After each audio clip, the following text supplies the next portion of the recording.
Okay, everyone. February 18th, 2015 meeting of the City Council is called to order. This meeting is properly noticed and posted in compliance with the open meeting law. These proceedings are being video recorded as well as presented live on KCLV Cable Channel 2 or closed caption for hearing impaired viewers. Please note, customers of CenturyLink may view this program in high definition on channel 1002, and some customers of Cox Communication who do not have a cable box may view this meeting on digital channel 89.5. The council meeting, as well as all other KCLV program, may be viewed on the internet at www.lasvegasnevada.gov.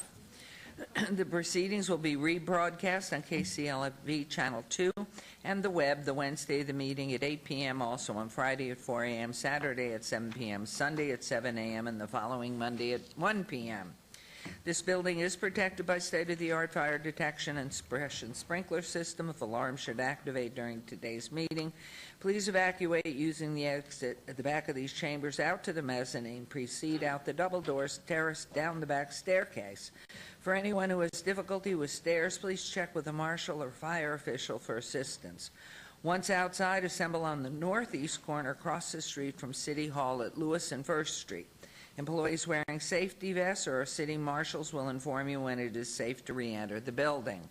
For public comment related items on the agenda, citizen participation, and public hearing items, we have available a speaker card which you may complete and submit to the city clerk. Cards are available online in the clerk's office or at the rear of these chambers. If you do not submit a card, it does not prevent you from speaking under public comment, citizen participation, or specified public hearing items. If there's anyone present today who has need for hearing impaired equipment, please see the city clerk staff. If you parked in the parking garage across the street and did not receive a validation ticket as you entered chambers, please exit to your right and then see the security personnel at the entrance. Before we proceed with the agenda, would everyone please rise for the invocation given this morning by Reverend Mary Bradlow Grace in the Desert Episcopal Church, and then we will proceed on with our ceremonial items. Good morning. Let us pray. As we lay community and university leaders to rest, guide us as citizens to learn life's lessons from people in all walks of life. Grace each elected official in our city, our county, our school district, and our state to faithfully serve and remain open-minded, and grant wisdom and discernment to those who make decisions wisely regarding the fairest use of taxpayers' money. As a community, strengthen our wills to educate our children to better equip them for their adult lives. As we learn from fast-moving advances in technology, in medical research, in world economy, inspire us to dig deeper, to nourish our inner being. Then open our eyes to see the richness and simplicity in the eyes of small children and the life experience of our elders. Thank you, O God, for the gift of life and for the wisdom and will to preserve it. Amen. To the flag of the United States of America and to the republic for which it stands, one nation under God, indivisible, with liberty and justice for all.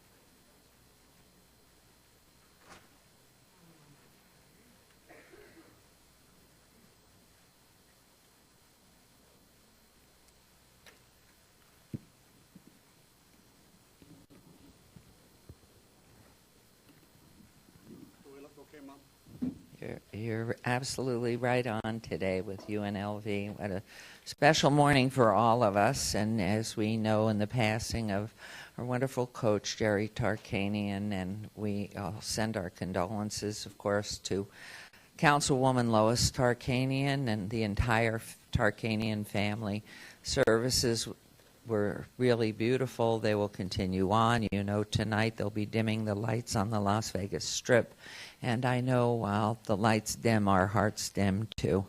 But what great memories we all have of a great man who really galvanized the community and pulled us all so beautifully together. It's just, it's a very difficult time. Anyway, before we get to the ceremonial portion, agended part, I want to take the opportunity to remember the legend Jerry Tarkanian. Of course, a lot has been written and said about our wonderful coach over the last week since he passed away. And we've had a chance to remember so many memories of him and his UNLV running Rebel teams over the years.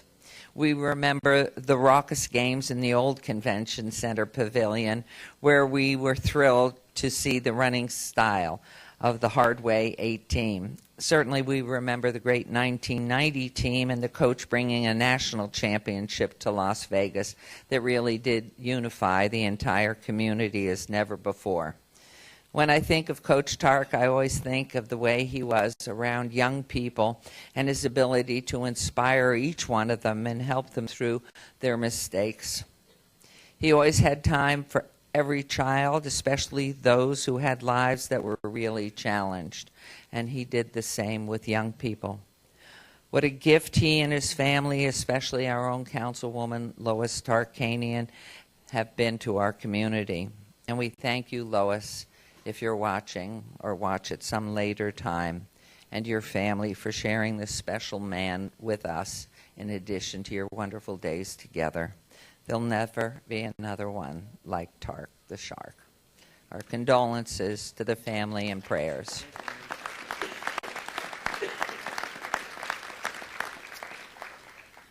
For our next item, I'd like to invite our Director of Economic and Urban Development, Bill Arndt, to join us at the front.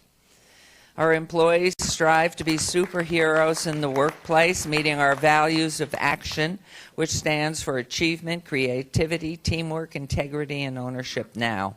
They build our community to make our lives better, and I'm proud this month to announce that our Employee of the Month is Brandy Stanley. How wonderful. Is it Vermont or New Hampshire?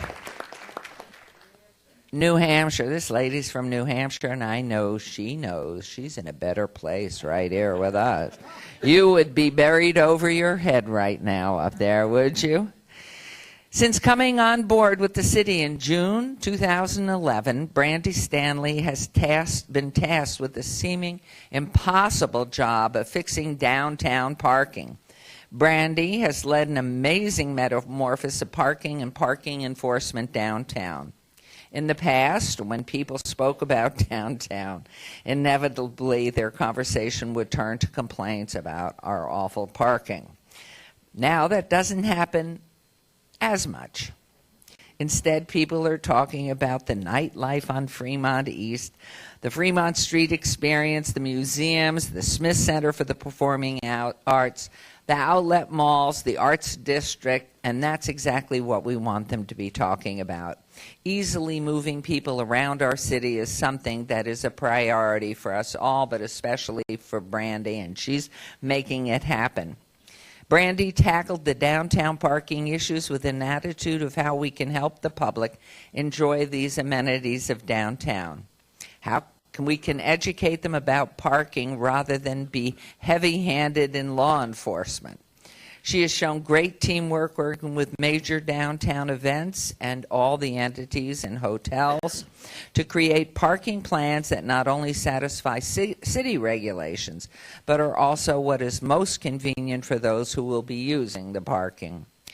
The Vegas Valley Book Festival, Life is Beautiful, and El Dorado are just a few of the events that she has had a positive impact on. Brandy oversaw the installation of the new, easy-to-use parking meters that allow for debit and credit card payments. She has spearheaded public-private partnerships to increase parking downtown and to create new surface lots. She was also a key part of the pedestrian bridge from City Hall parking garage to Symphony Park. She also was able to get the new signage up downtown to cut down on the confusion and make the overall parking experience more convenient. Brandy also introduced us to ParkMe app, which allows people driving to downtown to find open parking spots. Myron Martin, president of the Smith Center for the Performing Arts, credits Brandy with changing the culture of downtown parking. Oh, we're so proud of her. Brandy, thank you for all you do. And one thing that was missing that I failed to mention, when we had the conversation with the restaurants downtown and the food truck vendors, Brandy was every one of those meetings as we tried to get an accord between the two groups to see how we could work through finding spaces for the truck vendors to be able to sell their food, as well as satisfy the restaurants. And so she was great in that, too. She's just great. I'm so glad you're here and you left up there. Brandy, thank you for all you do, and we want to present you with an award. Thank you very much. And it's the Employee of the Month for February 2015, Brandy Stanley, who has exhibited outstanding performance through achievement, creativity, teamwork, integrity, ownership, and is engaged now and has exhibited assistance to her fellow employees, the department, and the citizens of Las Vegas. And it is signed, and we give it to you with great, great pride. And, of course, I think over there, is her name there? Is it spelled correctly? Yes. So at this point, of course, our wonderful Bill Arndt. So if you would take the microphone, then we'll hear from you. Thank you, Mayor, and congratulations, Brandy. Mayor, I have to share a story since you gave me a great segue. When we recruited for a new parking manager, we realized at the city that we weren't doing a good job running our parking. It wasn't easy. We were writing too many tickets. People couldn't find parking. It wasn't easy to access or pay. And so we did a national recruitment. And Brandy, when we found her in her interview, when she closed out her interview, she had a PowerPoint, and her last slide was a slide of Brandy in the thickest parka you'd ever seen. So Las Vegas wasn't a hard sell to get out of the cold New England. But we're so delighted to have Brandy. She's been a wonderful asset to the city.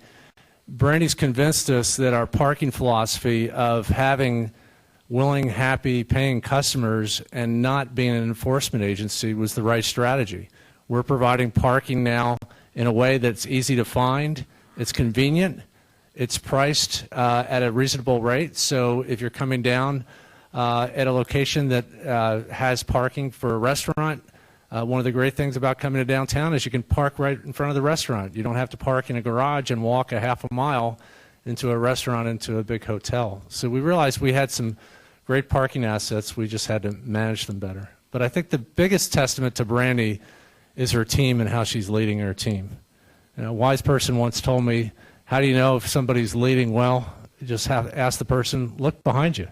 Are people following you? And Brandy has a wonderful team that's committed to providing parking as best we can, as the best parking agency in the country.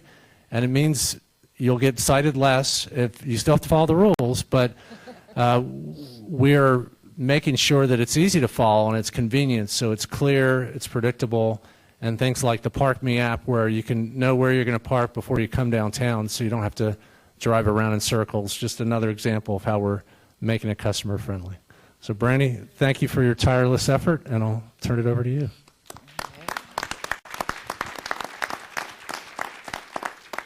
Well, thank you very much. This was a huge surprise, and it's absolutely wonderful. I'll echo what Bill said, that I work with an incredible group of people.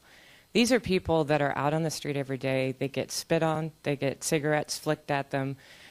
They put up with a lot, but they also come to work every day. They believe in what they do, and they know that they're providing a service that is difficult to provide, but it really makes a positive impact on our community. They have answered the challenge, and they do, you know, one of our enforcement officers picked up a wallet with $670 in it that had book money for a UNLV student. You know, if you're looking for parking, they will actually tell you to get in your car, and they will drive you to the nearest parking spot that fits your needs. They really, really try to become community partners, and they've done an amazing job, and they're an incredible group of people. So thanks to them, and thanks to all of you.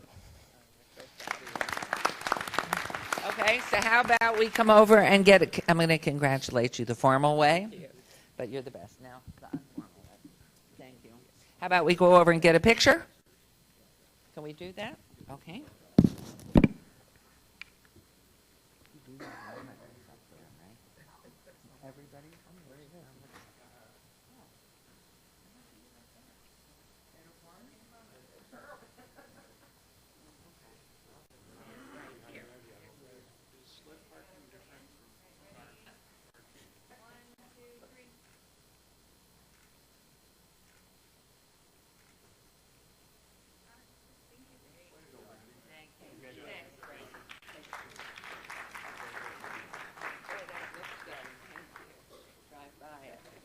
Thank you, Bill, so much.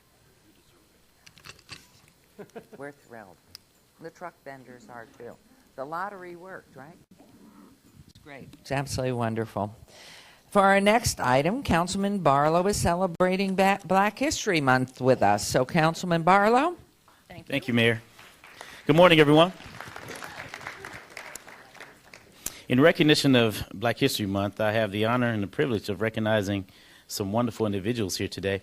And we'll start off first by allowing me to bring forward some really good friends of mine. I would just like to ask that Charles and Kathy Watson please come and stand with me today. If you all please come forward. Let's give them a round of applause as they come. Kathy is one of the city's longtime serving employees, and Charles, her husband, has been a longtime supporter of his wife. Good to see you both. Good morning. Good morning. Thank you so much. Good morning. How you doing? Good to see you. You too. Good, good. This wonderful couple has raised wonderful, wonderful children, and one in particular is a product of the Las Vegas community, Mr. C.J. Watson, who has been not only serving well in the NBA, the National Basketball Association, but he has been serving even greater in the community in which he's from. And this year, we're celebrating the 6th annual Black History Essay Contest, which is led by his parents, Charles and Kathy Watson. Indiana Pacers point guard C.J. Watson is a product of Ward 5, growing up at the Doolittle Community Center, and the son of the City of Las Vegas employee Kathy Watson and her husband, of course, Charles Watson. For the past 6 years, they have sponsored a Black History contest at Wendell P. Williams Elementary School, West Preparatory Institute, and Ernest Becker Middle School, where C.J. Watson attended as an adolescent. In 2009, C.J. Watson and his family founded the Quiet Storm Foundation, a public nonprofit corporation here in Las Vegas.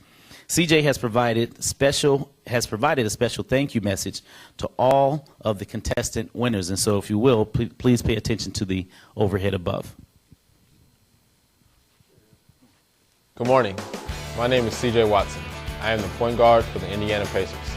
I'm currently in my 8th season with the National Basketball Association. I am excited to be with the Indiana Pacers this season. In my high school career, for several years, I was named Nevada State Gatorade Player of the Year. I take great pride in my accomplishments on the court, but I know without success in the classroom, I would not be where I am today. I would like to start off by congratulating the students who submitted an entry into the C.J. Watson Black History Essay Contest 2015. This contest is about much more than just winning. These essays represent something that is much more important, not only to individuals that wrote them, but to our history of our country. They embodied a positive attitude towards our future as a nation and should serve all of you as a great inspiration to do great things. Each student's goals are different, and what comes easy for one may be difficult for another. We all have dreams, and it is evident by Dr. Martin Luther King and others, none are too big. Our country has come a long way. What was once a dream has become a reality. In conclusion, I would like to thank and congratulate all of you for your hard work and efforts. And to the winners, you are truly the best of the best. Enjoy yourself, and remember, success is not out of reach. Let's give CJ a round of applause. Thank you, CJ. The Foundation's mission is to provide positive educational and recreational opportunities to youth while developing leaders with an emphasis on health and wellness, particularly those who are disadvantaged. Central to that mission are 4 educational objectives to the Quiet Storm Foundation: to encourage and motivate children to read and write, to help children develop the foundational skills they need to become great readers in order to promote good study habits, to distribute books to children and encourage them to start home libraries, and to provide reading instruction for parents and family literacy programs. For the past 6 years, CJ and the Quiet Storm Foundation have sponsored this essay contest to not only get students to read and write, but to enlighten young people's mind in American history and preserve influential Black history. More importantly, the contest is designed to develop a greater understanding in our young people that many have paved the way for them to have a better quality of life and access to higher education. Students were asked to write an essay describing an event in Black history that they believe most changed or influenced the America way of life. Today, I would like to congratulate all of the students that participated in the C.J. Watson Black History Essay Contest and recognize the winners from each school and give them an opportunity to recite their essays.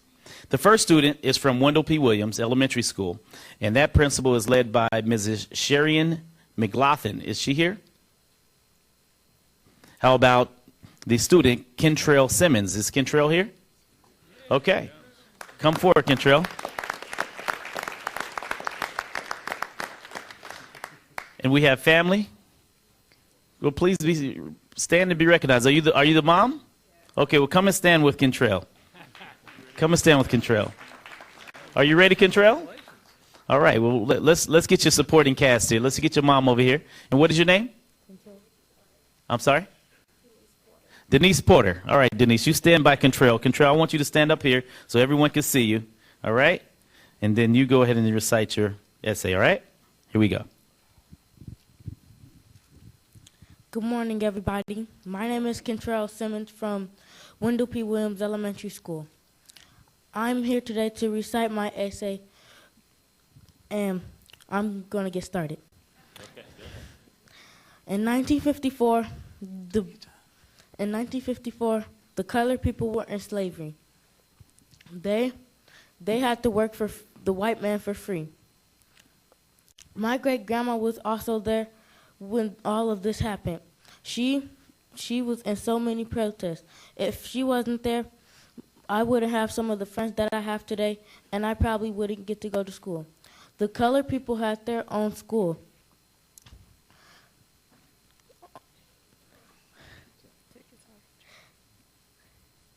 The colored people, when the colored people were on the bus and they were in the white section, and a white person got on the bus, the colored person had to move to the colored section.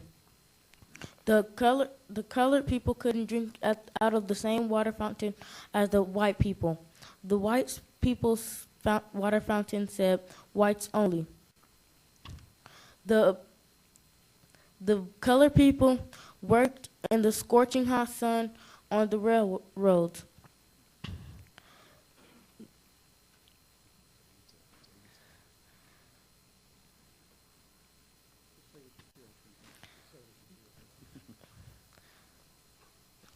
Rosa Macaulay Parks is known today as the mother of the civil rights movement. She refused to give up her bus seat to a white man. While the colored people were working on the railroads, the white men would sit on their horses and with their gun watching the colored people. The white people made the colored people were beaten with the whip by the white people to make the colored people sing and dance.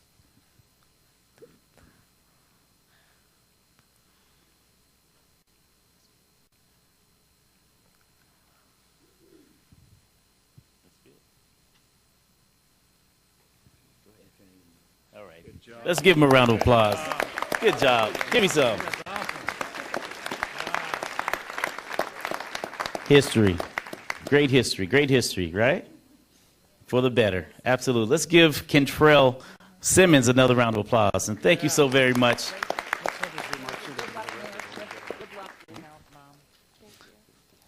And you ought to stand with us. Don't go away. we have another young person from representing Becker Middle School, and the principal at Becker Middle School is Amy Herring Smith. Is Smith here? Representative? Or what about Aaliyah Jackson? Is Aaliyah Jackson here? Come forward, Aaliyah. Let's give Aaliyah a round of applause. And are you, Mom? Well, come and support. Come on. We'll have someone to take your photos. Okay, we're going to switch places so Aaliyah can come and stand next to me. Are you ready, Aaliyah? Yeah. All right. And Mom, what is your name? Brittany Scott. Brittany Scott? All right. Well, pleasure to meet you, and thank you for being here. All right. Here we go. Let's hear from Aaliyah. Good morning. My name is Aaliyah Jackson, and I'm here representing for Becker Middle School. I wrote about the Harlem Renaissance, which I believe most impacted and influenced Americans' way of life. There are many events in Black history that have impacted Americans' way of life, from Martin Luther King Jr.'s organized protests and speeches to the first African American to make it on the U.S. Supreme Court. Some events in Black history are important to Americans' history overall, but aren't recognized. The Harlem Renaissance, for example, is one of the most important events in Black history that still fails to receive enough recognition. The Harlem Renaissance greatly impacted American history. The Harlem Renaissance was a period of time when African Americans began to express themselves through music, literature, and anything they could get their hands onto. It started about 1917 and lasted up until around 1935. During the Harlem Renaissance, a new style of music was developed. Jazz, one of the most popular genres of music still listened to today, was created through the Harlem Renaissance. It shaped many aspects of American culture. Jazz music disregarded the rules set for music at the time. This new style had not been heard of. It had syncopated beats where strong beats in the music became weak and vice versa, and improvised instrumental solos. Jazz music showed that African Americans were just as creative as their Caucasian counterparts. Jazz music influenced the way musicians make and perform music today. No longer was it just Caucasian people who were acting, writing classic literature, and making music. African Americans started to do the same. There are many African Americans today, like Oprah Winfrey, who've earned their fame respectively and have been awarded for it. No two actors, artists, or musicians are the same. Jazz music changed the social norm and brought about a more open-minded society. Many of the things people sing about, clothing people wear today, and many other things used to be considered blasphemous before the Harlem Renaissance and during it. Nowadays, people wear more revealing clothing, and it's a part of the American culture, but people used to get shamed for it. Being open-minded has come to be a major part of the American culture, and it was influenced by the Harlem Renaissance. Along with showing the creativeness of African Americans, the Harlem Renaissance spoke of equality. Martin Luther King Jr. succeeded in getting equal rights for African Americans, but he wasn't the first to try. The actors, artists, and musicians during the Harlem Renaissance spoke of equality through their passions. The literature at the time, mostly poems, spoke of the equality African Americans wished for.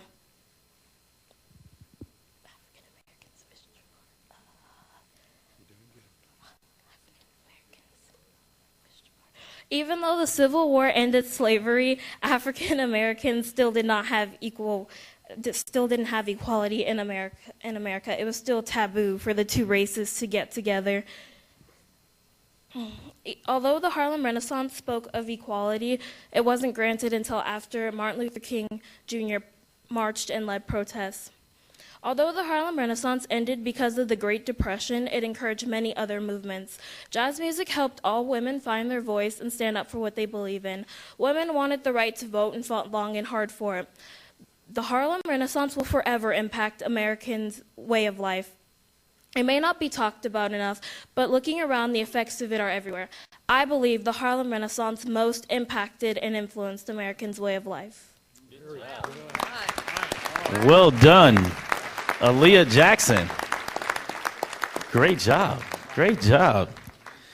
You and Kentrells are doing well. It was wonderful. Thank you. Oh.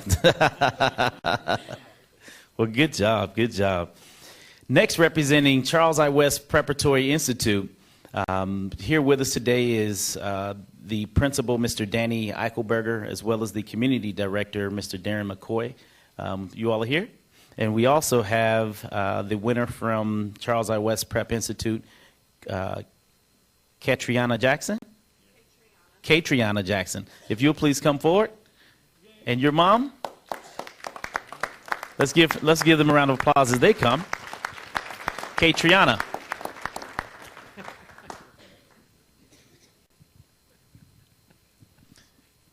Welcome. How are you? Good. All right, wonderful. Thank you. I'm doing wonderful. Thank you for asking. And your mom? And what's your name? Algina Jackson. Algina Jackson. All right. Well, here we go. Katriana? Hi, my name is Katriana Jackson, and I'm here representing West Prep. I'm currently 12 years old, and I will be talking about Dr. Martin Luther King Jr.'s I Have a Dream speech. Okay. One of the events that occurred in Black history that I believe most influenced America's way of life is Dr. Martin Luther King Jr.'s I Have a Dream speech. His powerful speech gave the African Americans freedom to do and go wherever they pleased. It gave them a happier and better life, and most importantly, it let them know that there is always hope. Born on Tuesday, January 15, 1929, Dr. Martin Luther King Jr. was born and raised in Atlanta, Georgia. As a child, he became curious to why African American people were treated differently than white people. He wanted to know why black and white people couldn't attend the same schools, eat at the same restaurants, or even use the same bathrooms. Soon enough, his questions were answered when King's mother, Alberta Williams King, explained to him the history of slavery and segregation. For many years, King experienced discrimination, and this led him to his powerful, hard-hitting speech, I Have a Dream. The speech took place on August 28, 1963, on the Lincoln Memorial in Washington, D.C. A colossal group of civil rights marchers surrounded the memorial to hear Dr. Martin Luther King Jr. recite his speech. Throughout his speech, Dr. Martin Luther King Jr. explained how Abraham Lincoln signed the Emancipation Proclamation that indicated all people held as slaves shall be set free. But countless years later, the colored people still weren't free. The slaves had the hope that the slavery and injustice would be finally over, but it never happened. They still weren't at liberty. Also, throughout Martin Luther King Jr.'s speech, he explained how people shouldn't be judged by the color of their skin, but by how they act as people. That black and white people should be in harmony with each other, and how black people shouldn't have to feel like an outsider in their own home, in their own skin, and in their own land. Today, African Americans are free. We are able to attend the same schools and eat at the same restaurants as many other different races. We don't have to feel like an outsider in our own skin. In conclusion, I believe that Dr. Martin Luther King Jr.'s I Have a Dream speech changed the way of America significantly, because if he hadn't recited his speech, different races would not be friends and the world would not be in harmony. Although King is dead today, his dream and his spirit still lives on. Thank you, Martin Luther King Jr. Great job. Great job. Ladies and gentlemen, let's give Katriana Jackson, Aaliyah Jackson, and Kentrell Simmons another round of applause. Thank you all so very much. Don't leave, don't leave, don't leave, don't leave. And as we finish up this presentation, ladies and gentlemen, the Quiet Storm Foundation will be providing transportation and hotel accommodations to Indianapolis, Indiana, for the essay winners and their parents. So you all will be traveling pretty soon to go and hang out with CJ. The students will be recognized during the 6th Annual Student Recognition Luncheon, which will take place on Thursday, February 26th, which is next week. In addition, they will attend an Indiana Pacers basketball game at the Bankers Life Fieldhouse Arena. Congratulations to all the winners, and safe travels to you all headed to the cold, because next week is going to be 82 degrees here in Vegas. And I would like to present a certificate to the Quiet Storm Foundation in recognition of their 6th annual anniversary, sponsoring the C.J. Watson Black History Essay Contest at Ward 5 schools. Your dedication to promote literacy deserves great accolades. I would like to also mention that C.J. Watson and the Quiet Storm host a youth basketball camp during the summer at Doolittle Community Center. The camp is complimentary and includes 2 daily meals. The camp teaches life tools through basketball fundamentals, good sportsmanship, teamwork, and more. Further, in order for our children to be successful, it starts at the home. And so as you can see, we have a great supporting cast from a group of young ladies who have raised very beautiful and intelligent young people. The camp also has a parent component included to educate parents on various topics, to include educational opportunities for themselves, sponsorships, scholarships, and college information. As your Ward 5 councilman, I would like to end by saying the mayor and members of the Las Vegas City Council are proud to have the Quiet Storm Foundation represented in our great city, making a significant impact to enrich and promote literacy for our students who are tomorrow's leaders. Can we please give the students and their principals, as well as their parents, a round of applause on behalf of the Quiet Storm Foundation.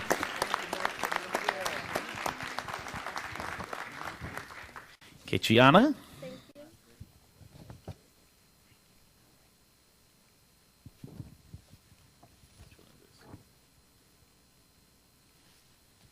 you. That goes to you. Kentrell, congratulations. And Aaliyah. Thank you so very much. And if you would just say just a few words, just real quick. Well, good morning. It's definitely a great opportunity to be a part of the city of Las Vegas and great things that the city is doing. But on behalf of the Quiet Storm Foundation, it is an honor and a privilege to do these types of activities for parents and for children for free of charge. And we're looking forward to more and more activities as we move forward into the future. Thank you all so very much.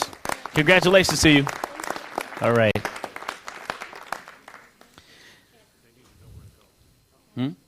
Oh, group photo, group photo. We'll just move the photo.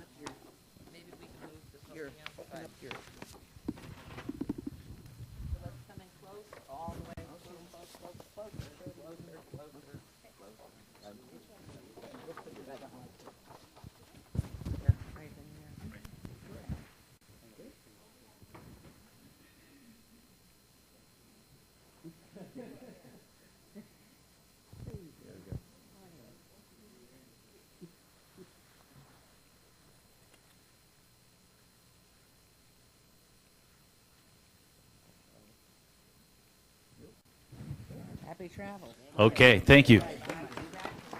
Good job, man. Let me lose some weight. No,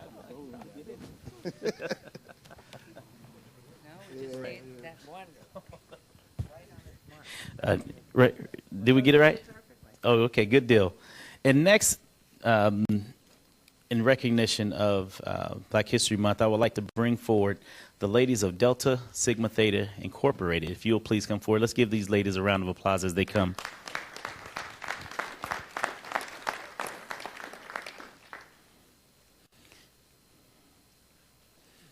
And we have Tia Mathis is the president. Oh, congratulations, Tia. All right, well, good deal.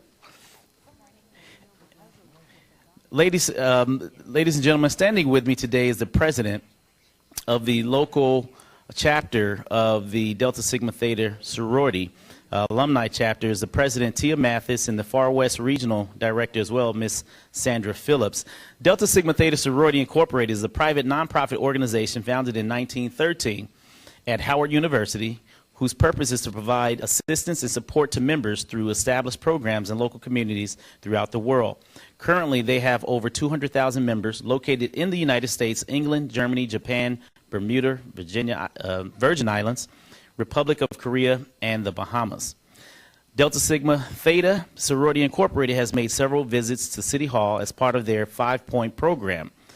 Thrust, which are educational development, headed by Dr. Beverly Mathis, economic development, headed by Dr. Ellen Brown, international awareness and involvement, headed by Dr. Esther Langston, mental and physical health awareness, headed by Dr. Marie Wakefield, and political awareness and involvement, headed by Juana Lee Jordan, doctoral candidate. In addition, they also are concerned about social issues that impact Southern Nevada residents. Please focus your attention to the monitors above.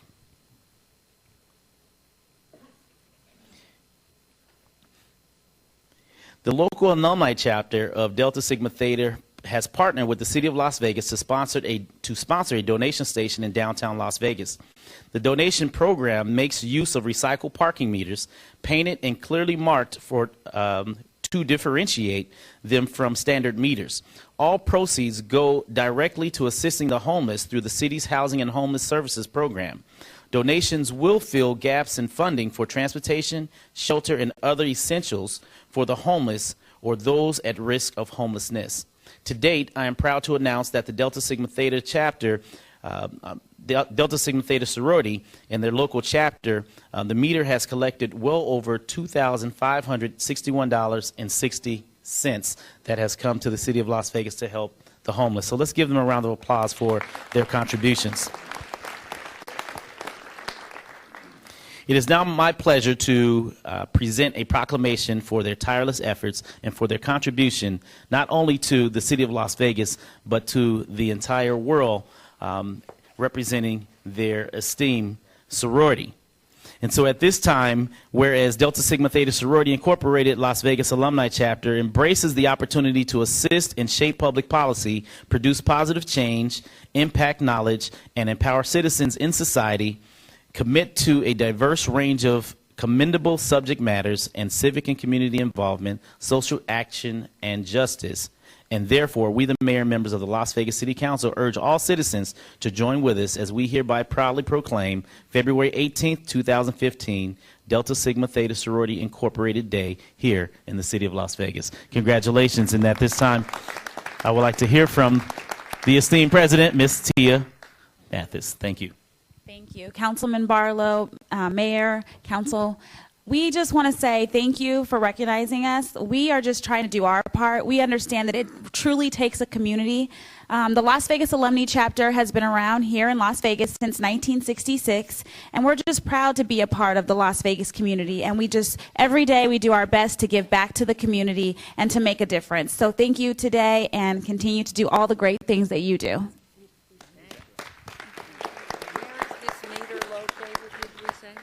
The meter's located on Fremont Street, right across from Heart Attack Burger.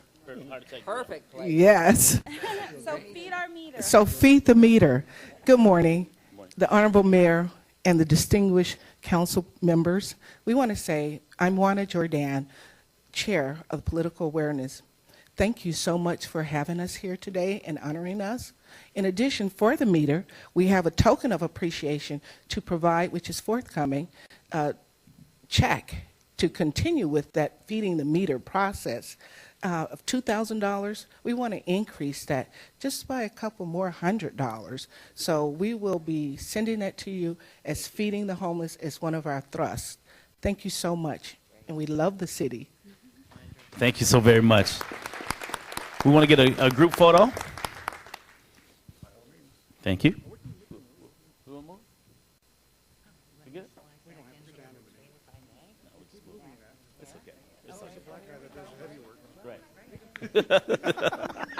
Crazy. I'm right here.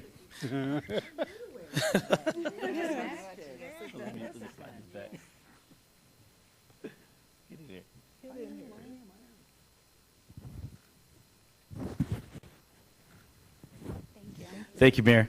Congratulations, ladies. Thank you. Thank you for all that you do. It's wonderful. Yes, it is. Okay.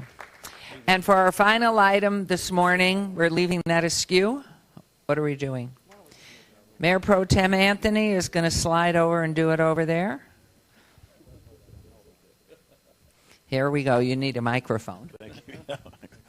Thank you, Mayor. Good morning, everyone. Today it gives me great pleasure to recognize the 4th annual Chinese New Year in the Desert Festival and one of its ambassadors. At this point, I'd like to call up to the podium Janie Lowe of Golden Catalyst, who has been instrumental in organizing a festival for the past 4 years. Janie, would you please come down here? Give her a nice round of applause. She's a very nice lady.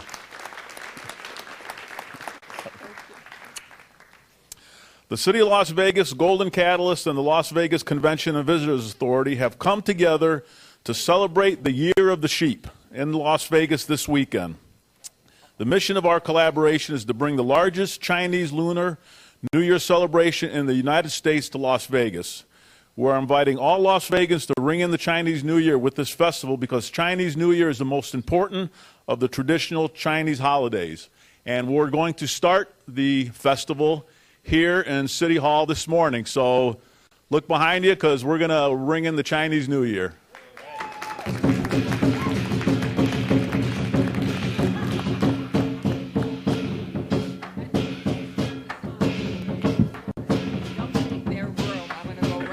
Be careful.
Look out, Margaret.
All right, great job.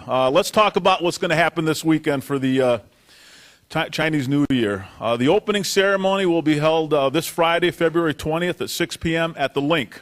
There's going to be a live, authentic dragon dance for the Las Vegas Luohan School of Shaolin, which is who we have here today, right? Give them a nice round of applause. They'll be doing again this weekend. Throughout the weekend, guests will also experience live international cultural performances, taste authentic dishes from around the world in the International Culinary Show, and enjoy live concerts at the Dragon Fest. We're also proud to announce the Las Vegas Spring Festival Parade, which will take place here, downtown Las Vegas, February 21st at 11 a.m. It'll be on 4th Street, and we'll start at Gas Avenue and move north up to Stewart. We're also going to have the debut of the first annual Chinese New Year Golden Cup Championship of Ping Pong, the life well celebrated event to commemorate and preserve the memories of those who have gone before us, the 360 Car Show, Dance for a Cause, and the Lunar Lantern Festival. The City of Las Vegas is pleased to usher in the Year of the Sheep with an assortment of cultural amenities, attractions, and celebrations to make this the largest Chinese New Year celebration in the United States. Yeah, that deserves a nice round of applause. At this point, I'd like to invite my friend, Janny Lowe of Golden Catalyst, to say a few words about this year's Chinese New Year in the Desert Festival. Janny? Thank you so much. Well, good morning, Mayor Pro Tem, Mayor, and City Council. And good morning to all of you. At this time, if I can actually have 6 of my ambassadors that worked tirelessly come up here real quick. Aaron Liu, David Gong, Julie Hereford, Jason Lau, Salve Edelman, Pam Fan. With them, they have some posters to show you and also bags of oranges because that just means gum, which is good luck and prosperity to you all. So thank you. And half of my team honestly is right now at the Link. They've been there since 4 a.m. this morning to decorate. So I encourage you all to go down there after this meeting, of course, and check it out, all the lanterns. And we invite you, as Mayor Pro Tem said, February 20th and 21st at the Link Promenade and at the Lot. Chinese New Year is a time to come together. It allows us to look at our past successes and remember our past heroes such as Coach Tarkanian. And it let us all be thankful of our family, friends, and health. It is a time also for us to look forward to the new year. I want to thank the City of Las Vegas for having us back again for the 4th year consecutively. So it's really exciting. And shout out, I got to do a shout out to Esther Carter. I tell you, that woman, oh my gosh. Employee of the month, okay? I'm telling you. And it's just been fun working with everybody. And what gives me the most fulfillment is that this event is just not about us. It's not just about the Asian American Pacific Islander. It's about the whole entire community. So I thank all of you seriously, from the bottom of our heart, so much for loving us and supporting us. And I wish you all a prosperous new year. So 恭喜发财，年年有余. Thank you.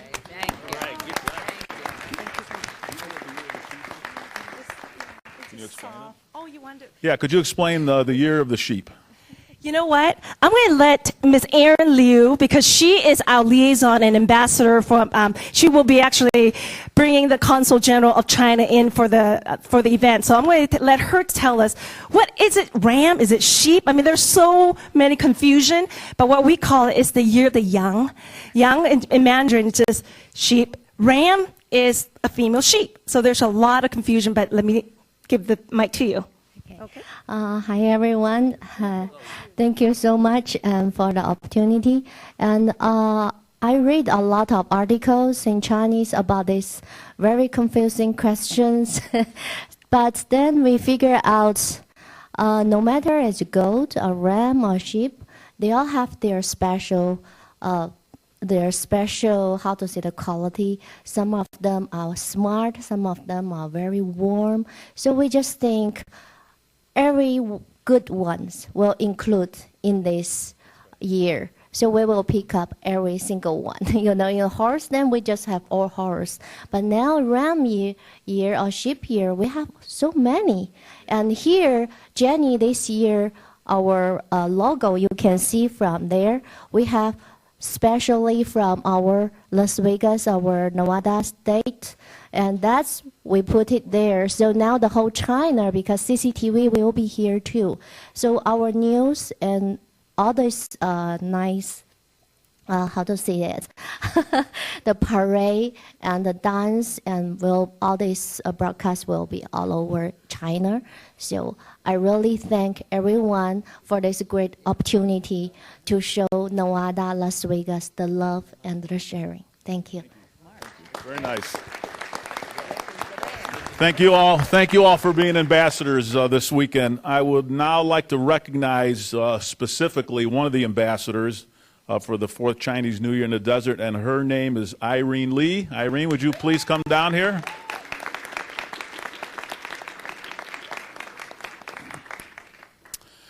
Irene was born and raised in Hong Kong, attended Ramona High School in Los Angeles, received her Bachelor of Science degree from the University of Southern California, her Master's of Business Administration degree from the California State University in Los Angeles. She highly values education, is actively involved in children literacy projects, and she is fully committed to improving early childhood education. Irene is chairwoman of the board of directors for Spread the Word Nevada, and Spread the Word Nevada is dedicated to advancing early childhood literacy by placing books into the hands and homes of children within Southern Nevada's at-risk, low-income communities.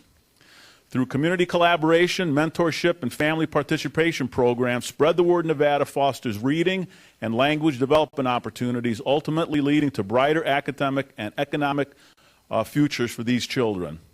They are dedicated to changing the lives of our at-risk children one book at a time.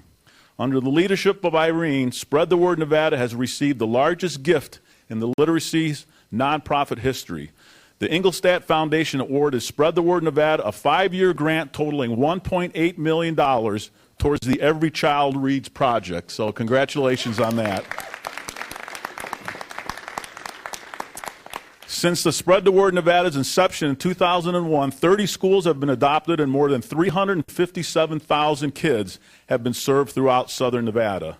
So because of your efforts, Irene, I would like to present a proclamation to you. This is a proclamation from the mayor, myself, and the entire city council dedicating and proclaiming today, February 18th, 2015, as Irene Lee Day in the city of Las Vegas. Congratulations. You're welcome. And would you like to say a few words? I know there's some people over there you'd like to recognize. Yes. Thank you very much. Thank you very much. This is a great honor and privilege. And as an Asian American woman, I am very proud and honored to receive this proclamation today.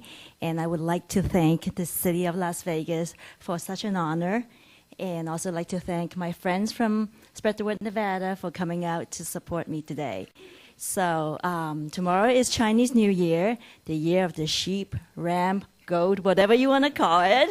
But I just want to wish everybody a prosperous, happy, healthy, safe New Year 2015. Thank you. All right, let's get one final picture, if it's okay, Mayor, with the dragons and everyone. So let me get this out of the way. Mr. Barlow, the strong man, if you can come over. Come on in close. Come on in. How about our dragons? Can they come closer?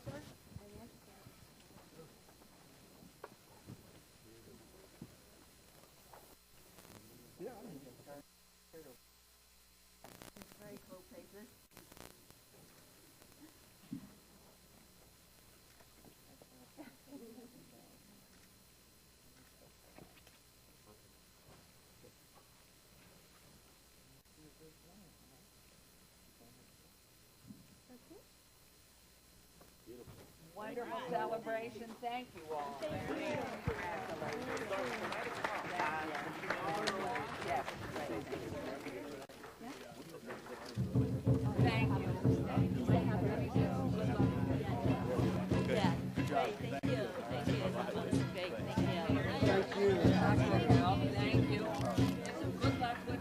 you. For you, please. They give you. Thank you for this treat. Good luck and good health, Mayor.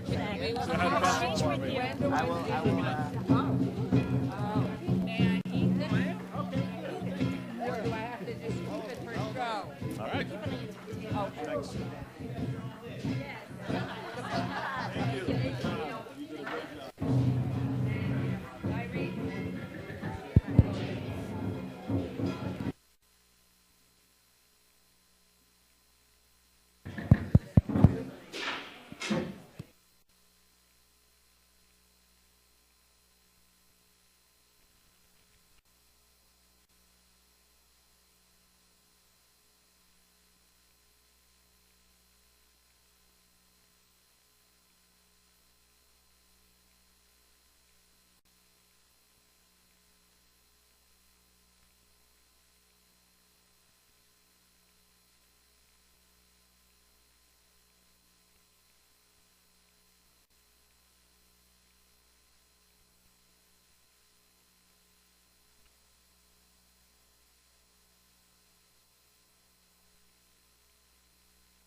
If I could have 2 council persons from the back to please come forward so we have a quorum out here, please.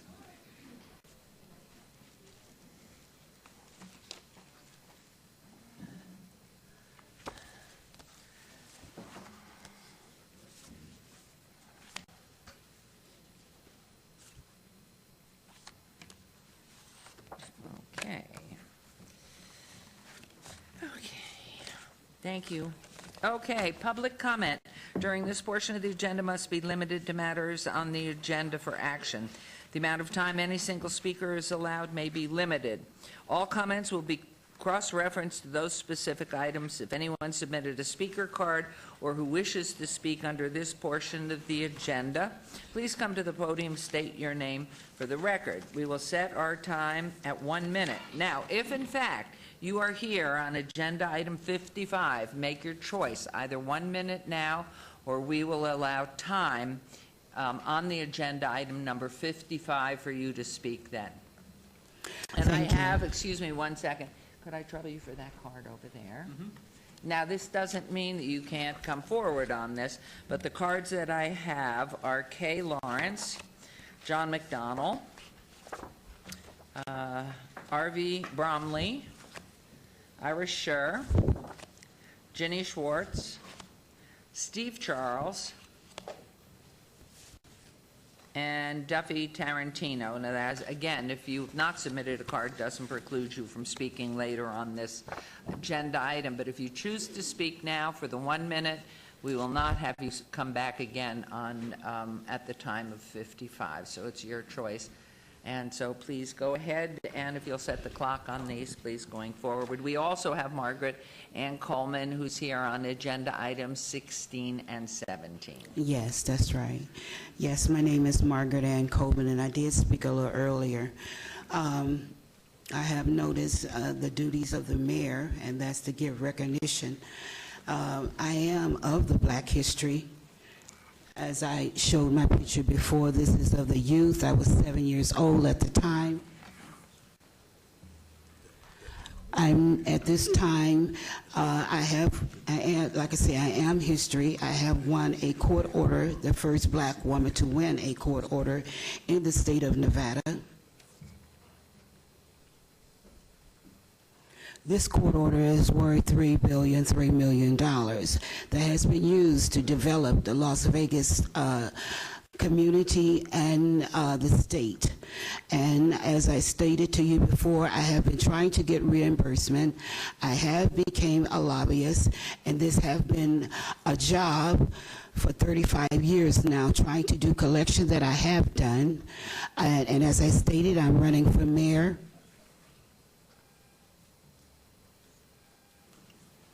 But due to the fact that you have not given me the opportunity to represent me upon the $3 million that you have taken and spread it to the community, business owners, and all of the people that of the development of the state, I have no opportunity to represent myself, to distribute and put up pictures and flyers. I had to withdraw. Okay, well, we thank you very much. That is the minute. In fact, you're over about 39 seconds. Thank you very much. We're sorry you had to withdraw from the race. We appreciate it. I want to speak up on 16. Thank you. Please go ahead. Good morning, Honorable Mayor and distinguished council. I addressed you this morning as the redevelopment agency concerning the process and procedure for establishing some support for working with the Ward 5 Chamber of Commerce. We've entered into a contract to acquire the Moulin Rouge, and we need the city to help take the lead on bringing this important development back again. I seem to have run into a full circle on how to get the staff committed to bring in the information to you that you would need to make decisions. So you asked me to come back at 9 o'clock during this session to further discuss what can be done to help bring and rebuild this 15.5 acres that's been sitting as an eyesore and a blight to our community for 60 years. Was the first integrated hotel and casino in America. It was shut down because of racism and hate crime, and now we have an opportunity with being a new year to bring the Moulin Rouge back to life. And so we need for you, Mayor Goodman, to take the lead, along with Councilman Barlow, to work with staff. We've got 10 days to save this project before some terrible things could happen. So if you would let me know what it is you can do in your capacity today to help rebuild the Moulin Rouge. What kind of support can you give our community to bring this project back to life? Because it will be the flagship for the future development of the whole historic West Side District. And I would ask you again, Ms. Duncan, if you don't mind, to make an appointment, certainly for the beginning of next week, if not for tomorrow, Friday. City Hall's closed. But to make an appointment with Councilman Barlow, and I will try to be there. One of my suggestions for certain is going to be to have a grant writer write for a federal grant. This is so important, and I don't think the city's in a position to, maybe through our Centennial Commission, committee, to do some allocation, but it can't be in the amount that I know will be necessary. So we really need to meet to discuss this, and if you will call Councilman Barlow's office or someone from his office, usually is down here, there is Joe over there, and if you would meet with him, he's going up in the corner, and if you would meet with him, we'll find a time that works. Yes, ma'am, and thank you so much, because Thank we you. have the Las Vegas We community. know how important that has Yes. been in the history of Southern Nevada for certain, but I'm hopeful that we can do something where there might be some grant application. Well, 'cause it's gonna not be just a sizable. grant, and we're not looking for a handout. We need to clear some air that seems to be permeating here at the city, but somewhere between the staff level and the council level, that there's a disconnect, because we've got the Las Vegas Community Investment Fund, we've got the new market tax credits, we've got the RDA funds, so we're not looking for a handout. We just need a hand in breaking through that invisible barrier that seems to Well, I'm exist. confident So- that Joe can help, and if you'll just go see him. Oh, now he's moved around. Look at that man move. So Dead center in the back. So we'll be meeting this week. Hopefully tomorrow. Friday we're closed, or the beginning of next week. Tomorrow would be great, because we're on a 10-day Okay, so clock. it would be on the schedule. Thank you so much, Thank Mayor you and so Council. much. Thank you for your time. Thank you. Yes, sir. Hi, good morning, everybody. My name is Ira Shear. First, condolences to Councilwoman Tarkanian on the passing of her husband. I'd like to bring up an issue of trust within the community regarding the Animal Foundation. Our citizens are forced to do the job that the foundation is supposed to be doing. We do not have kennels. We do not have millions of dollars. They have both, and we cannot trust that they are managing either. Would you trust an organization that's never saved more than 40% of the animals until their contract came up for renewal? Would you trust an organization that has Janie Greenspun on their board of directors? She is also on the board of directors at the Humane Society of the United States, which I'm sure you will hear from today, as they did yesterday when they spoke in approval of the Animal Foundation, as shocking as that is. Would you trust an organization who claims to have 70 rescue partners, but none of them are here today to support them? Don't let them convince you later today that they offer support to owners who surrender their animals, because I can assure you that they don't. We ran a shelter intervention day. We saved 20 animals. We used our time. We used our money. We saved puppies. We saved pit bulls. We saved kittens. The shelter belongs to both of us, you, me, the community. We cannot fall asleep to a revolution and wake up with a sad excuse. I shouldn't have to wait until I'm 50 years old to see positive change within my shelter. Do the right thing today. Do not approve a 20-year renewal for them. Open this contract up for bids. You will hear from people later today who are prepared to bid. Do the right thing. I appreciate your time. Thank you. Thank you very much, Mr. Scher. Yes, ma'am, please. Your name?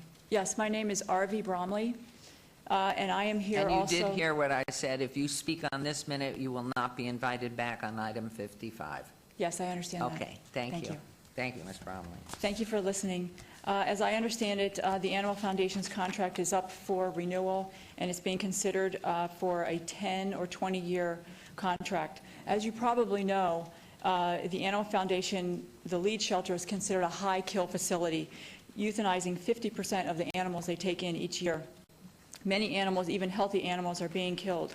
As a volunteer at another shelter in this city, I am aware of the overpet population that we have here, and it's a real problem. There are other cities that operate public high-volume shelters like LEAD that have been able to achieve a kill rate of 10%, even 6%. It can be done.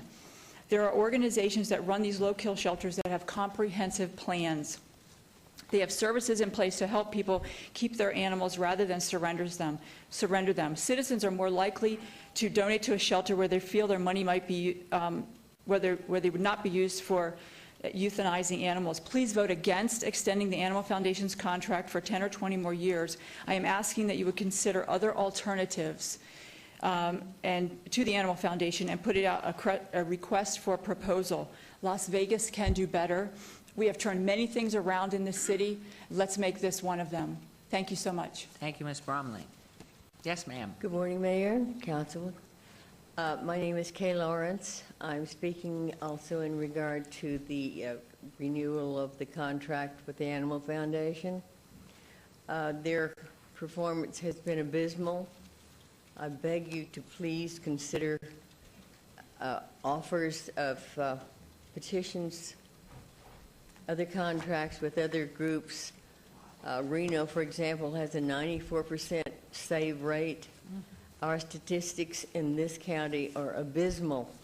And to renew a contract for 10 or 20 years with a horrible kill rate is sinful. I mean, it's just inexcusable, because there are other organizations who would be happy to bid on the contract that have superb records. So please, give the animals a chance by giving another organization a chance to do a good job and make this city look better. Thank you. Thank you. Hi, my name is Duffy Tarantino. I live in Las Vegas, and I used to do foster care for the Animal Foundation, and being my personality, my goal was to always find a forever home for the animals before I brought them back to the shelter. And Excuse me, I'm sorry. I know, Sir, I'm I'll gonna give speak you later. the moments. What, could you spell your last name, because I don't have a card? It's Tarantino. No, you do have a card. Oh, you do have yeah, Tarantino. Tarantino sure. like Quentin. Thank you. Tarantino, no relation. Thank you. Okay, so another thing, I have fostered animals for the Animal Foundation, and being an aggressive person that I am, I always found forever parents before I brought them back. I have also had animals who were not healthy that the Animal Foundation would have put on their kill list that I was able to find forever parents for. Mm-hmm. And instead of getting a phone call from Christine Robinson saying, "Thank you for doing a great job," I got a call saying, "Who are you to think that you should be going out looking for forever parents for these animals?" And I said, well, I thought that was kind of the goal here, was to not kill any animal if we could. And I was shocked that I was told not to foster any more animals for them because I was going over my bounds of finding forever homes for them. So for someone who has that attitude, I ask you, please don't renew their contract. Thank you for your time. Thank you, Mr. Tarantino. And ma'am?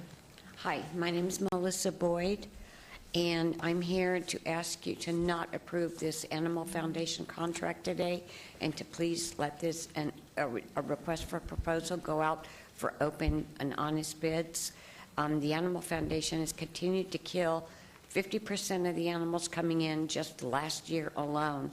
If you sign this contract today, you're signing a death warrant for the next 20 years, and unfortunately, they're going to keep killing long after all of your public service is over, but that will remain part of your legacy. So that's all I have to say. Thank you. Thank you. Thank you. My name is Terry Hendrickson. I'm asking you to put out an RFP. It's ridiculous to have an organization have a 20-year contract. I don't know any other vendor that would have a 20-year contract for the city. I'd also ask you to hold off on a vote. I understand there's an internal investigation with the City of Las Vegas on the Animal Foundation. It's supposed to be released on Monday. So to hold off on that vote until that happens. This is an organization that has a horrible record. You know, you have people fostering animals, they take them in, they want to adopt, they take a female with her puppies, they return them back to the shelter, they want to adopt the mother dog. Oh no, she's not available for adoption. She didn't pass the test, we're euthanizing her. That's unacceptable. But right now it's the money. You know, how can you sign up $100 million for 20 years? It's just wrong. But wait for the internal investigation. It might be interesting to see. Thank you. Thank you. Now, for those who have not spoken, you will be invited back on the agenda item 55 as it comes up. And is there anyone else who wishes to speak on any other item? Okay, thank you. We'll move on to agenda item number 9. This is a closed session. The closed session meeting is called in accordance with NRS 241.0153B2 to receive information from the city attorney regarding potential pending litigation. Our next item is that we will be going into closed session for an update on potential pending litigation. No motion is required, and following the closed-door session, we will return to continue with the City Council meeting, and we appreciate your patience. Mr. Brad Jerbick, please, our counsel, would you make comment and then an estimation of how much time, so those who are here on other business will know when to come? My presentation in closed session won't take more than a couple of minutes, depending on how many questions you have. I'm estimating about 10 minutes at the most, and at this point in time, I'd recommend we go into recess to do the closed session. Okay. Thank you very much. So we will go into closed session. I have now 20 minutes after. Hopefully, we'll be back here at 10:30.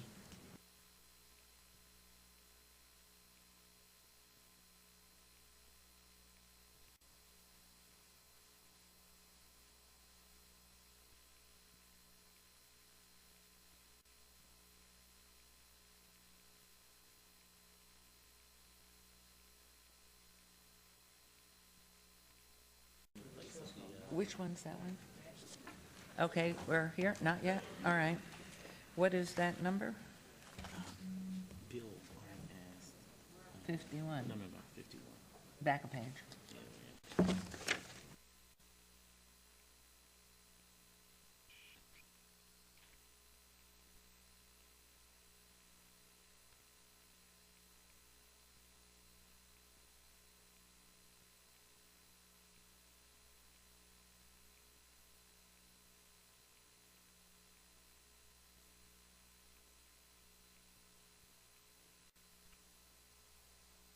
Ready? We're ready. For possible action, any items that the council staff or applicant wish to be stricken, tabled, withdrawn, or held in abeyance to a future meeting may be brought forward and acted upon at this time. Councilman Anthony. Thank you, Mayor. I have 2 items. Item 57, the Regional Transportation Commission of Southern Nevada Advisory Committee Bus Bench Shelter Construction and Maintenance reappointments of Vernal McNeil and Pamela Sasena. Staff has asked that be stricken. And item number 58, Regional Transportation Commission of Southern Nevada Advisory Committee on Bus Bench Shelter Construction and Maintenance appointment replacement for Pamela Sasena. Staff has asked that be obeyed till March 4th, 2015, and that's my motion. Thank you. There's a Mayor, motion. may we Yes. also add item number 15 for an abeyance? 1-5? Yes, 1-5 for an Let me go ahead abeyance. and add that. 1-5, okay. To 3-4, to March 4th. Okay. All right, item number 15, for possible action to approve the inclement weather shelter interlocal agreement that shares funding between the City of Las Vegas, North Las Vegas, Henderson, Boulder City, Clark County, the City of Las Vegas contribution. Staff has asked that be obeyed till March 4th also, and that will also be part of my motion. Okay, so there is a motion, and please vote. And please post.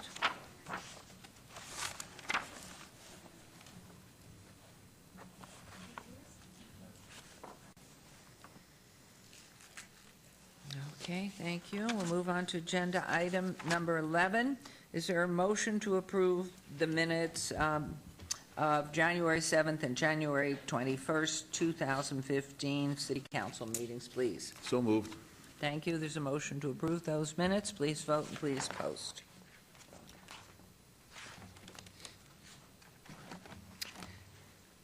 And that carries. And so we're on to the consent agenda, items 12 through 50, without agenda item 15, correct? On the consent agenda are considered to be routine or recommended for approval by the departments and may be enacted in one motion. Are there any items council wishes to bring forward? Councilman Beers? Nothing? Okay, hearing none. Mayor Pro Tem, please. Thank you. I'll make a motion to approve the consent agenda items 12 through 50, except for item number 15. Thank you. There's a motion. Please vote and please post.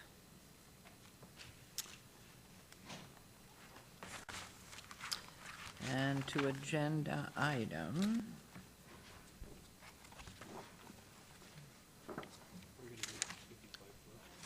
We're, now let's see, on agenda item, I think we're trailing this agenda item. I'm sorry for the change, but trailing it because of the conversation. Was that the recommend, well, No, Orlando? what Go we would ahead. recommend, Mayor, is that you go ahead and take 51 and then take 56 before you take 55. Got it. Okay, so that's what we'll do. We're going to take agenda item 51, please, and that's discussion for possible action regarding a disposition and development agreement, DDA, between the City of Las Vegas City and Pure Real Estate Group, LLC Pure, for the sale of 1.96 acres of real property generally located at the northwest corner of Mount Moriah Drive and North Martin Luther King Boulevard in Las Vegas Enterprise Park for the purchase price of $664,945 and 28 cents. This is in Ward 5 with Councilman Barlow. Thank you, Mayor. Members of Council, good morning. For the record, Bill Arndt, Director, Economic and Urban Development. Really excited to bring you this agreement for a new development project in the Las Vegas Enterprise Park in Ward 5. The city had received an unsolicited offer from Pure Real Estate Group through Adam Malin, who is a broker with the Equity Group, for property at the northwest corner of Martin Luther King Boulevard and Mount Moriah in Enterprise Park. And the developers proposed to develop 2 single-tenant retail buildings fronting Martin Luther King, one of which will be a Starbucks coffee shop, and a secondary fast food or other compatible retail use. The terms of our agreement are as follows. We sold the land for the hire of 2 appraisals. Developer feasibility has to be done by May, and they already have signed they have to have a letter of intent by May, and they have to close on construction, close on purchase of the site by September of this year. I do have one change to read into the record, and I have copies for each of you as well as one for the clerk.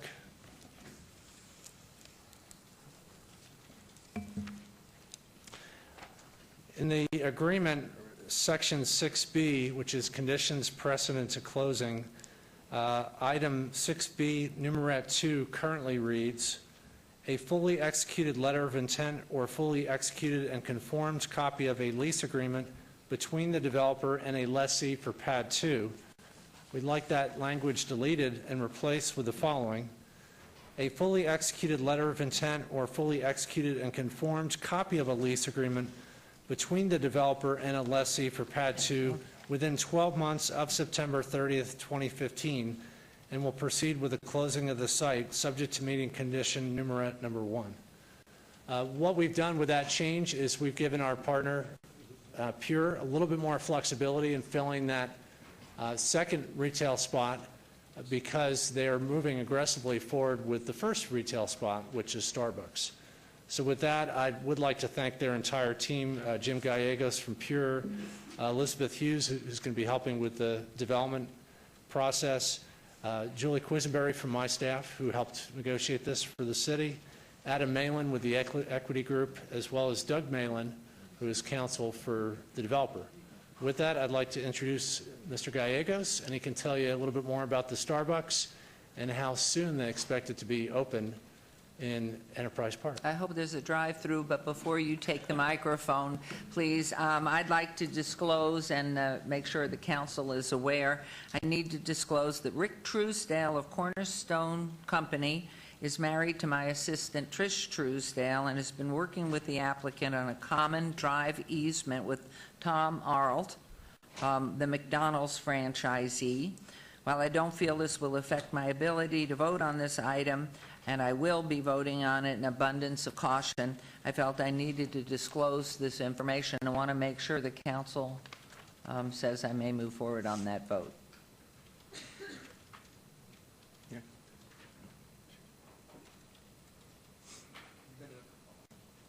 I'm sorry, the disclosure is fine. Okay, thank you. All right, good Please. Good morning, Mayor Goodman. Thank you. Mayor Pro Tempton, Council. Appreciate y'all's time. I want to start off with thank yous first as well, too. Really appreciate Mr. Arntz and his department's help with Julie's been fantastic to work with. And Councilmember Barlow's office and Councilmember Barlow have been just amazing to work with on this project. So Pure Partners has been developing for Starbucks for a couple of years now, and we're happy to be here in Las Vegas doing that with you guys as well. We're excited about this store. This one is going to, we have a target date of September to open, and so we're working with staff, and we're going to need some help with staff too, and they're all helping us and letting us know they're going to help us get there. And so we're looking forward to opening this store in September, as well as 2 other stores that Starbucks will be opening. We won't be doing all of those stores, but we'll be doing a couple of those stores. But this one in particular will be opening in September. By chance, are you opening the one on Decatur and Charleston? That's under construction, so yeah, that's a separate Drive-through. Starbucks store.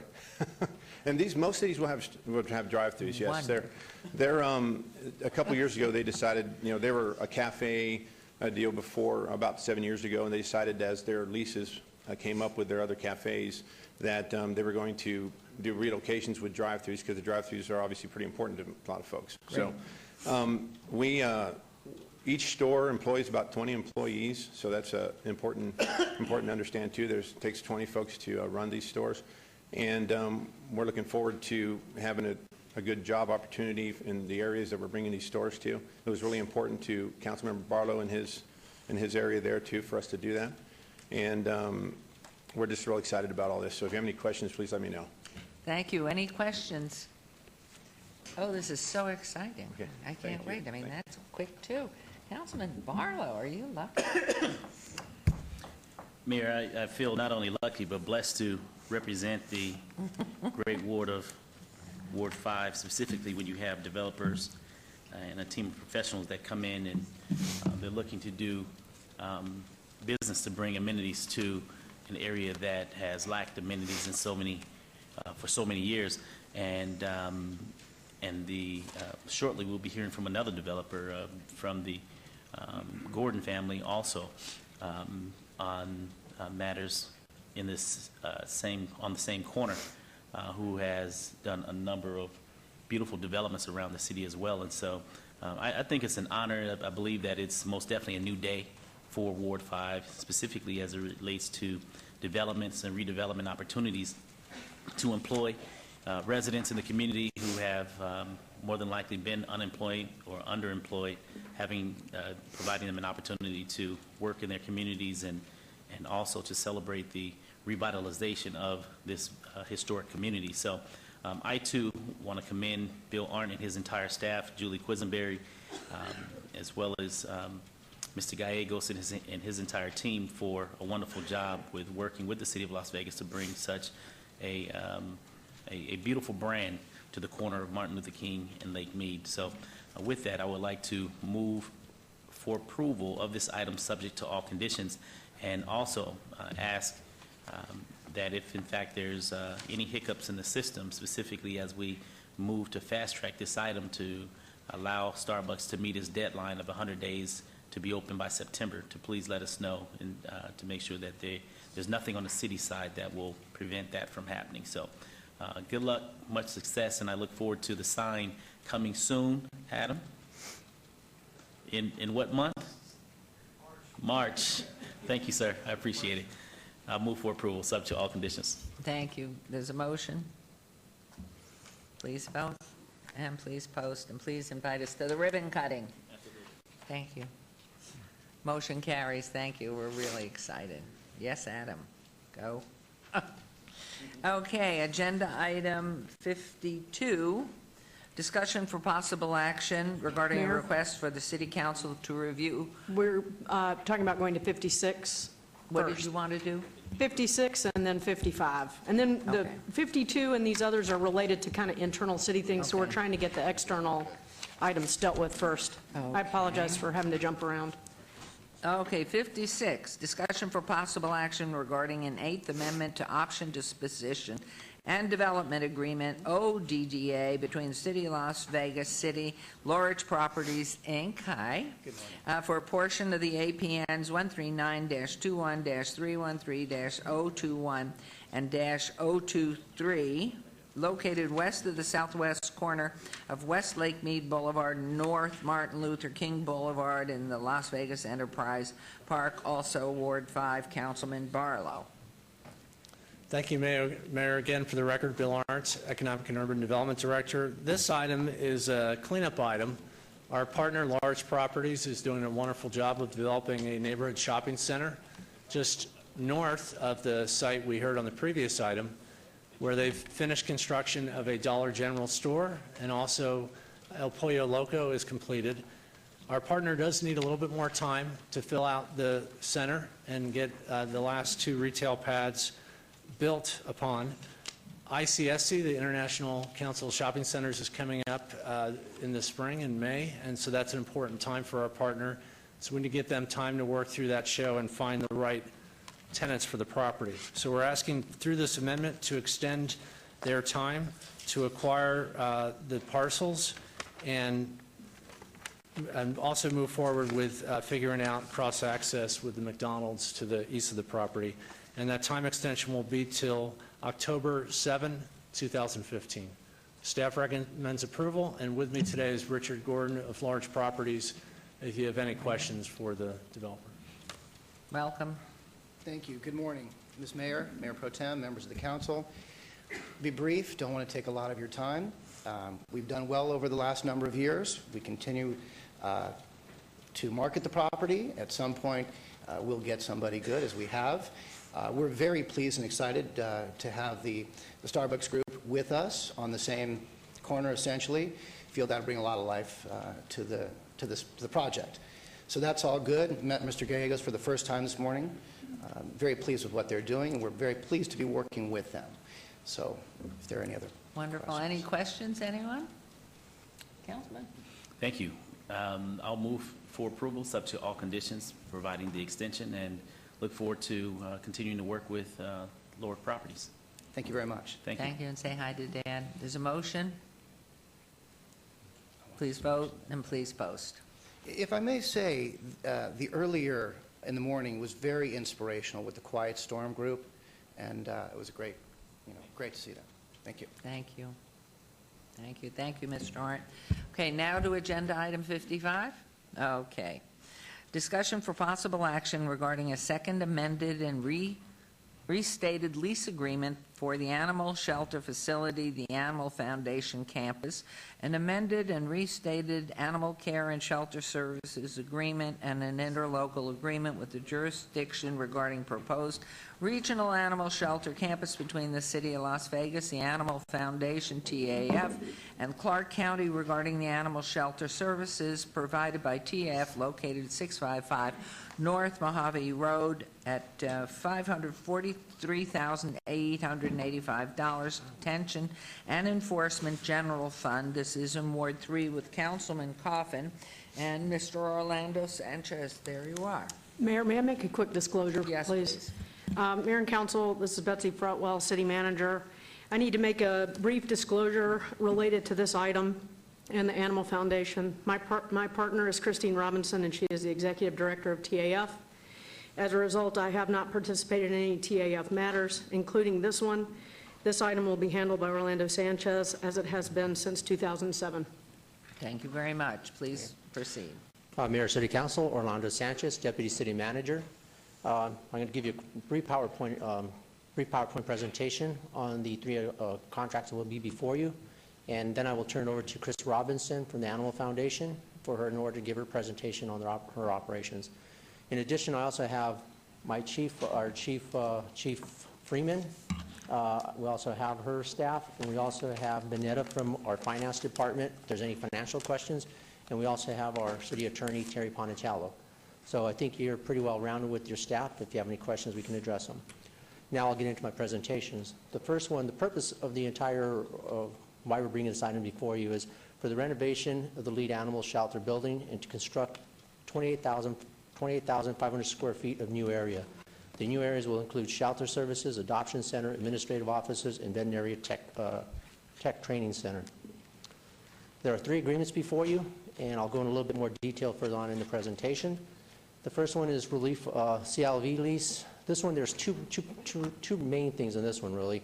It gives us relief, for the City of Las Vegas, relief from our existing contract we have with the Animal Foundation. And it also extends the term to 50 years from the existing one. That enables private financing so they can go out there do their construction projects. CLV Shelter Services funds the shelter reconstruction, expansion, and capital reserves. And the regional campus, this is an interlocal agreement with between the city and the county. For some reason, if the city and county, we part ways with the Animal Foundation and the agreement is terminated, we still have the right to the facility. This picture here, it pretty much tells the story of what happened with the Animal Foundation. As you can see right before you, in 2001 and expansions in 2006, the original shelter was constructed in 2001. Public money went into that, about $4.5 million, and $5.2 million from the Animal Foundation, for a total of $9.7 million. In 2006, the dog adoption bungalows were built, and the public contributed about $800,000, and the private donation from TAF was the $9.7 million, for a total of $10.5 million. In the agreements that are before you, the shelter reconstruction and expansion proposed agreements, that would be $13.2 million of public funds that would be split 50-50 between the city and the county, and $1.7 million from TAF, for a total of $14.9 million. Phase 3 and 4 is 100% financed by TAF to a tune of $13.9 million, and I believe they already have, and you can ask Ms. Robinson, but I believe they have around $7 million already in funds or hard dollars or commitments. So they're well on their way to get this. And the reason why we're moving forward with this is also there's some existing conditions in the shelter with the volume of animals and the cleanliness and the chemicals they have to use to clean the cages. The concrete's starting to fail, and same with some of the cages.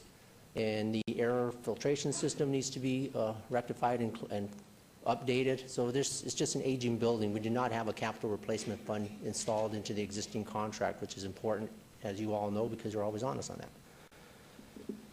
that. TAF commitment for phase 1 and 2, renovate the lead animal shelter building. This will be paid by city and the county. And TAF will construct the adoption center, the veterinarian training area, education center, a barn, and a central plant. And they will have this completed within 4 years after the effective date of this agreement. In addition, they will add additional parking and complete the courtyard, and that will be completed within 6 years of this effective date of this agreement. The terms of the agreement, the lease agreement is for 50 years. We lease the land for $1 a year, and TAF is responsible for the maintenance and all utilities of the operation of the site. Benefits of a new 50-year lease enables TAF to secure their own private bond financing. And this is important for the city, and I really want to emphasize this. It reduces the city reimbursement requirement under the termination for reasons other than default that's in our existing contract, from all improvements of about $15.6 million to only shelter improvements to about $5 to $6 million. So there's a significant difference in the savings if we renegotiate this agreement and we move forward. A question?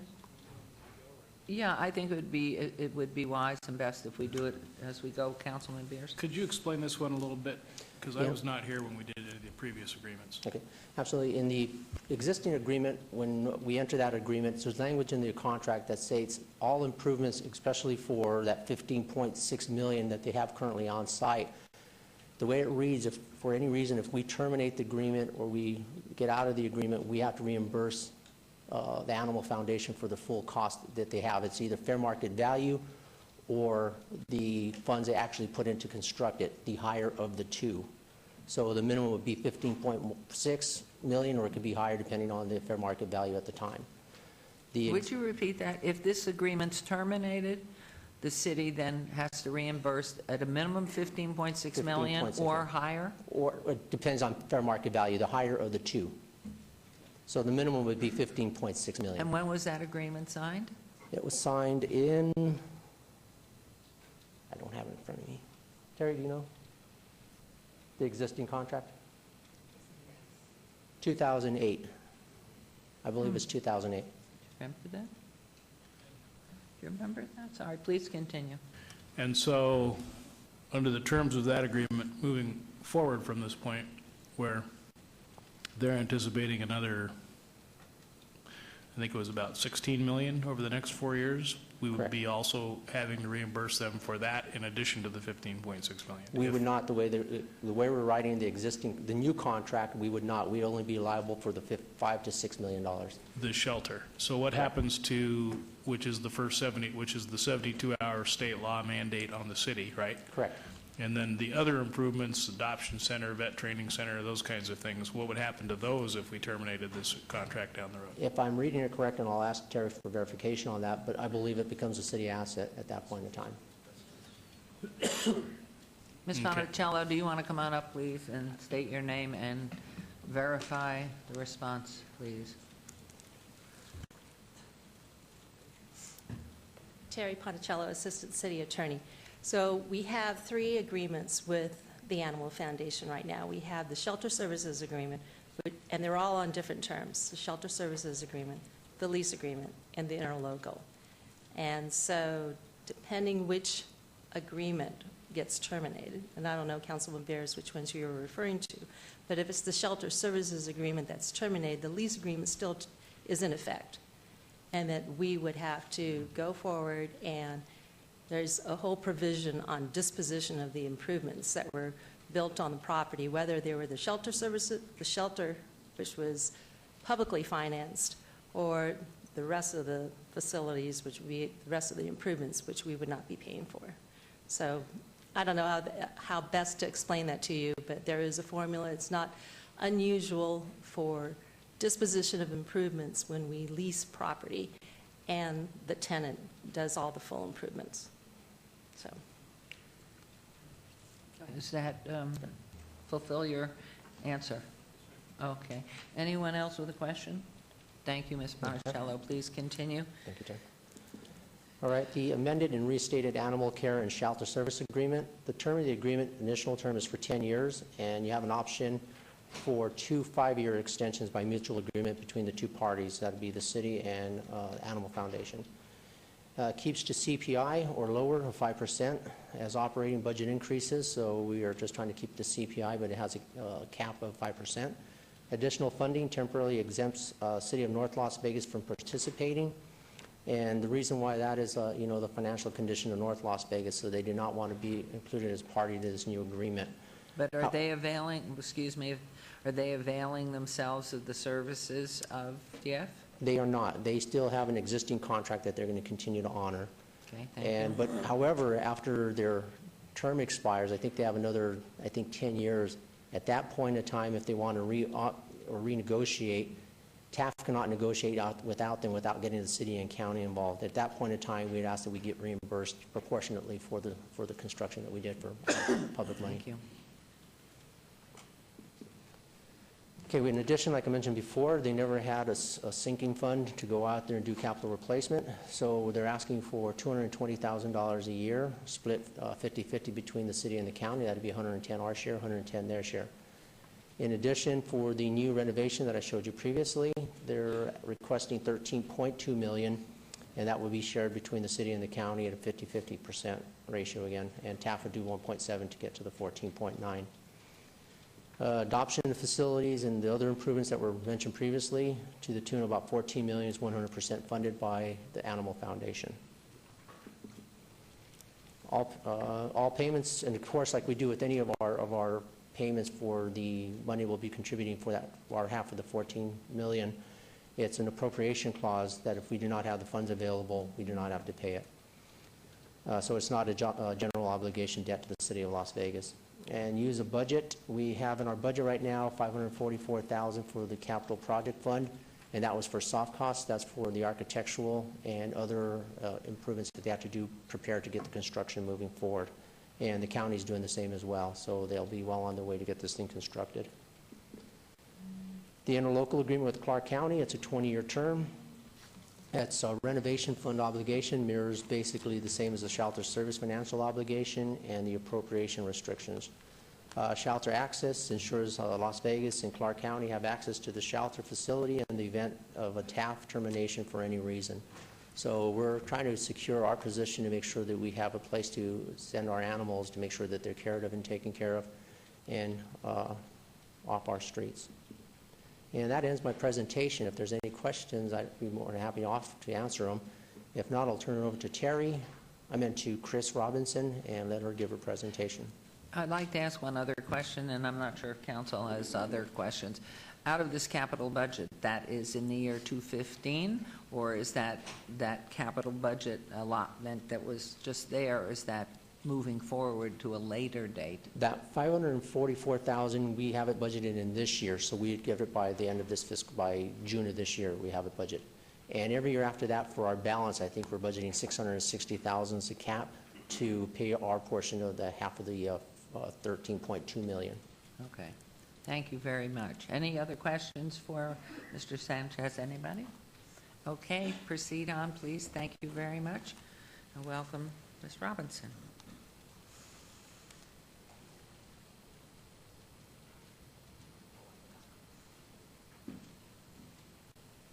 I'm not sure if we had a video. Do we have the video? Did we load the video by any chance?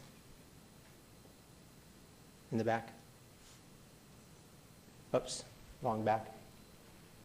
Did we load the video that we were going to show in this presentation? Mr. Rick. Oh, there it is. There Okay. it is. Thank you.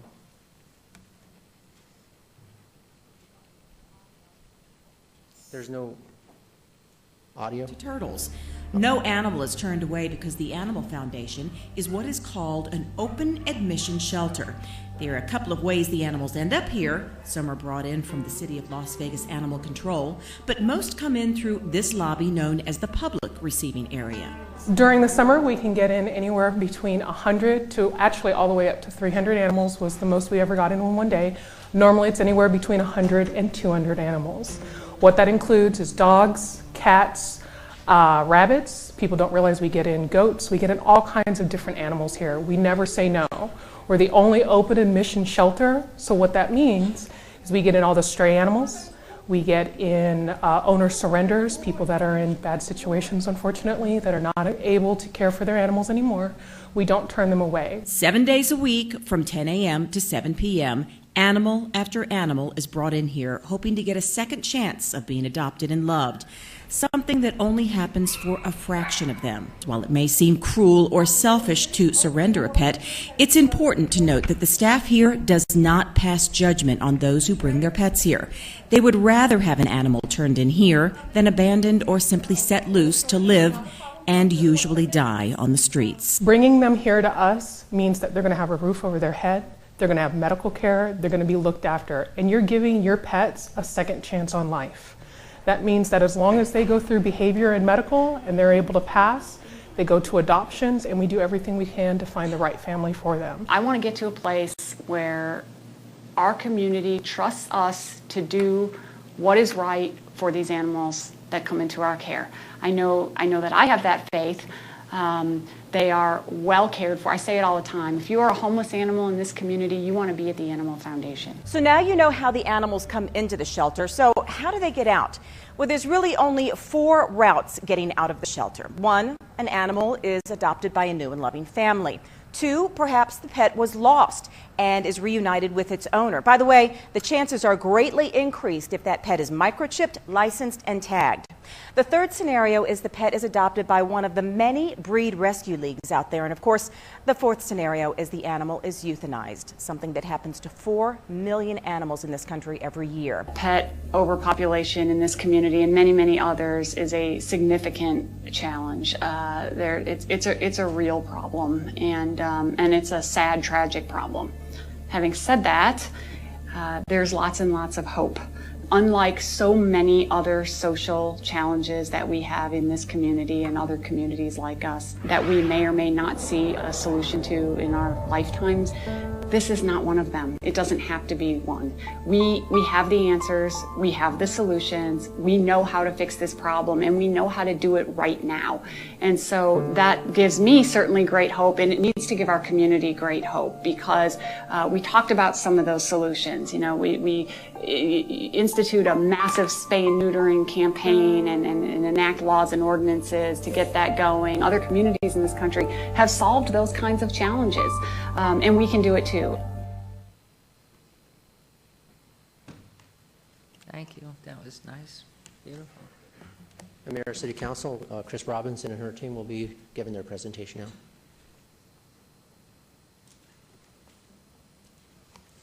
Thank you. Good morning, Mayor, Mayor Pro Tem, members of the council. Christine Robinson, I'm the Executive Director of the Animal Foundation, and we would also like to give a brief presentation today regarding the items that are before you. I'd like to introduce to you Bonnie Rinaldi with Rinaldi & Associates. Bonnie has been working with the Animal Foundation team for 4 or 5 years, I think, both regarding the renovation and capital project components of what we're doing, as well as working with us, with city and county staff on our sheltering and operating agreements, and in your case, the lease as well. Carly Schulten, our Director of Operations, is also here with us today, who has all the answers you might ever wish to hear regarding how we operate and the decisions we make from that perspective. So with that, I'm going to turn it over to Bonnie. Thank you. Welcome. Good morning. Good morning, Council. Can you hear me okay from this mic? Yes, and if you would, as you each speak, do repeat your name so we know who's talking as it goes on the record. Thank you. I will do that. I am Bonnie Rinaldi, and I would like to take just a minute this morning to frame today's discussion. We have a problem in our community in that we have far more pets that have been abandoned than collectively we've been able to find homes for. There are several components to our efforts to address this problem. You saw a video just a moment ago that talked about the Animal Foundation as a whole and all of its efforts. Those really break into several different components with different partners in each one of them. I'd like to point to this graphic that helps to break that down. First, there are, on the front end, community programs.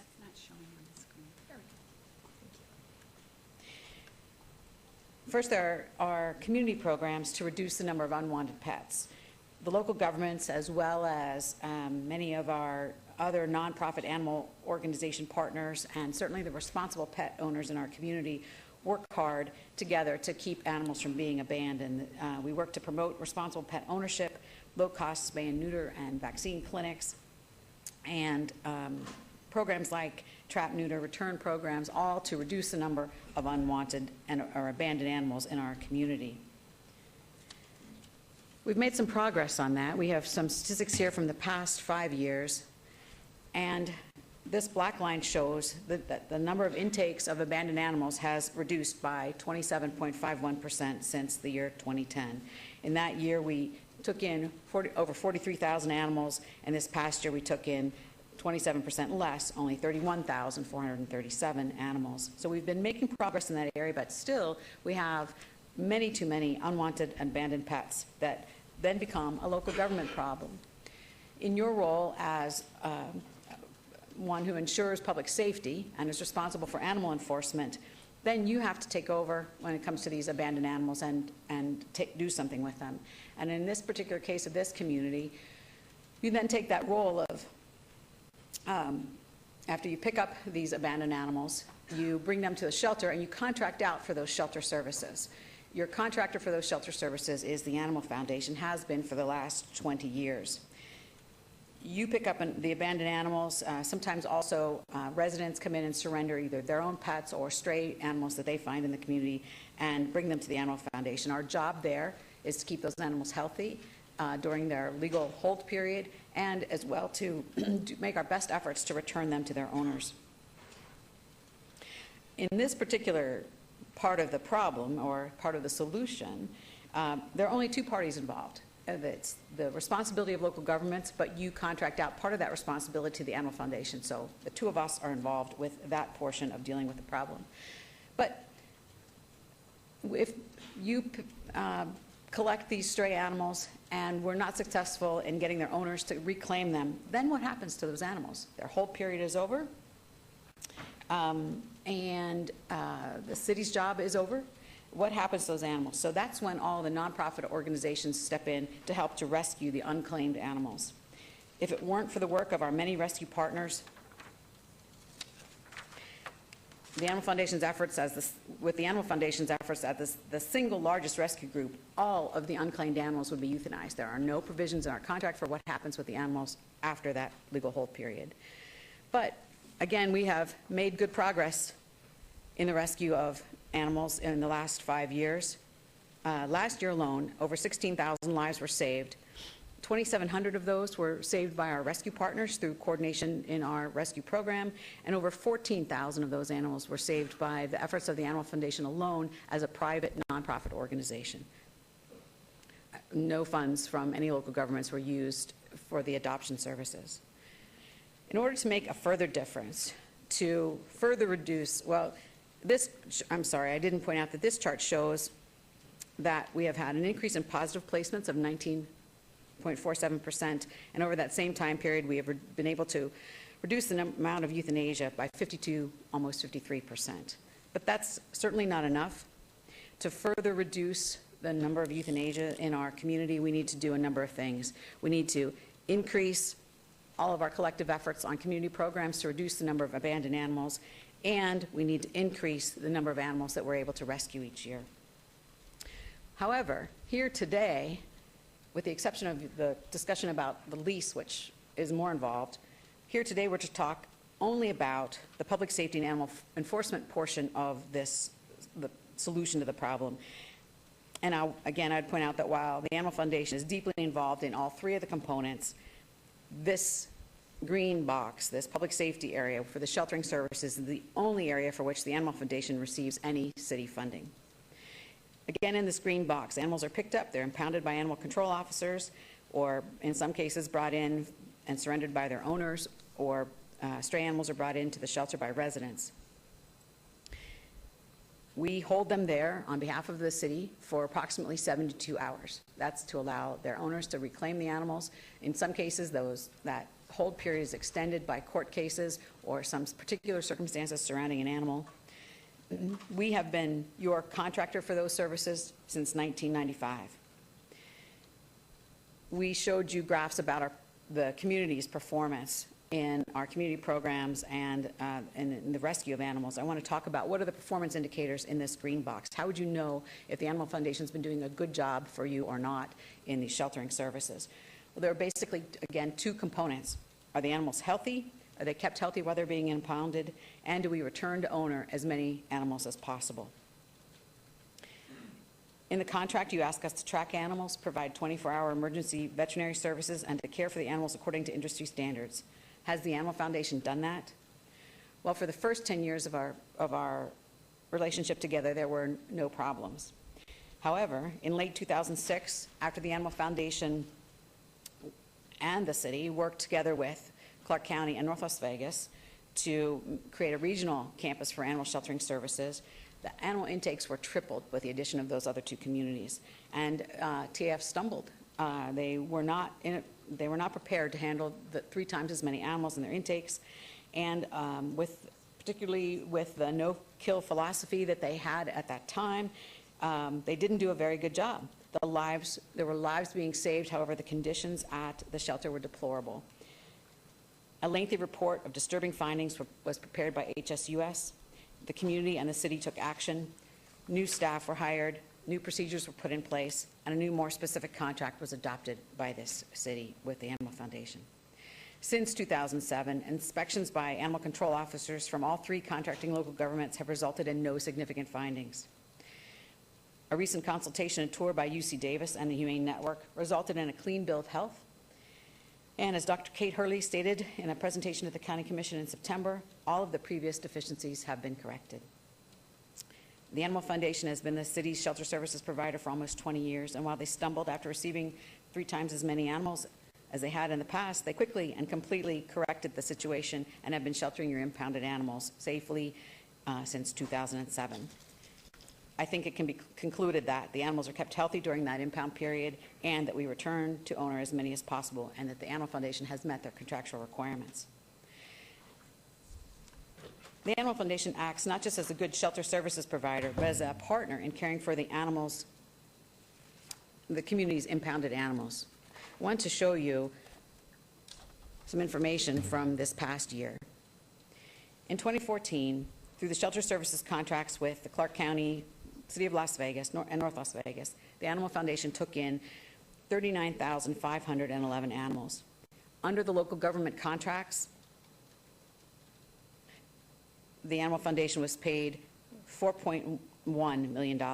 The actual expenses for care during the legal hold period was $4.5 million.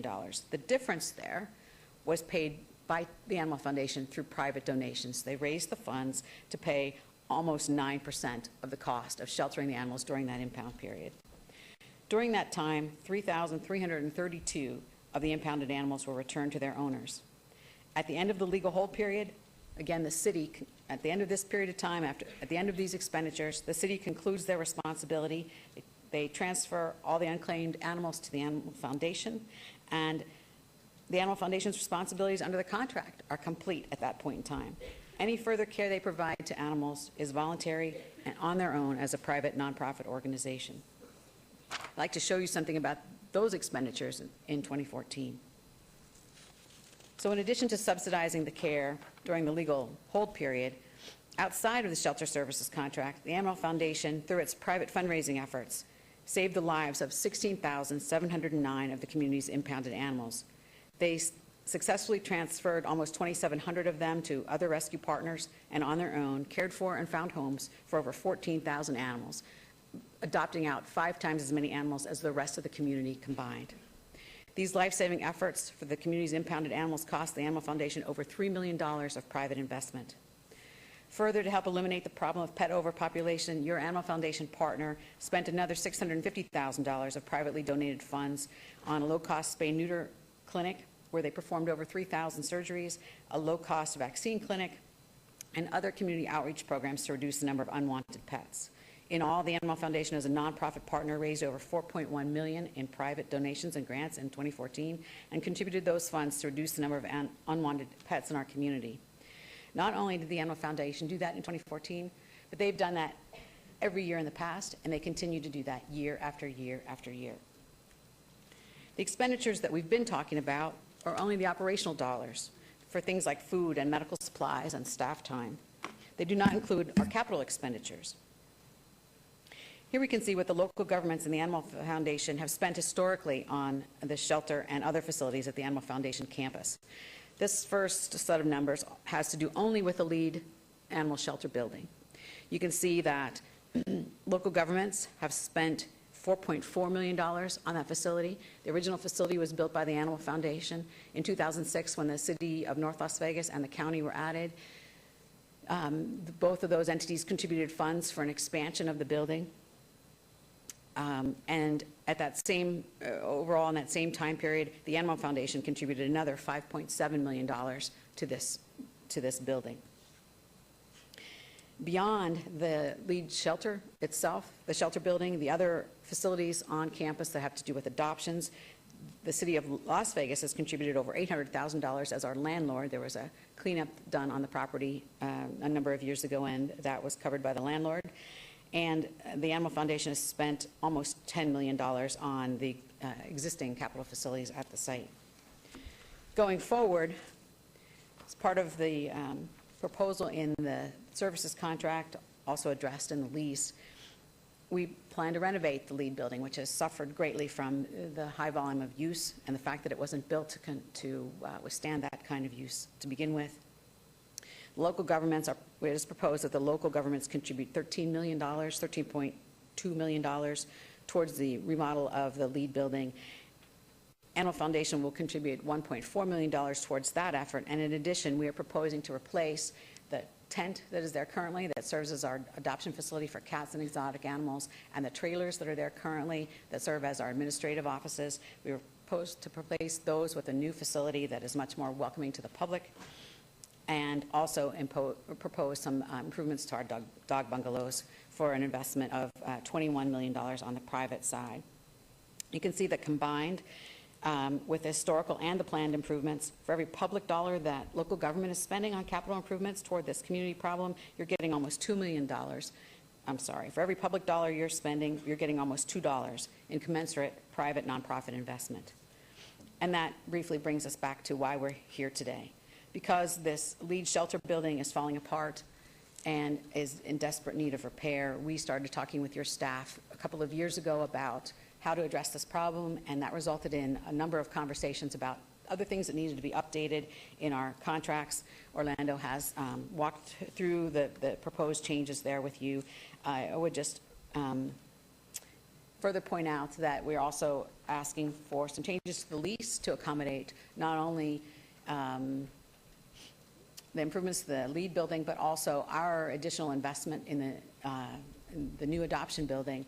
And because we are making an even further investment on the adoption side of this property, there's basically two functions that happen on that land. There's the sheltering services and there are adoption services. In the past, our lease has obligated you to, if we were no longer the shelter provider, to let us out of, to purchase all those facilities. We are recommending that the lease be amended so that if we are not any longer your shelter services provider, you own the shelter services building, you purchase that shelter services building back from us on the stated prices in the agreement, but that you no longer have any responsibility to buy out any of the other improvements, that we would remain on site with the other adoption services there on the property. And just briefly today, I'd just like to wrap up by saying that we feel confident that the Animal Foundation has been effectively and efficiently providing animal care and sheltering services. We're certain that the city receives a good value for its money under this contract, and we respectfully ask you to consider approving the amended shelter services agreement, the accompanying interlocal agreement, and the amended lease. Thank you. Thank you very much. Any questions here, please? Yes, Councilman, Mayor Pro Tem. Thank you. The argument I hear from the other side is that we should have a no-kill shelter here. So what does that mean? I mean, if we told you to be a no-kill shelter, what would happen? What would you do? What does that mean? If you could talk a little bit about that. Sure. Thank you, Mayor, Mayor Pro Tem, and council members. My name is Carly Schulten. I'm the Director of Operations at the Animal Foundation. To answer your question, Mayor Pro Tem, we would see conditions return to what we experienced in 2006 and 2007 if we immediately adopted no-kill practices, which would mean that no healthy or treatable animal would be euthanized. Of course, that's all of our goals, but the reality is at this time we have more animals coming into our facility than we have outcome opportunities for, whether that's adoption, returning to their owner, or placement with one of our rescue partners. So if you have 200 animals coming in and 100 animals going out in a no-kill facility, what happens? They all just stay there forever? Is that if they can't go somewhere, what happens to those dogs? That's a good question. Yes, I believe most no-kill organizations would keep them in the facility until they had a placement option for them. And often most no-kill organizations are what's referred to as a limited admission, which means they can turn animals away when they reach capacity. And as you're aware, we are an open admission shelter by contract, which means we have to accept any animal any patron or animal control officer brings us at any time. So if you don't have the capacity, you would have to tell somebody they can't turn their animal in. Correct. I'm assuming that would be, I mean, that would have to happen, right? So what would happen to those animals that aren't being turned in? They would just wander the streets? I'm not sure what would happen to them. That's a good question. For those questions. I think our goals are the same. It's a matter of the strategy to get there. We really believe that we have to work on the front end to reduce the intakes. We also have to work on the back end to increase our adoptions, with the goal of getting to where there is no healthy animal that's euthanized. But the method of getting there is where the disagreement comes in. Okay. So, and I guess the other comment I have is apparently, I wasn't at the county commission meeting yesterday, but apparently they abate it for 30 days to get some more answers and that sort of thing. So I guess my question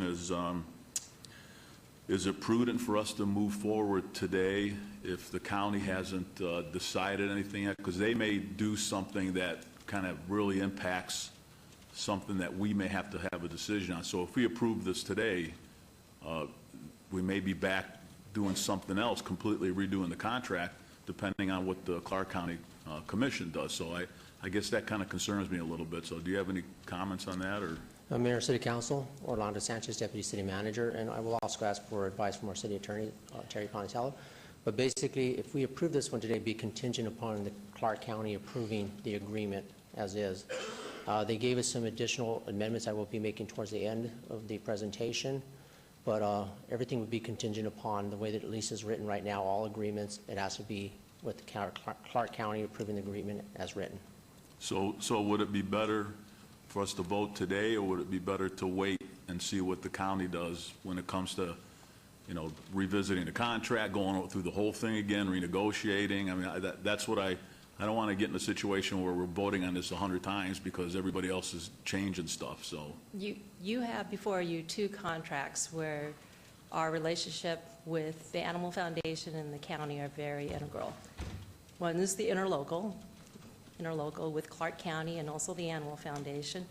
But the Shelter Services Agreement before you actually anticipates that Clark County is also in agreement with respect to the renovation funding obligations, the sharing of going forward with the capital replacement and the renovation funding for the additional facilities. So you can either obey it to see what Clark County decides to do, and at that point, if they decide not to go forward, then we can either continue with our current contracts and renegotiate. Our Shelter Services Agreement contract expires at the end of the year, but there are 2 5-year options. Or we can renegotiate a contract for the shelter services without the component of Clark County in it. So, and I don't know, probably our interlocal will just stay the same. Okay, So but those are your options. One option is we wait, obey this 30 days until after the next county commission meeting, which would be the day after, and then at least we know what they're talking about, and that would help us decide what we want to do. Yeah. Is that the more prudent way to go, or? They have 2 contracts before them. They have the Shelter Services Agreement, which is nearly identical to ours, and the interlocal agreement, and it is identical to ours. But they haven't approved those yet. No, they didn't. They abated for 30 Okay. days. I don't know, it just seems to me we should wait and see what they decide, at least get some input from them before we make a decision, but I'll wait and hear from Okay. everybody else. Thank you. I mean, I think those questions, I'd like to ask Carly a couple of more things, because I woke up in the middle of the night and didn't go back to sleep thinking about these animals, because I'm sure all of us would love every animal to live out the duration of their lives healthfully and with caring. But I began to dream about a high-rise building with all of these animals that were living on 15 and 20 years that you can't possibly take care of. And since you have an open admission, and we pick up through services, we have our services out there picking up dogs and cats and turtles and everything else all around the county. The ideal situation, if you don't find placement, how many animals are you able physically to keep and attend to, not if you've neutered or spayed and you leave longer time for them to repair, but how many animals are you in the facility able to keep interminably? How many animals can you handle beyond what you're continuing to try to place and find a happy home for? This is Carly Schulten, Director of Operations for the Animal Foundation. We have capacity to carry between 800 and 1,000 animals on campus at any given time. Now that includes the animals in our care while they're on their legal hold, as well as the animals in our care beyond that hold that we're trying to find placement for through our rescue, adoption, or still RTO or return to owner programs. We do not have the capacity to keep animals in our facility for indefinite periods of time, unless, of course, that is mandated by a court hold through the local governments or animal control. We are not set up to be a sanctuary. It would not be humane or right for us to keep animals indefinitely in our care. And how many programs are there out there that can take, if in fact there were a timeline that you could only keep an animal for so long, regardless of what the animal is, how many resources and shelters and placements do you have to place an animal that you can no longer hold because you're intaking 100 or 200 new animals a day? How many resources do you have that can allow that pet to go on, either one, find a happy home, or two, stay there indefinitely until they find a happy home, and again, living maybe 15, 20 years?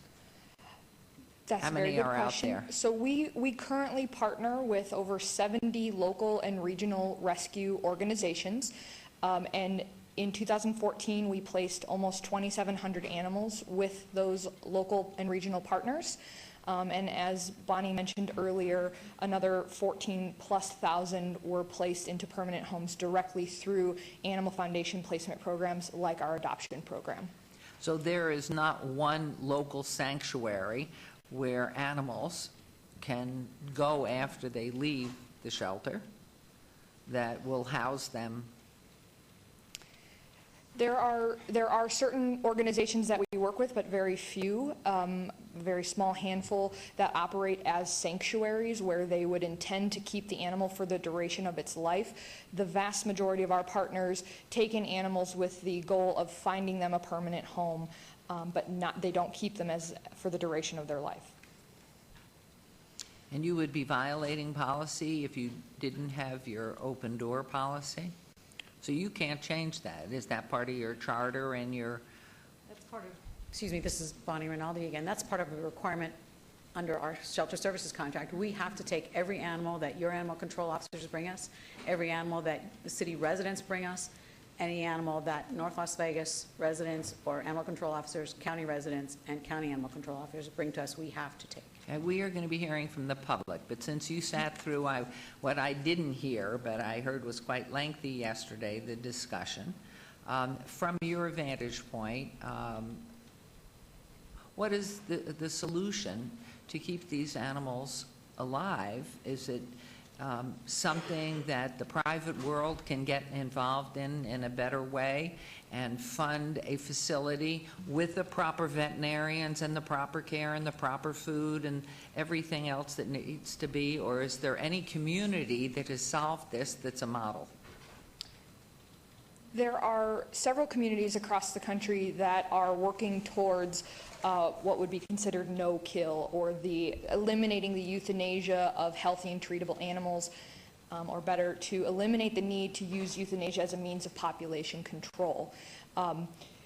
The solution, as Bonnie mentioned before, because it's a community problem, we need the community to help us solve this problem.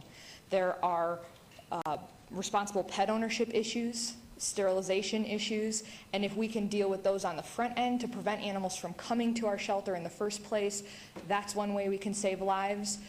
There are different approaches to enforcement that may help keep animals out of the shelter system.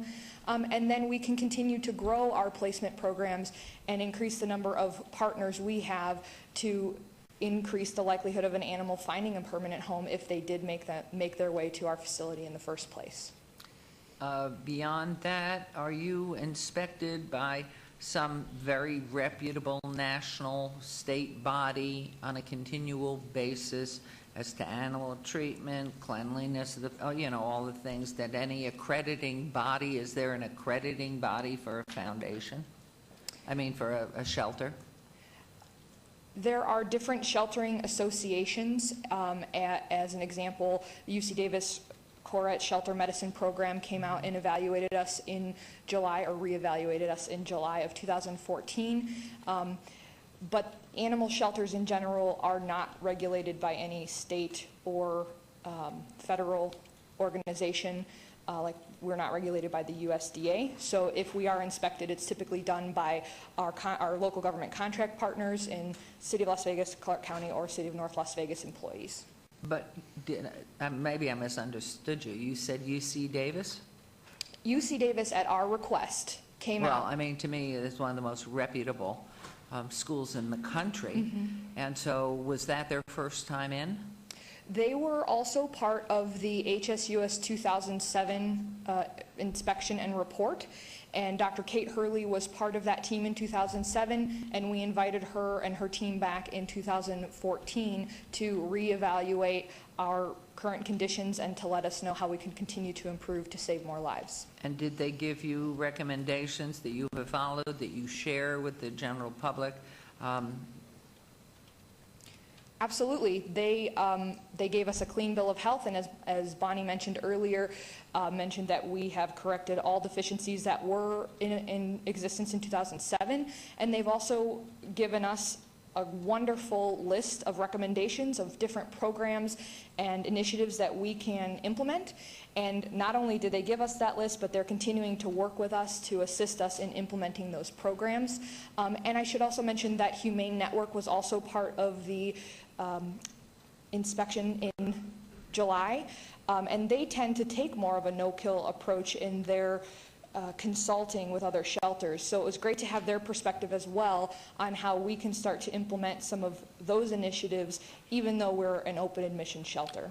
And can you specifically address, which is where I was getting to through all of this, what their recommendations were so that you are moving even more rapidly and in a wider berth towards no-kill? What were their knowing, I mean, that is one of the most, Cornell and Davis, I mean, top of the top. What did they recommend as you move towards no-kill? There were many, but I will highlight some of the major initiatives that we would like, that we're planning to and would like to move forward with in the very near future. One would be a community cat program where we would likely need some ordinance changes and the support of local governments to be able to sterilize and release feral cats back into the community, as opposed to rounding them up and simply euthanizing them because they're not friendly and they can't be placed in homes. That's a program that has been incredibly successful in other communities across the country, and we're excited to bring that to Las Vegas to really increase the life-saving efforts for our cats. May I interrupt you right there? Because we have them in our neighborhood, and obviously if they have not been neutered or spayed, there are many of them running around. And I'm wondering, is there anything in research that is given, and maybe it's something that's not a legal resolve, where you have feral cats in your neighborhood and you can leave out a little piece of tuna fish, and that has taken the effect of future generations of cats coming in the future? Is there anything in the research that's being done at Davis that gives it up to the individual in these neighborhoods if they are sure it's not somebody else's cat? Or is that illegal? According to my understanding of local ordinances, if you are feeding a cat that is roaming around outside, doesn't live in your home, in some instances that can give you, that would make you the custodian of that animal. So while not recommended, because as we know, there are plenty of cats roaming in our community. The estimates are over 300,000 free roaming cats.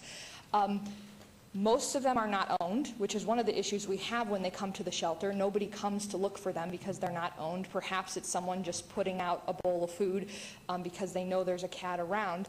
But I'm sorry. The issue is that there are so many more in the community than we will be able to round up and find new homes for, especially those that aren't friendly, that it's a much better approach to actually put them back. Sterilize them first, but put them back so they can continue to use the resources that are available to them or made available to them.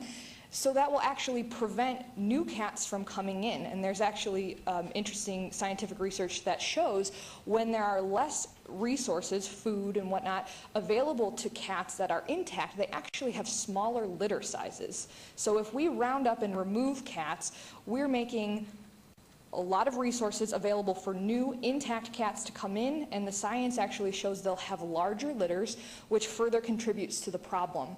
So one of the most exciting things about this program is not only do we not have to euthanize the cats, because nobody wants to do that, they get to go back to where they were already thriving, and it's going to help solve the problem by reducing the number of free-roaming cats in our community. And there is no charge to the individual if they have a trap or can call to borrow a trap.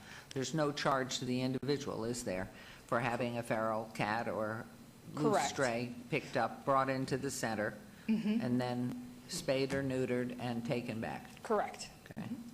Any other recommendations from Davis One of about the- no-kill?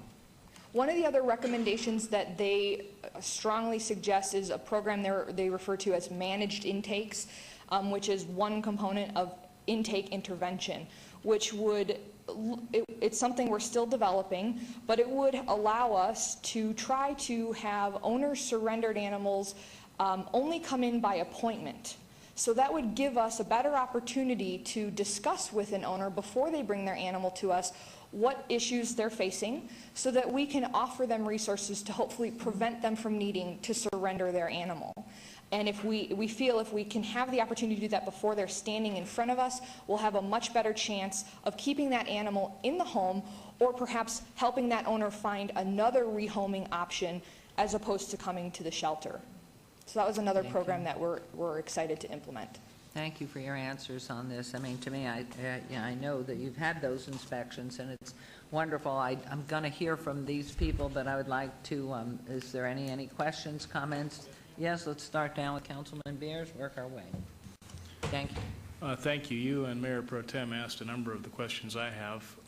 One of the ones unanswered is that I pulled down your 990, and you have a cash balance on hand around $5 million. Why sit on cash while euthanizing animals? This is Carly Schulten, Director of Operations for the Animal Foundation. In 2011, we received a gift from Steve Wynn of $5 million. We used $1.4 million of that gift to pay off an existing construction loan, and the other $3.6 we put into an endowment to hopefully grow that endowment, and we do use the interest and dividends from that endowment to help support our operational expenses. We felt that that was a responsible and sustainable approach to how to use that money to keep our operations supported for years to come. What did that endowment produce last year, ballpark? $104,000 was our interest and dividends last year. So that's presumably every year you'll get that money as the earnings off this pile of cash. And hopefully more as it grows, yes. And people can now come along and add to that endowment, make a contribution to that endowment, which would cause the annual income to go up. Yes, sir, that would be wonderful. And you use that annual income every year, all of it, on operations? Yes, on operations that occur after the legal hold, which is after our contract services with the City of Las Vegas. I hear anecdotal stories about empty kennels and sparsely populated kennels. Why are you euthanizing animals if you have room? So there's two different issues with empty kennels. The first one I will address is in regards to a term in the field that we call, it's adoption-driven capacity. So I'll use cats as an example. In the past, after the 2007 report from HSUS, it was recommended that we house cats in a checkerboard pattern. So we have banks of stainless steel kennels, and it was recommended based on the number of incoming animals and how quickly they should be able to move through our system, what our carrying capacity should be, and that would allow us to have a cat in every other kennel, thereby reducing our capacity to an appropriate number of animals, decreasing their likelihood of getting sick, and increasing the likelihood that someone might choose to adopt them.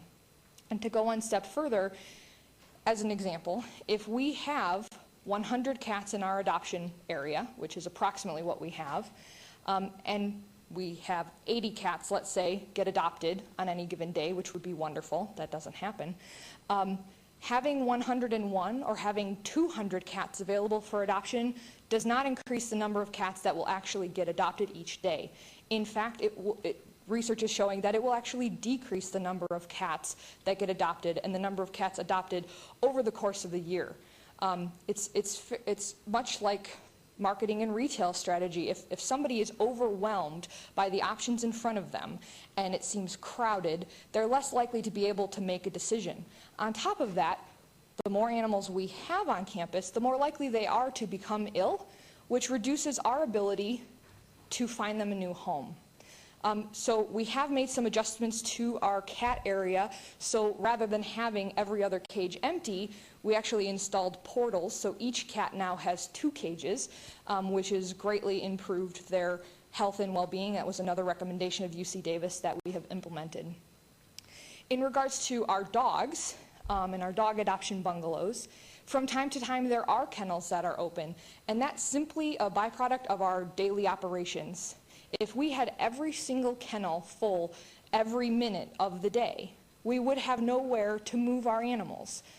As animals finish their legal hold in our lead shelter building, if they're approved to go up for adoption, we have to have somewhere to move them. So if an animal's in adoptions and it gets adopted, it's going to come out of that kennel, we'll have to clean that kennel, and then a new animal will move into it. So from time to time, there can be 20 to 40 kennels open in our adoption area for dogs, but that's simply because there's animals getting ready to move into them. So again, if every kennel had an animal in it every minute of every day, we would have no way to continue our shelter flow, if you will, and continue the movement of animals from the lead shelter building to our adoption facility. I also hear anecdotes of rescue organizations that the Animal Foundation, won't work with. What are the requirements for those shelter partners, and what limits their capacity to take animals? Sure. We require that our rescue partners be a 501c3 nonprofit rescue organization, so they actually have to have a mission to rescue animals. Otherwise, we simply reserve the right as a partner to inspect their facilities should we have any concerns arise. And those are really the only requirements. So as long as an organization can provide us that documentation, they're brought into the loop as a rescue partner, they're given access to our online rescue list, and they're made aware that at any time they're able to take in any animal they may have the ability to accept from us. Is there someone who's designated in your organization to be the rescue partner coordinator? Yes, the Animal Foundation, with its private funding, employs a full-time rescue coordinator as well as an assistant to the rescue coordinator, and they also help with the foster program.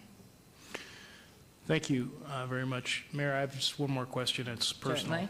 I'm sorry, it's a personal question. The other night, the judge didn't even pick the Sheltie in the top 4. Can you fix those judges at Westminster? Because that's just wrong. Unfortunately, we have no effect over Westminster, but in April we will be having our very own dog show at our annual fundraising event, Best in Show, and I am confident, as always, that the judges will be very fair and pick the best dog possible at Best in Show, April 26th. I'll be playing this part of the show back for Shelby tonight. Thank you. Thank you. A lot of hurt little feelings out there. It was a cute little beagle, though. It was. Hey, Mayor. Thank you. And I thank you, Councilman, because I will have some exciting news about Westminster at the end of our meeting today. Ladies, you've done a fabulous job. Ms. Robinson, your team's done a wonderful job. It seems like Mr. Sanchez, you and I had this conversation to get this ball rolling several years ago. It's taken a long time to get to this point, so I just want to commend your team on finally getting us here, legal as well. A couple of things, Mayor and Council. I think it's incumbent that we recognize that the Board of County Commissioners handled this very well yesterday. I think they did the very best job they could, and a shout out to Sabra Newby-Smith over there for her efforts in wrangling a challenging item. So shout out to the County Commissioners and her, and your team, Orlando, as I mentioned before, because you've done such a great job getting us here. you guys raise a lot of money out there. The Animal Foundation raises a lot of private sector funding. I mean, it's important that we understand where we stop and you guys continue this process of animal care and animal adoptions. I want to commend also Councilman Coffin. As soon as he got elected to this office, Ms. Robinson, you and I gave him a tour of your facility and the challenges that you've been facing with the physical nature of the building and the ventilation and the whole 9 yards. So I appreciate his concern and his involvement as well. Mayor, you asked a question about how do we deal with this overpopulation of these animals, and it comes down to one thing for me, and it's called responsible pet ownership. And we don't see a lot of that happening.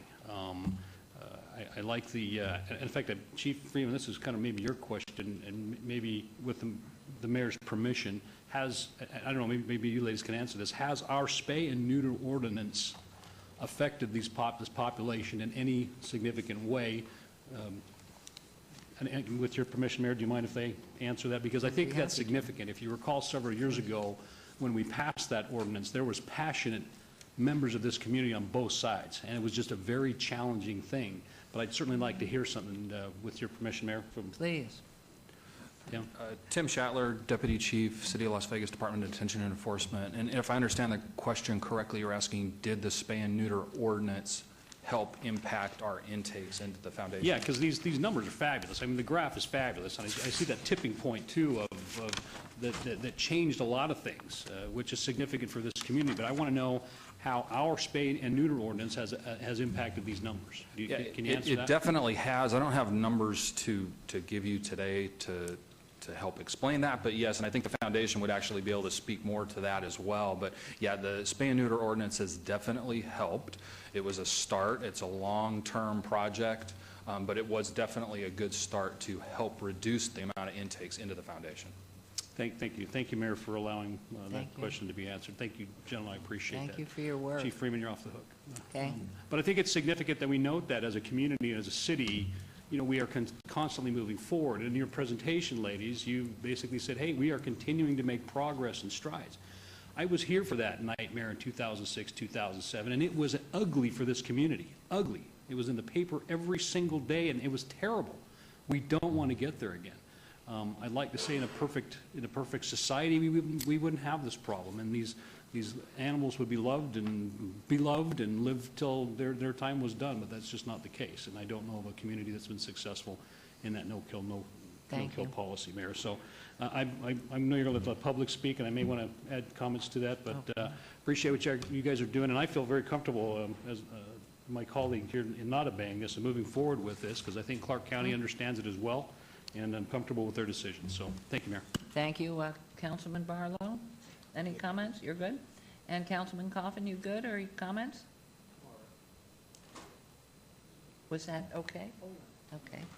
Okay, so now let's hear from the public. Thank you both for your address. And I've got here Stephen Charles, that haven't spoken already. If you've spoken on that earlier time, you're not allowed back up. That's the end of you. You're finished. But Bill Christie and Kathleen Delaney and Linda Finch and Bryce Henderson and Debbie Hiltner, John McDonald, and Jenny Schwartz. And if anybody, here's a couple of more. And so let's set the time, if we could, at 3 minutes, and let's try to stay with it if you don't mind. And if somebody's spoken before you and covered your points, let's not say them all over again. So we welcome you and thank you for coming and spending the day with us. Hopefully you will get lunch afterwards. Not on us, though. Thank you, Mayor. Appreciate it. And you and Mayor Pro Tem both brought up a couple good points, which I would like to address, and then also make a brief statement. A number of you asked, First, your name. Oh, I'm sorry, Bryce Henderson, Henderson, Nevada, president of No Kill Las Vegas. So a number of you brought up great concerns. Is this happening anywhere else in the country? And yes, there's over 300 communities where they are saving 90% of the animals. And I think it's very important to clear up, no kill means that in the definition of shelter management, that you are saving 90% of the animals. So no one's coming here today and asking you to flip a switch and stop killing animals. Even in places like Reno, where they're one of the best shelters in the country, they still euthanize 6% of the animals. But I'm sure all of you can understand there's a distinction between euthanasia and killing. we are opposed to, when we say no kill, we believe no healthy adoptable animal should be killed. And it is being done all over the country. It's a revolution that's happening in shelter management. Unfortunately, it hasn't caught on here yet.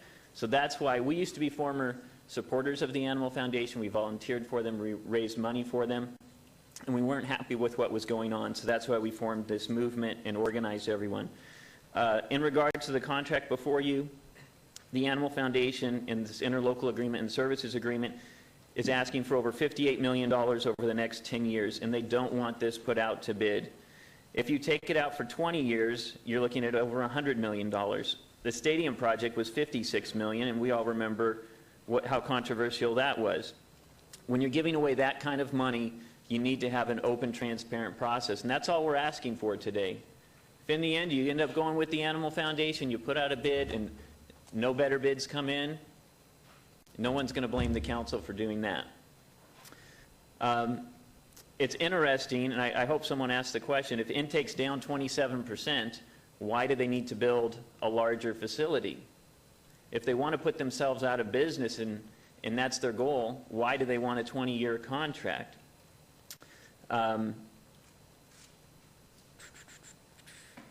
I think when I watched the video, I noticed Christine Robinson mentioned that their goal is to build trust in the community. I have over 4,000 signatures here from people in the community who don't want to see the Animal Foundation running their shelter, and it's because we've been lied to. There is no trust anymore. That's why we left there. That's why so many others in the community do not want the Animal Foundation to continue to run their shelter. So I would ask that you postpone this, follow the county commissioners, and allow this process to move forward another 30 days. Commissioner Sisolak asked us to reach out to the Animal Foundation, which we are going to do. We would love to work something out with them, but if not, we're prepared to put in a proposal of our own. So thank you very much. Thank you very much, and you did that with 7 seconds to spare. And being a big one who likes to pull everybody together, I failed to make that comment. That is, you know, we'll get everybody together, have a plan, and try and work through this. But appreciate your comments and your staying on the timeline. And so I can do it alphabetically, or you can just step up, but will you say your name, please? So I think we'll just go as you feel the spirit move you. Thank you for your time. My name is John McDonald. I have a great senior dog named Ollie, and I got Ollie when he was 13 years old from the NSPCA. Ollie was severely abused his whole life and had substantial behavioral issues. The NSPCA worked with him and sent out requests for fosters and homes. Ollie would leave the shelter, but he kept coming back. The NSPCA continued to send out help requests, and thankfully they would not quit on him.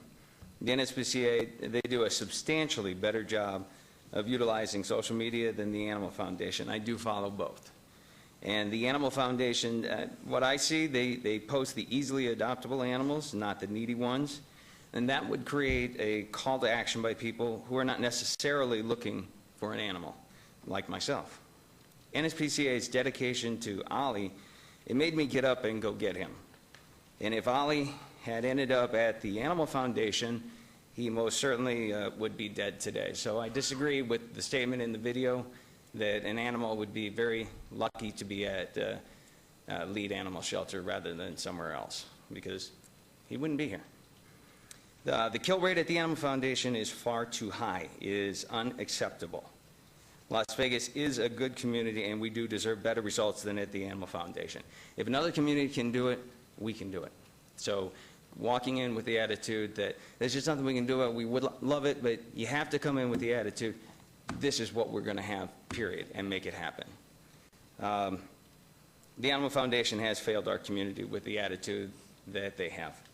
So please do not reward their failure, and I do thank you for your time. Thank you very much. Appreciate it. Good afternoon. Good morning, afternoon. My name is Debbie Hiltner.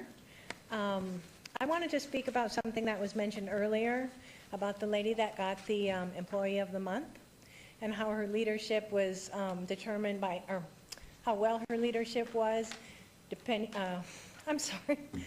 based on the people who followed her, her team.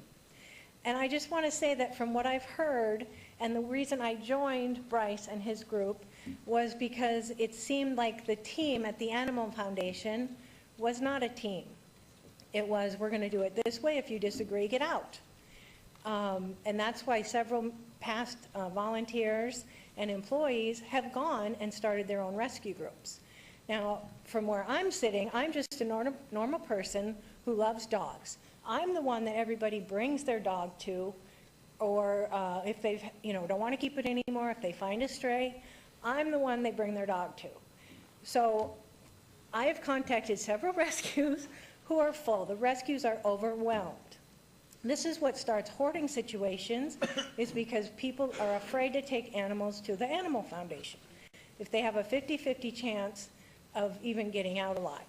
Most of them won't, based on what's on their rescue list, having an ear infection, having a drippy eye. This is not a place where you want to take a healthy animal and expect to find it a good home. Again, with Bryce, I'm just going to strongly suggest that you allow other bids on this contract.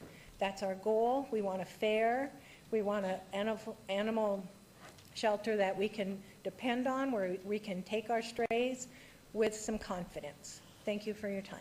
Thank you very much.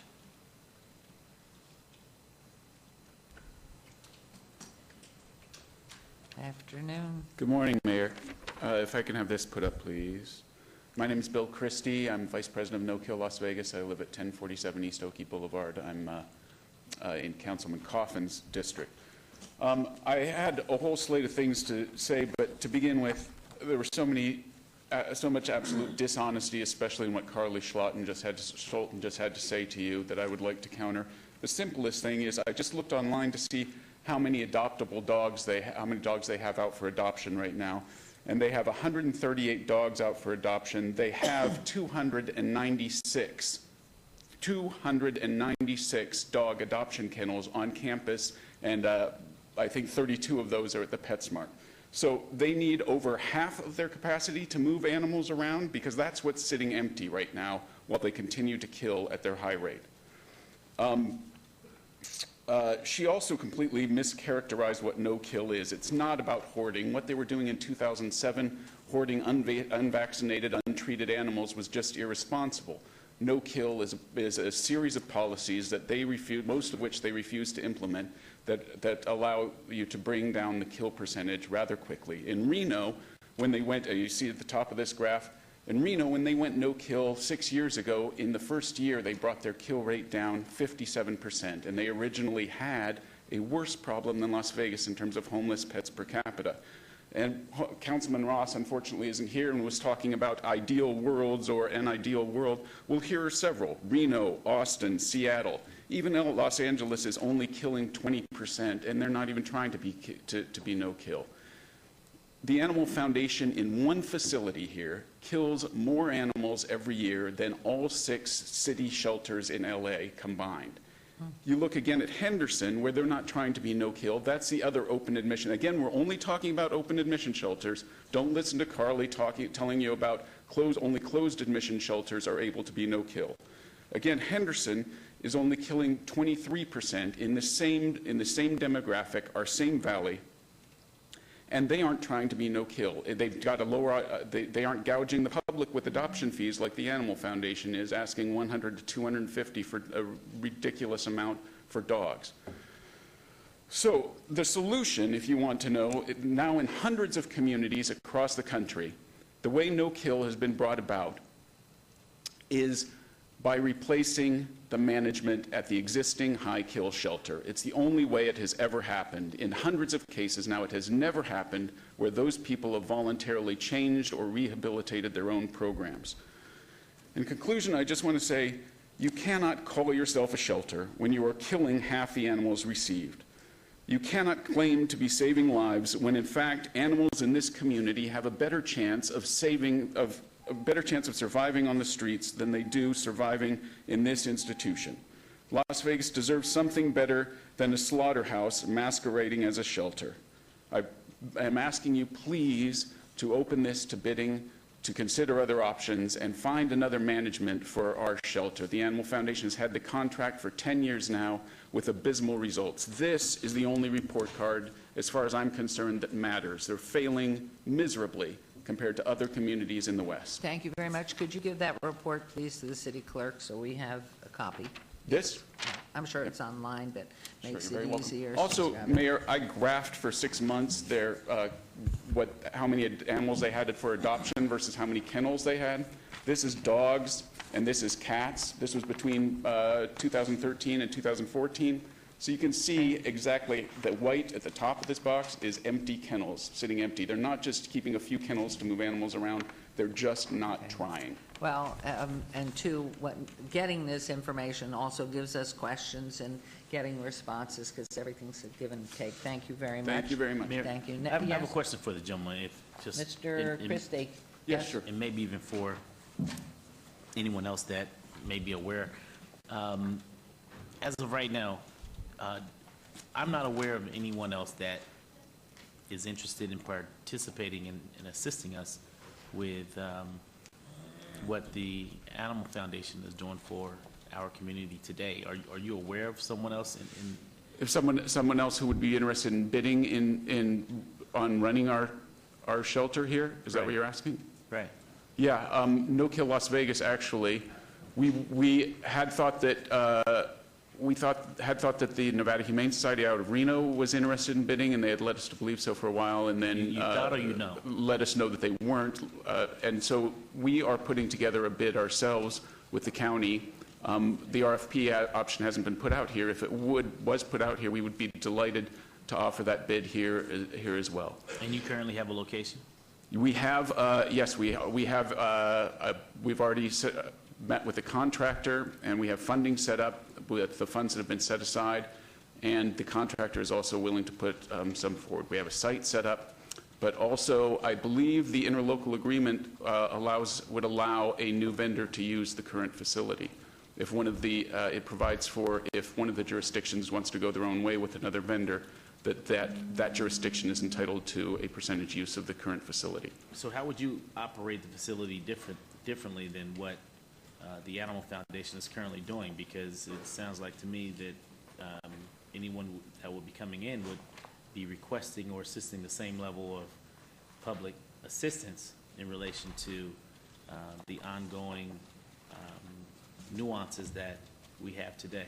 There's a whole, that's what the no-kill, what no-kill is a whole slate of proven procedures and policies that make this possible.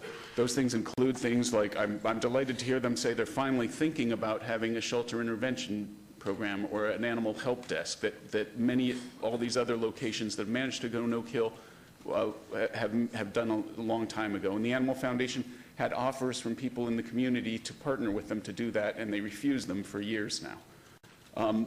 Things like that, things like running more promotions. You can see on that graph there's a big dip where they emptied their kennels when they dropped their adoption fees. And that's a simple remedy too. The Henderson across the way is killing less than half of percentage. Percentage-wise, their percentage kill rate is less than half of what the Animal Foundation's is, just because their adoption fees are lower. I think their dog adoption fee is $90 compared to $100 to $250 at the Animal Foundation, with all the same benefits. Okay.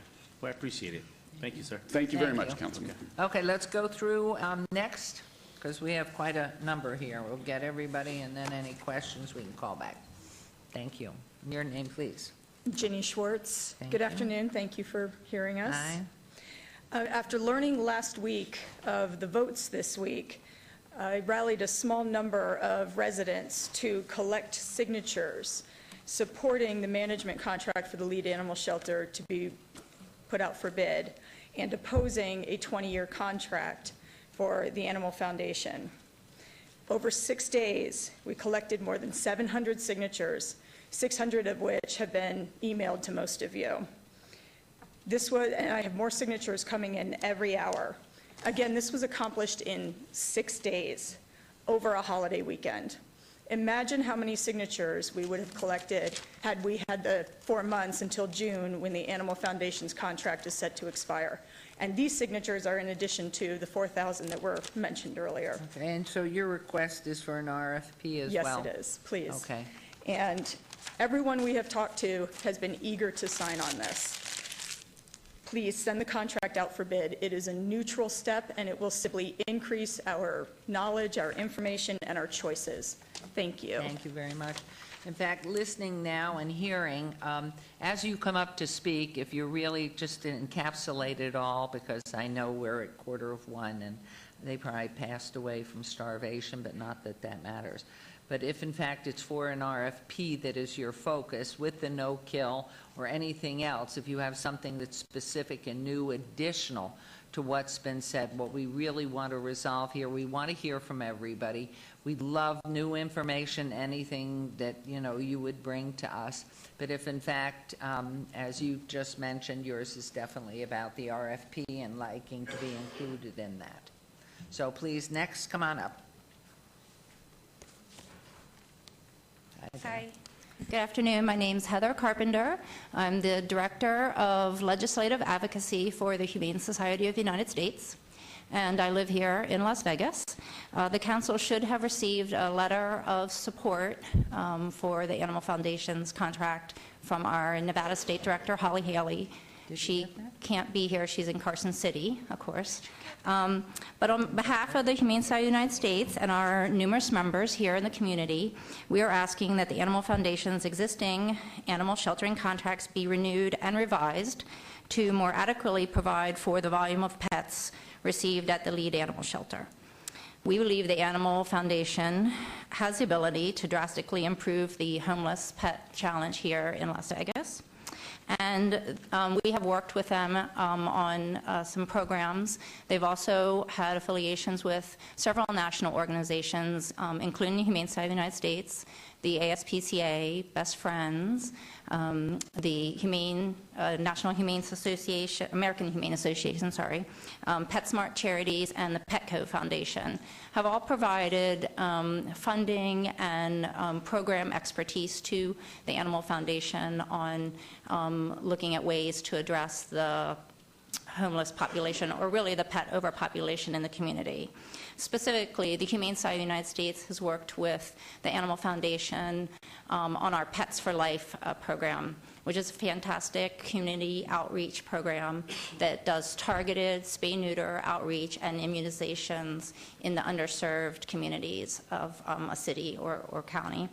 And they've had a couple events, and actually there's one coming up again this month. And it's really providing free spay-neuter and vaccinations and education to those parts of the community that may not have access to the resources, which I believe it's one of my favorite programs of my employer, is really a great way to address that intake, because again, there's a lot of intake here. I'm new to Las Vegas, so. Anyway, we think that, you know, with these national partnerships that the Animal Foundation is engaging in, that they understand the problem and will work, you know, with us and others to address and better serve homeless pets and families. And so, therefore, we're asking that their animal sheltering contract be renewed. Thank you. And could you give a copy of that letter to our city clerk here? Absolutely. So make sure that we have it. Thank you very much. Thank you. Thanks.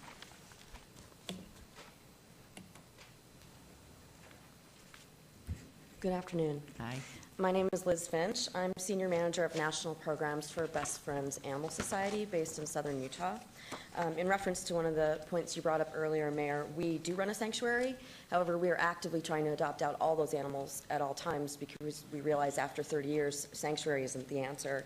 In fact, our mission is to end the killing of animals in U.S. shelters, and we've been working with a number of communities that are making huge strides and seeing this as a reality, including Albuquerque, Pima County, Salt Lake City, San Antonio, Los Angeles, and Jacksonville. I would like to point out, just as a sort of a national overview, some shared key elements that make these communities successful. And I will say that our interest here today is that it's exciting to see a city the size of Las Vegas, with the number of animals that are coming through LEAD, actually show an interest in having progressive policies, which is the first step towards really getting to no kill, and it is something that you could achieve. The key elements are, one, a demonstrated political will supporting no-kill practices. 2, shelter and rescue partners open to new ways of doing business. 3, a collaborative relationship between stakeholders who are committed to making a positive difference in the lives of animals. And 4, adequate public funding. Now, I apologize, the numbers I'm going to cite here were actually for the Clark County meeting yesterday, but they are pretty much relevant to the city as well. The communities that I cited earlier as making strides towards no-kill pay between $12 and $29 per household for the progressive services that the cities provide. Clark County, in comparison, pays $7 per household for services that basically cover the 72-hour hold and nothing further. No-kill practices do unfortunately require some additional funding in order to be able to do things like provide stipends to the rescue groups and enable them to pull higher volumes of animals, do transport, do more of the community cat type programs. So it's a reality, but it is something that I think I just wanted to bring up.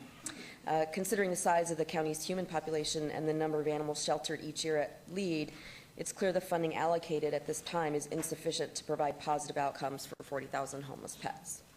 Encouraging the county to support ending the unnecessary killing of pets, it bears noting that once top political leaders commit to increase life-saving, the community not only rallies, but outside organizations are also likely to commit resources. By way of one example, Albuquerque's desire to provide life-saving programs for cats resulted in a 3-year, $1 million collaboration between the shelter, Best Friends, and PetSmart charities. That has subsequently netted them huge donations and helped them to continue taking on that program by themselves, because our affiliation with that has ended as of this year. As a result, as well, their cat save rate at the shelter went from 64% in 2011 to 90% in 2014. Likewise, the city of San Antonio is committed to no-kill, and they've come out against this old school practices in terms of a strategic plan that had them targeting to be at 73% live release rate in 2013. They're now at 87% live release rate. So you're recommending more financial support for the foundation and for We would the like to center. see the community bear a role, and that is in addition to more financial support, understanding what they want their dollars to go towards. If they want their dollars to go towards a mandatory hold, if the owners don't show up and pick up their animals, then euthanasia is a perfectly acceptable option to them, then that's on the community. If, just as Tucson and Pima County recently discussed, if they want life-saving programs, if they want to see the animals leaving the shelter alive, then they are willing to pay more for that. And that community approach leads to more pet responsibility, more collaboration between the groups. It just tends to have a broader impact, and it's not sort of the narrow animal welfare people on one side and everybody else on the other. Thank you. Thank you very much. Thank you. Do you live in Utah or here? I do live in Utah. All right, you're welcome here. We'd love to have you. And I had one question earlier when you asked whether, I think you asked Carly, that whether a piece of tuna fish put out for the cat would solve the problem. Were you referring to contraceptive bait? Yes. Yes, there is research into contraceptive bait. They haven't made a ton of progress in it. There are some forms of neutering, one in particular called Zuterin, that is a zinc injection. However, the animal still needs to be sedated. And Right, you have to catch that, and thank you very much. So still the whole lengthy process of But you said it very spay-neuters. eloquently. Contraceptive bait. Contraceptive bait. My fear would be that since I house my grand dogs most days of the week, somebody be very annoyed at one of them because it barks too much and would give it that contraceptive There's a bait lot that of might elements kill it. about it that are Right. outside of control, so it's yeah, I challenging. mean, that's a delicate issue, but I thought if it were something that was sold at one of the pet shops, that if in fact you had feral cats running Yeah, around, or, you could- you I know, wish. a billion rabbits. I mean, Re- rabbits are worse than the cats. We did the Reno rabbit rescue in 2008. Best Friends did in, there were 1,600 rabbits, and we would have loved for there to be contraceptive bait. But instead, we had to actually spay neuter every single rabbit. Catching a rabbit is much harder than catching a cat. There's lots of netting Yeah. required. Thank you very much. Thank you. Thank you. Next, please. Good afternoon, Hi. Mayor Goodman, members of the City Council. My name is Kathleen Delaney. I am a resident of the city of Las Vegas. Councilwoman Tarkanian is my councilwoman. I'm sorry she could not be here today, of course, and I'm sorry for her loss. I very much appreciate the privilege of the opportunity to speak with you briefly here today. Most of you who, if you know me in my official capacity as a district court judge and here in our community. I, of course, am here today in my personal capacity as the president of Las Vegas Basset Hound Rescue. I am have been running this organization since 2007. I have been volunteering and working with this organization since 2002.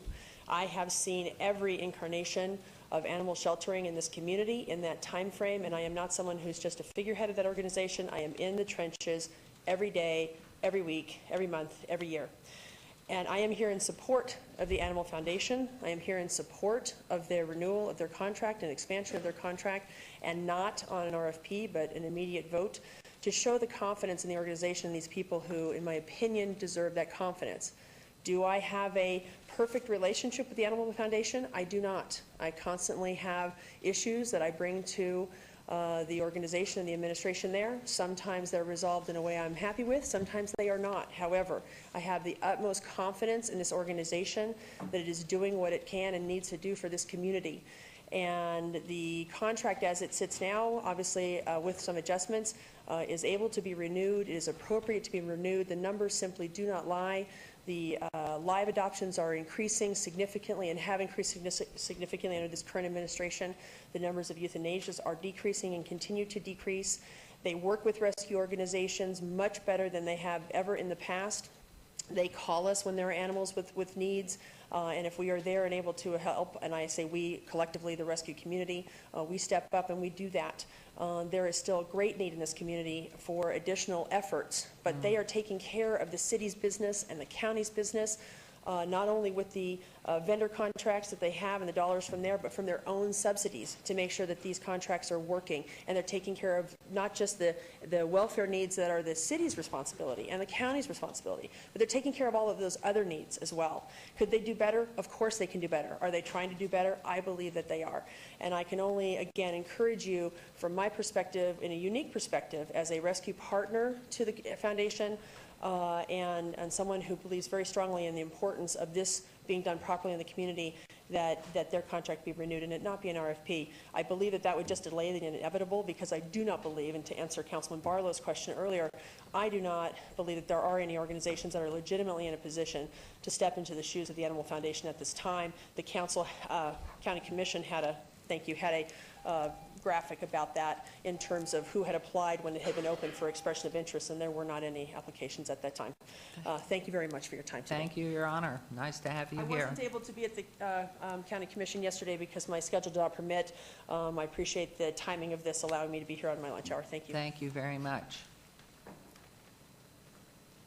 Hello. Hi there. Hi. My name is Santana Alcalon. I'm a Vegas resident.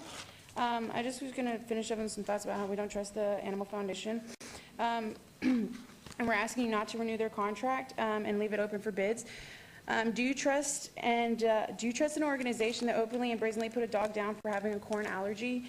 Do you trust an organization that said they would fulfill a contract for a set price, then in 2007 asked for more money, and then came back again last year and asked for $13 million more?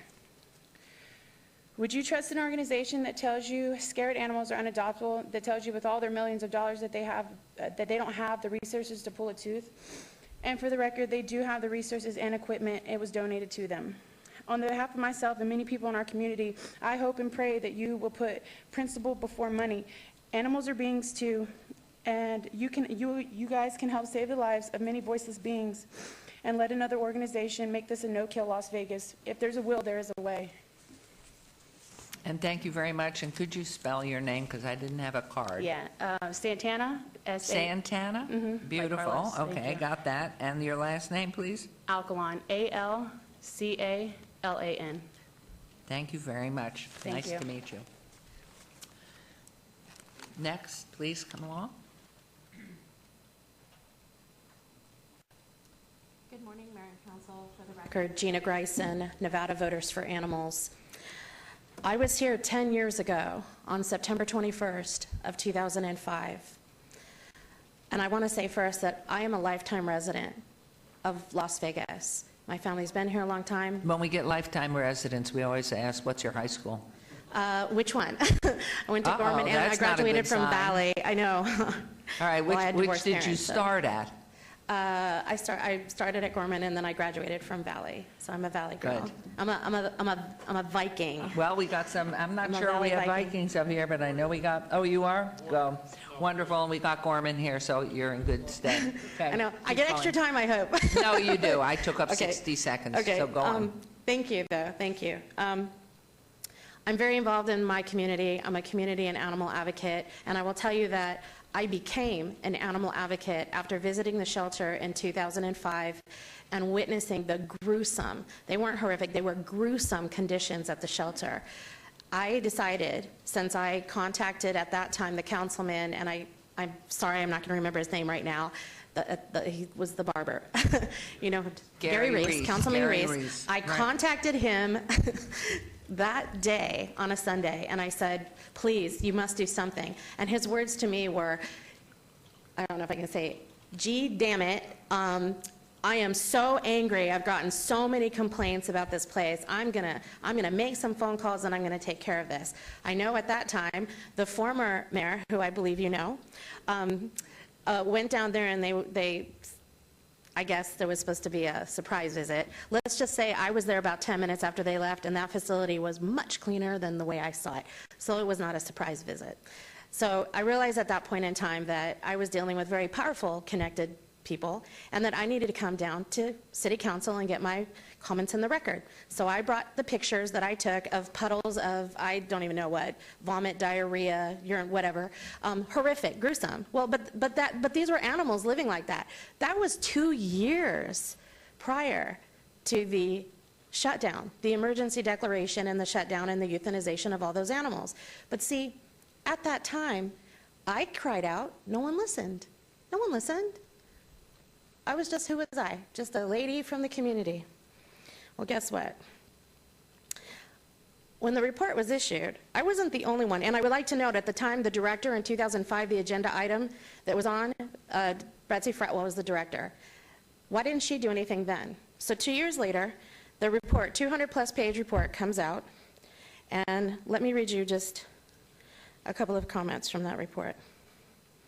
But knowing that management has changed and we're now I know, 7 years but we're out. talking about the same people. Veterinary expertise is not required to realize that dozens of animals with severe diarrhea, vomit, bloody respiratory discharge, comatose, or dead in runs represents an urgent problem. This was issued by the HSUS, by the way. I believe they were up here earlier endorsing them.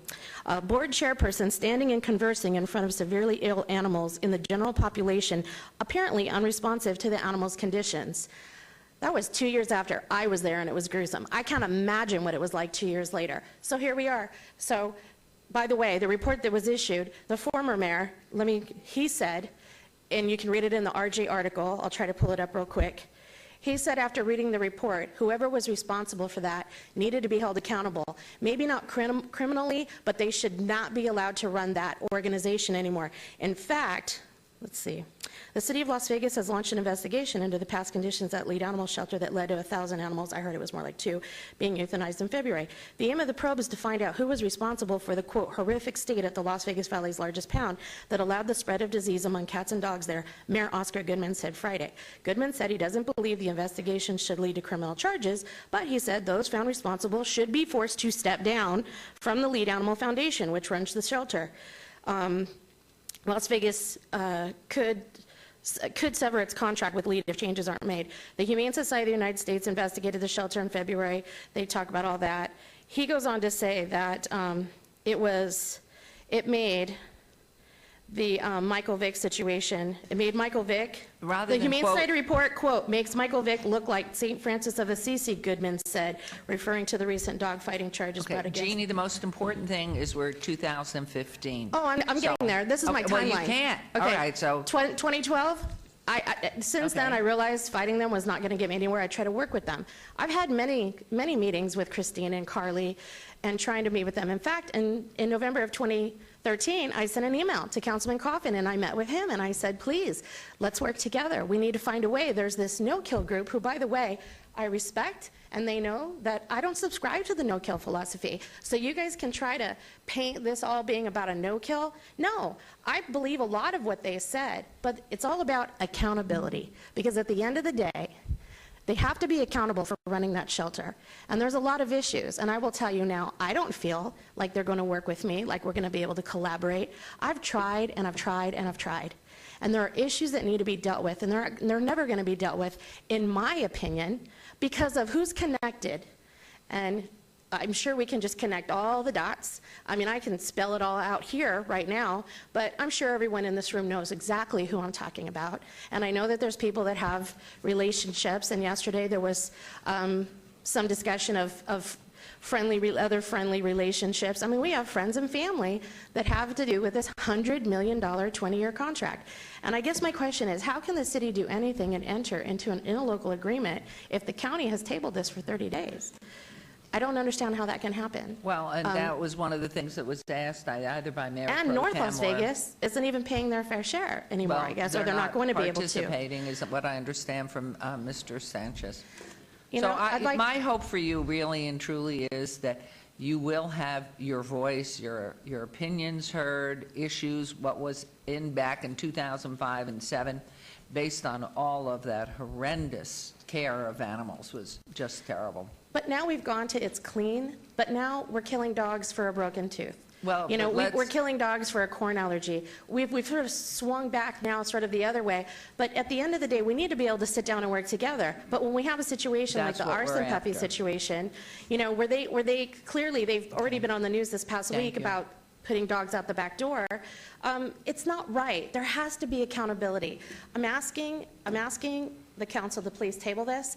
I'm asking Councilman Coffin, we discussed it a little bit in the back, that Okay. we have an opportunity. I'm not sure if No Kill's going to be able to come up here and really, you know, put together a contract. But at the very least, we want an opportunity to have a say Okay. in what is in that contract Thank you. and I've the got to cut accountability you to off. go You've with gone it. way over, and I Thank you for so your much. I comments. appreciate Thank the you. time. Thank you. Next, we haven't heard from Steve Charles and Sarah Conti. There comes Sarah, and Gina, either Gleason or Greason. That was Gina. Oh, that was Gina. So sorry. I wrote you down wrong. So good. Okay. Okay. Hi there. Thank you for your time. I appreciate it. My name is Sarah Conti. I'm a 37-and-a-half-year resident of Las Vegas. Previously, I was an investigator with the State of Nevada Equal Rights Commission for 20 years. Since my retirement, I've gotten involved with Gina and her organization, and I just want there to be accountability. That's all I'm asking today. I have a few questions that I would like the councilman to pose to the Animal Foundation with regard to their fiscal capabilities and how they operate their accounts. I'd like for someone to ask them how many bank accounts they actually have. They have public money, they have county money, they have city money, they have North Las Vegas money. I'd like there to be some accountability as far as how they operate their budget, okay? They come before the commissioners, they come before the councilmen, they keep asking for money.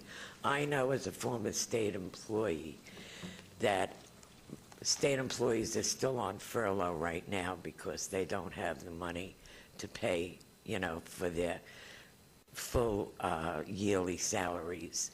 So I would just like to know how they operate, okay? Because to me, it seems like it's not open. Also, I would like to know, today we found out that they have this endowment investment. Is that part of the actual budgetary means and ways of the Animal Foundation?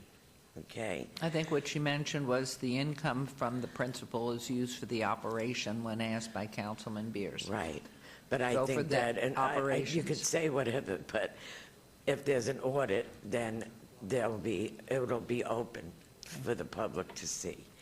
The second thing I'd like to say is that I've worked with some of the rescues, and I have noticed over the last 6 or 7 months that a lot of the dogs that are being rescued have not been fully vetted, that when they go to these rescues, the rescues are paying $7,000 and $8,000 for vet bills because some of these dogs are not healthy. Just this week, one of the rescues lost 2 dogs that they rescued from the animal shelter. One had a $6,000 operation and didn't make it, and another one died in its sleep, okay? So these are other things. If they're going to give these dogs to rescue, make sure that they're fully vetted and that they're healthy. There have been cases of parvo at the foundation, and I just want you to be aware of that. Thank you. Thank for you very coming. much for Thank your you. time. Thank you. Okay, anyone else before I close the public comment? I bet you're Steve Charles. Is that a good bet here in Vegas? Are you Steve Charles? Is that what? Are you Steve Charles? Yes, I am. Wonderful. I Good can bet assumption. that. Hi. I'm here today because I support the RFP. My wife and I have been in this city for 14 years now. We've been active in the dog community all of this 14 years in training with rescues, foster programs, and we've worked with many people in this city. We don't have a lot of trust in lead, and part of that is from our own experiences and from experiences that we've heard throughout the city with people we spoke to. There was a lady up here earlier that said something about the numbers don't lie. Look at the numbers. Almost 50% of the animals that go into the shelter are put down. Numbers don't lie. No Kill Las Vegas says it all. Their whole agenda is to save lives. These animals didn't ask for the lot they've been given. And it's our responsibility to change that. I don't think Lead's been doing that very well. We hope you'll help when we get wherever we're going to go, whether it's an If we RFP or don't continuing open on. this up, if we assume that this is the best option, then you're not looking at all the avenues. It doesn't hurt to look at this other proposal. You can still say no, but you have to at least give it the opportunity. If you don't, then you're going in with blinders. We can't assume that that's the only option if you have other options on the table. That's all I have to say. Thank you for coming. Thank you. Appreciate your input. Anyone else? I'm going to close the public hearing on this. And Mayor Pro Tem, you were the one that talked before. Do you want to go ahead with this? And well, any other comments from any? Oh, Councilman Coffin, please.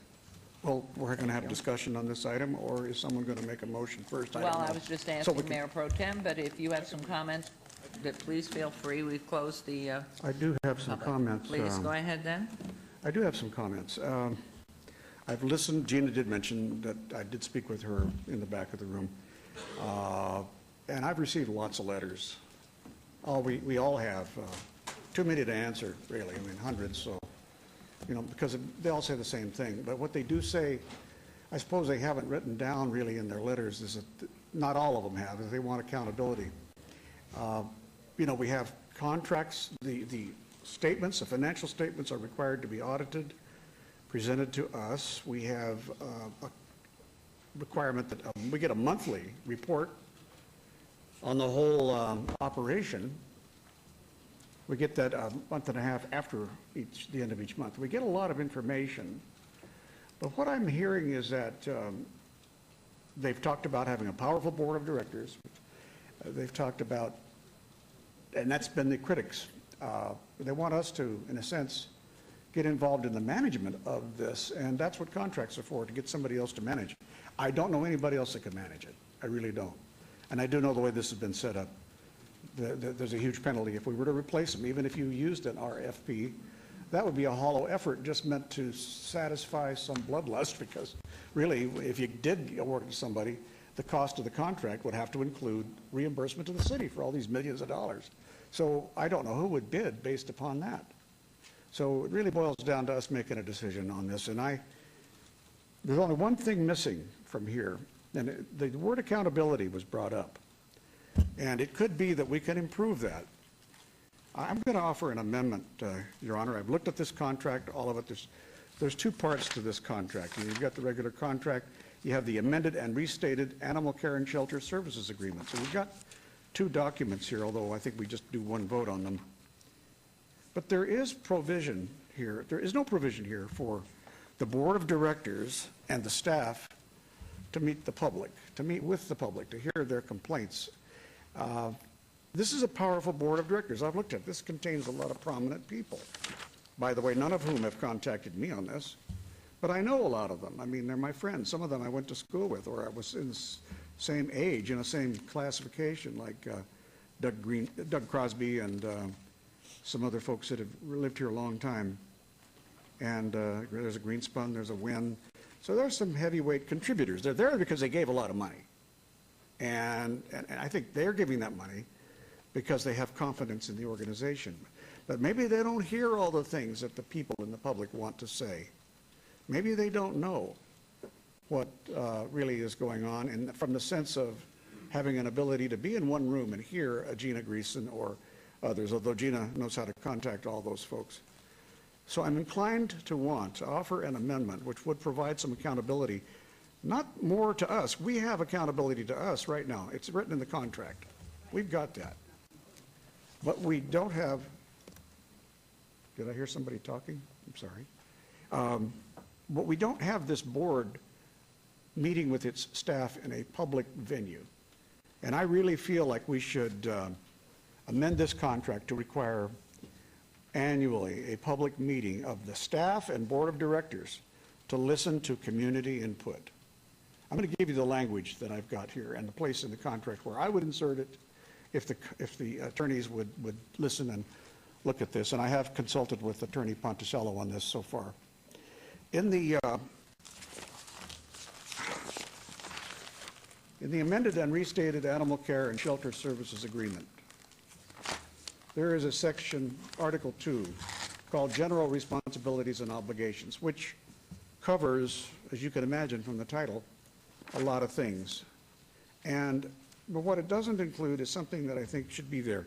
So I'm going to suggest that the language to require an annual public hearing be inserted as a new paragraph 2.13 after 2.12, which is on page 5 and 6, that on page 6 of that language to this effect: the Animal Foundation staff and board of directors agrees to hold a hearing to be open to the community to receive public input regarding the services provided by the Animal Foundation. Such hearing shall be held no less than once a calendar year. Now that there exposes the board to the same criticisms we've heard, but there are no members of the board here that I know of. And, you know, they're public-spirited people, and they've backed this organization with their pocketbook. So I think they need to hear what we hear, and if they still believe in their organization, they will vote with their pocketbook. And I really believe that's the best way to provide accountability, because we can't micromanage this institution. We can't tell them how to run on a day-to-day basis. They're doing a pretty good job. I mean, I don't want to say anything that's less than a good job, but so you say pretty, you're qualifying it. But as far as I know, they're doing a good job. And there are complaints. I'm familiar with them because I'm an animal rescue guy myself and got a feral colony, and we've done trap, neuter, return in 2 big phases. We have 8 cats at home and maybe 8 or 9 in the colony. I don't know, I lost count. But they're all sterilized, they're all not reproducing, and they're keeping the rat population down and the pigeon population under control in our neighborhood. So there's a lot of good reasons why those colonies can be out there and do some good for all of us. So Your Honor, on that basis, I'm going to submit this amendment to you now, and I ask for the members to support that amendment. That's the only change that I have to suggest. So I don't know if there are any objections to form I would like to ask, or policy. let's ask legal first. I mean, can you halfway through the process, since it's already gone to county, and whether they have to accept it, both sides? Where are we, please? The proposal that Councilman Coffin has suggested has not been presented to the county. So this would just be in our shelter services agreement.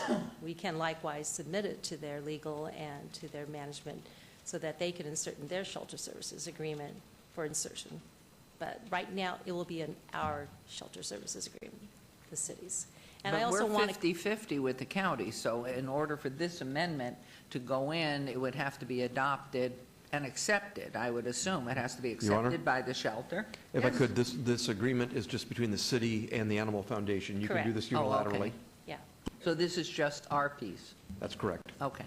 But you were probably thinking our contract, shelter services contract, would be Yes. very, very similar, very similar. Okay. So there was just one tweak in talking to Bonnie Rinaldi, that she wanted to clarify that the services be related to the shelter services agreement. And that's what was intended. Okay. So we can, there's services that they provide, that the Animal Foundation provides are the shelter services to the city of Las Vegas. So the public hearing forum that Councilman Coffin is suggesting is going to be related to receiving public input concerning the services provided in the shelter services agreement by the Animal Foundation. Just a clarification. And does the Animal Foundation have to accept that amendment? Yes, they do. Thank you.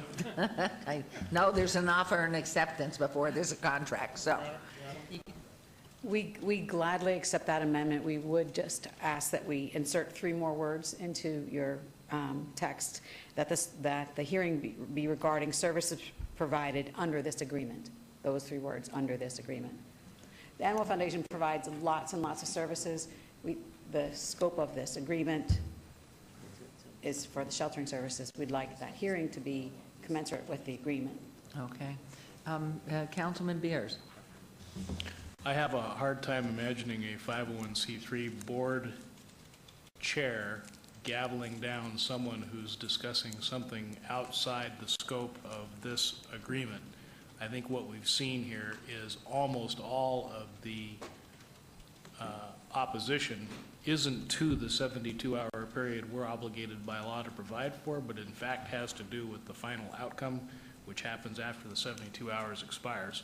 However, if the Animal Foundation is happy with that, that's fine. I would suggest that we also, since they are a 501c3 and may not have a facility appropriate for this public meeting, consider contributing the use of our meeting room here to them for the meeting that they would be holding under this. That seems only appropriate since we're the ones. I would accept that putting as an the additional. contract on. And again, we need to hear from them that they think that's a good idea if we go this direction. Yeah, I think we would owe it to somebody to provide a place, a safe place to meet, a place like this. That's a very generous offer, and we certainly accept that. We don't think it needs to be in the language of the agreement, but, so we'll find the most appropriate facility, and this would be a lovely facility to do it in. Thank you. You know, my colleague from Ward 5 asked me for a little more explanation on it, and it is this. It is that we know and we hear, but we're frustrated because we're not involved in the contract ourselves other than to approve it for form. And really, it makes sense that they be accountable to the public on our behalf. And so I don't want to see frustration vented like it is today and at the county yesterday, where people are coming and it's already gone past, if you will, the contract stage. It's now at the court of last resort. That's not the time to bring the complaints. The time to bring it is during the operating year, when you've got people there that control the staff. And really, they do. They control the staff. We simply, accept their reports. We don't hire and fire. So I think that's the important thing. And I'm sure they can accept that.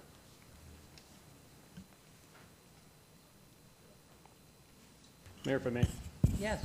I'd like to move to go ahead and approve this agreement, move forward with it, and with Councilman Coffin's amendment as well. I don't think any other legal information needs to be read into the motion. We have a comment, though, first here from Mr. Sanchez, Mayor, please. Mayor Goodman, Councilman Rolando Sanchez, Deputy City Manager. There are 4 amendments that we need to make to the agreement after talking with the county that they would like to add to the agreement. So with that said, I'd probably ask Terry to read them and just make sure I do them accurately. So if you would please do it, because Can you read them into the record, please? And we'd love copies. Yeah. These were changes that legal from the county has suggested into the agreements. Some of them is the interlocal and the shelter services, which reads very similar. So it's more cleanup language and in clarifying some of the terms that are in there. So the first one is to the shelter services agreement, section 3.7. The last sentence should read, such right to use the facility shall not extend beyond June 30th, 2035. Previously, it read the then current term of the agreement. They just wanted to put a definite date in there. In the interlocal, there were 2 changes. Section 2, the first sentence of the second paragraph has been revised to read, notwithstanding the term of this agreement upon the termination of an entity's amended service agreement with the Animal Foundation, such entity shall have the right to occupy and use a portion of the shelter to provide animal sheltering services for such entity, but only to the extent provided in Section 3.7 of the amended service agreement. Again, going with specificity as to the section that you're supposed to look at. And then within the same Section 2, deleting the last sentence of the second paragraph, in the event of any inconsistency between the provisions of this paragraph and the provisions of any amended service agreement. The provisions of the amended service agreement shall govern as to the parties hereto, which are the parties to such amended service agreement. The fourth and last change was back to the shelter services agreement, and that is to revise section 2.1b to read, 2.1b, holding period, the Animal Foundation shall provide care and shelter for animals for the legal hold if the Animal Foundation chooses to provide care and shelter for any animals exceeding the legal hold. Ownership shall transfer to the Animal Foundation, provided that the Animal Foundation does not exceed the maximum shelter capacity as provided in section 2.4. And what they inserted is ownership shall transfer to the Animal Foundation. That After the that legal language hold. was missing. After the there was- legal hold. Yeah, so after the legal hold, there wasn't any clarification as to what happens. They wanted to insert in there, and I was agreeable. Management was agreeable to all these changes. Okay. Mayor, can we get that on the record from the Animal Foundation folks in regards to agreeing to those amendments also, with your permission? yes, Mayor and Council, we agree to those amendments. Thank you. That's also part of my motion then, Mayor. Thank you. Do you want to also tell them about the county? Okay. And Mayor and yes. Mayor, Council, real quick, if there, the way the agreement reads right now, it says basically section 4.08 of the agreement that it has to have approval by the county. So if you're moving forward with adopting or approving these agreements, it's going to be contingent upon the approval of the county commission approving the agreements. With our addition amendment made by Councilman Coffin, that in there, that we're going to move forward with these different amendments incorporating theirs, and then, of course, we'll have to hear back if they deny or do something else. So I think that's understood in your motion. Contingent upon Clark Yes. County, absolutely. And I think the meeting is a tremendous step forward. I think that's a great idea, because what we're trying to resolve, all of us would like to see every animal that's healthy live, and we need to have an open forum where you can work together and make the changes happen that need to happen. So I think this is a good step forward in the right direction. And so there is a motion, and if you'll please vote on, oh, wait. Now? We're okay. Okay, there's a motion. Please vote, and then please post. The motion carries. So now this motion will go forward to the county. You will come back to us with any override or change or whatever. Should the county not approve their contracts, Okay. then more likely we will go back to the table, revise the contracts again, because we still want to go forward with the renovation funding, and we have to tweak probably that language to eliminate the county. Okay. Well, and we want to make sure that maybe what they're bringing forward is something that would be germane to whatever we've done. But at this point, I mean, I think you have the confidence of the council, and so that's where we are. But I really have to thank you all so much, because I love every animal. We've got tortoises, we've had rabbits, we have koi, we have dogs, horse, every animal you can imagine. Unfortunately, no cats. And the most important thing is that they live and that they're healthy and they're in a good environment. So let's keep working together and trying to make the improvements that you all believe are the necessary ones to have. And thank you very much for spending the morning with us and the afternoon as well, and Gina as well. So we will move on to, that was agenda item, we're out of order here. We did 51. We're now on agenda item 52. And that's discussion for possible action regarding a request for the City Council to review the city clerk's certificate of insufficiency of the petition submitted by the Parks Protective Committee. Mr. Jerbick, there you are, where you belong. You're in. On. Okay.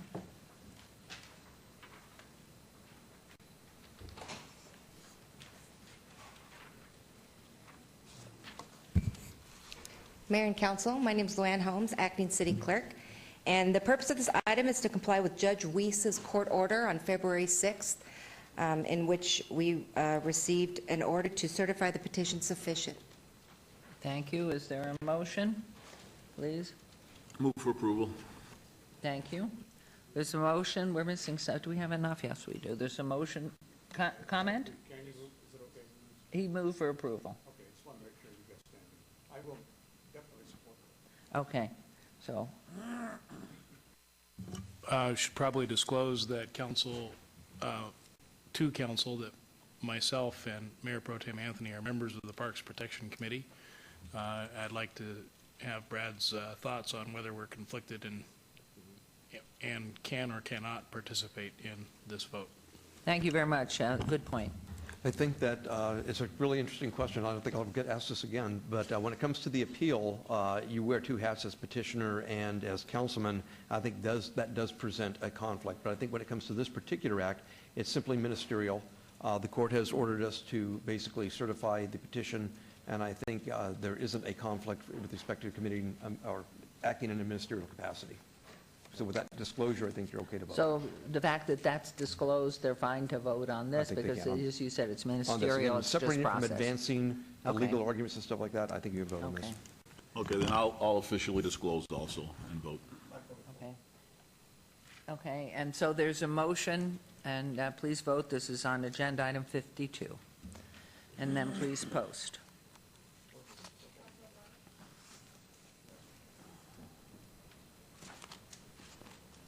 And that motion carries. We have stricken 53, correct? Yes? 53 has been stricken? Okay, agenda item 54. Mayor, we actually didn't strike 53. We need to read into the record a couple of things, and then staff's recommendation is to strike. Okay, so I just Bill's... follow my stick-ons, what can I tell? I know, well, because we're recommending that we strike the item, but we do need to put two items on the record prior to you all acting on that. Okay. So here we are with agenda item 53, discussion for possible action regarding the master development agreement regarding the Las Vegas MLS Stadium project between the City of Las Vegas and Las Vegas Sports and Entertainment Associates LLC for defining rights to develop parcels for a proposed stadium in Symphony Park located north of Bonneville Avenue, east of Grand Central Parkway, south of Ogden Avenue underpass, and west of the Union Pacific Railroad. This is in Ward 5 with Councilman Barlow. And before I turn it over to you, I want to thank you very much Betsy Fretwell and Mr. Arndt and everybody that was involved in developing the DDA and all those hours you put forth where you weren't sleeping because you were working so hard. So we really appreciate everything you've done in those hours. Now you may have the floor. Thank you, Mayor, for the kind words. For the record, Bill Arndt, Director, Economic and Urban Development. I have 2 items for the record. I've given copies to the clerk for our city clerk as well as one for each of you. I think I have a few extra copies for Mr. Riggleman, should he wish one.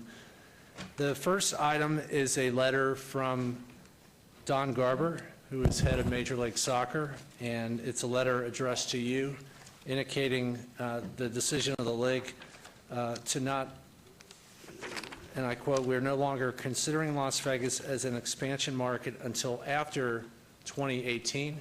That's essentially the essence of the letter. And then the second item is an email from Zed Smith, who's with the Cordish Companies, and it's signed Justin Finley, Finley Sports and Entertainment, and Zed Smith of the Cordish Companies. And it's brief, so I'm just going to read it with your indulgence. In light of the MLS announcement, we absolutely respect the city's decision, and we are sympathetic to the rationale that waiting beyond 2018 was simply a bridge too far given the strategic importance of the property to the city. The mayor, staff, and council should be commended for their efforts, leadership, and vision. There is no question a stadium and MLS team in Symphony Park would have ignited new development, created thousands of jobs, and brought significant new revenues to local downtown businesses. Professional sports do have a profound impact on cities beyond the economics. They give a city life and passion and act as a catalyst for broader development. We hope the city holds on to its vision of having professional sports in downtown Las Vegas. Mayor, given that, and as indicated by Betsy, we would, staff would ask to strike item 53. I'd be glad to answer any questions. We also have Nick Niarchos, who is counsel for us on this item, should you have any questions that are legal in nature. Thank you very much. So you are striking it at this point, or do we vote on? You vote on this, Your Honor. Somebody would have to make a motion to strike up here, and then after the motion is made, you would vote on the motion to strike. Thank you. So, motion to strike. Okay, thank you. There's a motion to strike this item, Agenda 53. Thank you very much. Would you, there it is, please vote and please post. That motion carries. Mayor, I have a comment. Yes, please. Betsy, I would like an Yes, sir. agenda item for the next meeting. Okay. I would like an account of all the money that has been spent on the stadium up to this point. Would include the things off of my top of my head are everything that we've paid to Cordish in the last 5+ years. All the consultants that were paid, including ACOM, Oxford, Civitas, Fospoli, plus anybody else I haven't thought of. So all the costs of consultants. Include the parking garage, because that was kind of the discussion, parking garage stadium, so include all the expenses on the parking garage. Also include city paid travel expenses that were associated with the stadium. And I don't know if you can do this, but staff time, that might be kind of tough. And then anything else that I haven't thought of. So if we could have an agenda item to lay all that, I think the public needs to understand how much money we spent on this project. Thank you. Yes, sure. Councilman Coffey. Thank you, Your Honor. Yes, I would like to add to that workload, too.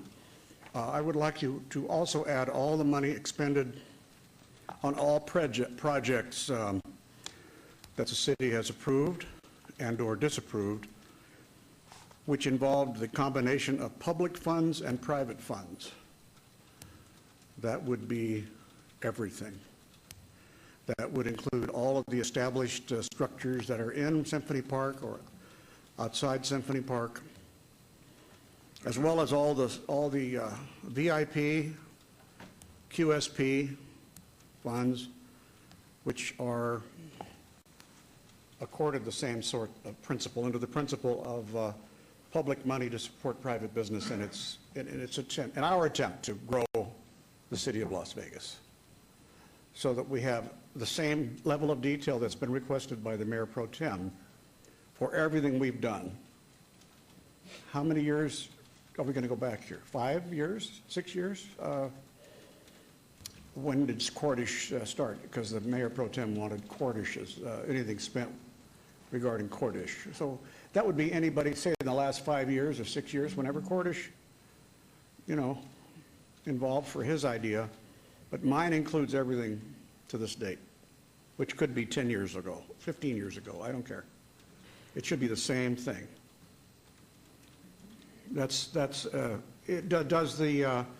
I don't know if that, we're not having a motion here, does the, It's just a request. It's a request by Yeah. Mayor Pro Tem. did So the Mayor you're Pro Tem just request adding- that that be brought to the council for a meeting? He requested it himself. Okay, then I'm requesting it too, along with the Well, I think it would be additional. nice if you're going to go that far to share it with the whole council, right. please. and Well, I make think we it have to put public. everything in perspective. Well, first, let me Provides the say, context. we're happy to work on that report and bring it back to council, no problem there. I am running into a bit of a posting dilemma. So it's more likely that it would be the March 18th meeting versus the March 4th meeting that we'd be able to bring that because of the holiday that impacts the posting deadline, which is for the clerk today. So I can do my level best to get that done as quick as I can, brief you on it, and then put it on the next available council agenda. So just know that that's not work that we've already done, and so we're going to have to do some work to get that Okay, report but I ready for think you. if you would, Councilman Barlow I wanted to guess ask it's a just a point question. of clarification on my part from the Mayor Pro Tem. Mayor Pro Tem, you wanted this to be brought before council, or you just wanted that information that you're requesting for yourself? Nope, I would really like it on the next agenda. Oh, okay. And it's an agenda item for us to, well, I don't think mine is too hard. Councilman Coughlin's may be a little bit more difficult, but I'd really like to be on the next agenda. And it's an agenda item, it'll be presented to the public, it'll be broken down, and it's just a report. We're not actually voting on anything. I don't know if the request that in other words, that I have here, which is merely an expansion of the Mayor Pro Tem's request, is really doable by the March 4th date. I'm willing to give staff time to do that, but I do want it all to be revealed at the same time. Not bits and pieces, not one stadium project, not one medical project, not one shopping center project. It all should be, I think, to have a proper context, should be at the same time. We'll do our To the level council. best to get it on the next agenda in as thorough as a condition as we can provide, and whatever we can't assemble, we'll may have to supplement at a later date. If it's not complete enough for you at the time of the March 4th meeting, then I guess that would be up to council whether or not you want to consider it that date or wait until a report is complete. But we'll do our level best to get a complete report ready. Great, thank you. Thank you very much. Okay. Now we're on to agenda item 54? Yes. Okay, this is 54, discussion on possible action to consider whether or not to appeal the order for Ray Colon, petition for writ of mandamus or writ of mandamus regarding the sufficiency of signatures pertaining to a stadium-related initiative petition, case number capital A, 712812, Robert T. Beers et al. Versus the City of Las Vegas. Is in reference to all wards.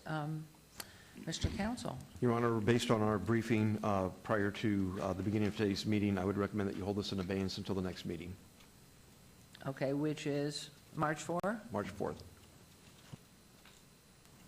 Mayor, just Brad, are Councilman Beers and I allowed to vote on that, or we're not voting? No, I would advise on anything that would advance the petition or challenge the petition or not challenge the petition, that I think there is a conflict of interest. So we just abstain? A disclosure and abstention is significant. Okay, thank you. So then the recommendation is to, Your Honor? should we put it, yes, sir. I would like to disclose that I'm a member of the Parks Protection Committee and that our council has advised that I not participate in the discussion or the vote. Thank you very much. And same for me, Mayor. Thank you very much. Okay, You make the motion then to obey, I guess. Yes. Mayor, I would move to follow the city attorney's Brad Jerbick recommendation of this item to obey until the March 4th city council meeting. Thank you very much. There's a motion. Please vote. Those who are able to vote. And please post. I think you abstain is what you do, Councilman Beers. Or do, right? Right, that looks right. And that motion carries, so that will be heard on March 4th. Thank you. Now, am I right, is 56? We took care of 56. Okay. All right, we struck 57. We obeyed 58. So we're on 59 for possible action, Historic Preservation Committee. Jeremiah McMillan Arnold, term expiration 3/6/2015, and Jack Levine, term expiration 3/8/2015. I'm prepared to follow the recommendation from staff to reappoint Jack Levine and Jeremiah McMillan Arnold, and that will be my motion.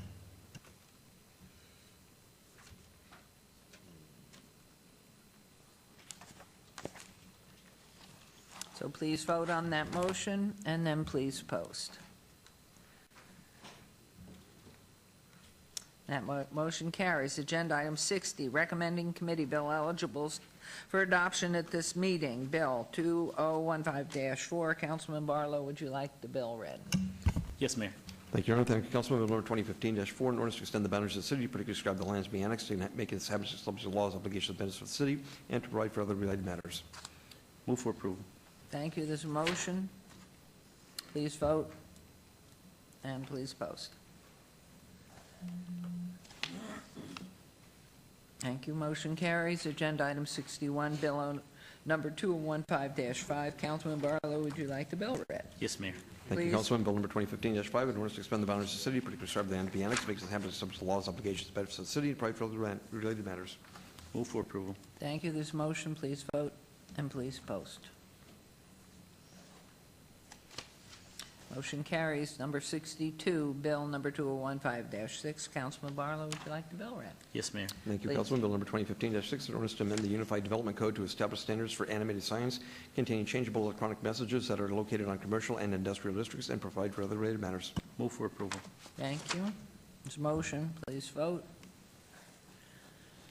Please post. Motion carries. Agenda item 63, bill 2015-7. Councilman Barlow, would you like the bill read? Yes, Mayor. Thank you, Please. Councilman. Bill number 2015-7, in order to establish a procedure to hear appeals from city officers or employees regarding reprisals or retaliatory action for disclosing improper governmental action and to provide for other related matters. Move for approval. Thank you. There's a motion. Please vote on agenda item 63, and please post. Motion carries. Agenda item 64, bill 2015-8. Councilman Barlow, would you like the bill read? Yes, Mayor.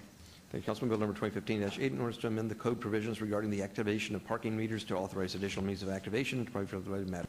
Move for approval. There's a motion. Yes, sir. Will this allow us to give gift cards for parking? Like for Christmas presents? Good idea. Birthdays and gifts. Your Honor, Yes. as I envision it, with the progressive thinking of Ms. Stanley, it in fact could be done because it's a Great measure. idea. We're going to be doing literally any way you can pay, along with variable parking prices, which these new meters allow. I guess we should have had an explanation, but that's all right. That should do it. No, that's great. I usually give people tanks of gas as a gift. I think that's a great one. Downtown parking, whoopee. I just want my mother-in-law, if she's watching, to understand that if she gives me a gift card for parking downtown, I still want a sweater. Did you hear that? Okay, there was a motion. Please post. Motion carries. We'll move on to, where am I, 64? 65. 64. Bill number 2015-8. Councilman Barlow, would you like the bill 65. read? 65, forget that. Would you like the bill read? Nope, let me read it. Hold on, my pages are stuck.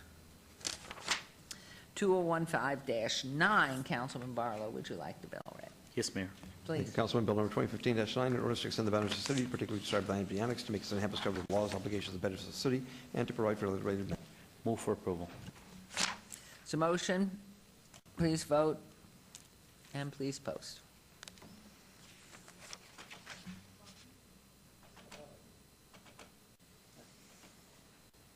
That motion carries. Thank you very much. Agenda item 66, Bill 2015-10. Item 66, 2015-10 will be heard at a later meeting. We'll move on to new bills. Items 67 through 70, bills 2015-11 through 2015-14 will be heard at recommending meeting Monday, March 2nd. City Attorney, would you please read the new bills? It will be my singular pleasure, Your Honor. Bill number 2015-11, in order to extend the boundaries of the city, particularly describe the land to be annexed, to make it subject to the laws, obligations, and benefits of the city, and provide for related matters. Bill number 2015-12, in order to update provisions regarding Parks and Recreation Advisory Commission, and to provide for the related matters. Bill number 2015-13, in order to amend the animal control regulations to update the license fee exemption for certain types of animals, and to provide for the related matters. And finally, Bill number 2015-14, in order to authorize officers of the Department of Detention and Enforcement to enforce or assist in the enforcement of LVMC Chapter 6.75 pertaining to short-term residential rentals, and providing for other related matters. Thank you very much. The new bills, 2015-11 through 2015-4, are reassigned to council members Barlow, Anthony, and Coffin. Thank you. This morning, half-afternoon session. Did you eat lunch? I did. Did you eat lunch, Councilman Ross? Yeah, you did go eat lunch. Okay, and have you, I just as soon, if we have one, I will. I'd rather just keep going. We can, oh, Councilman Barlow, have you had lunch? No. Three of us haven't. Has staff had lunch and taken a break? Not the clerk's office for sure. They've Okay, not so taken a let's break. go ahead and take, let's reconvene at 2:05. Gives Thank you a you. little bit over. Thank you, and we will then thank you. So we are now in recess, and we'll restart at 2:05.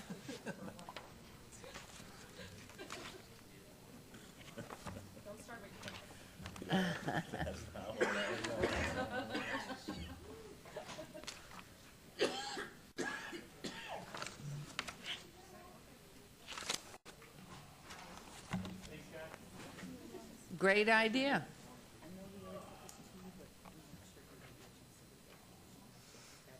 Possible action, any other?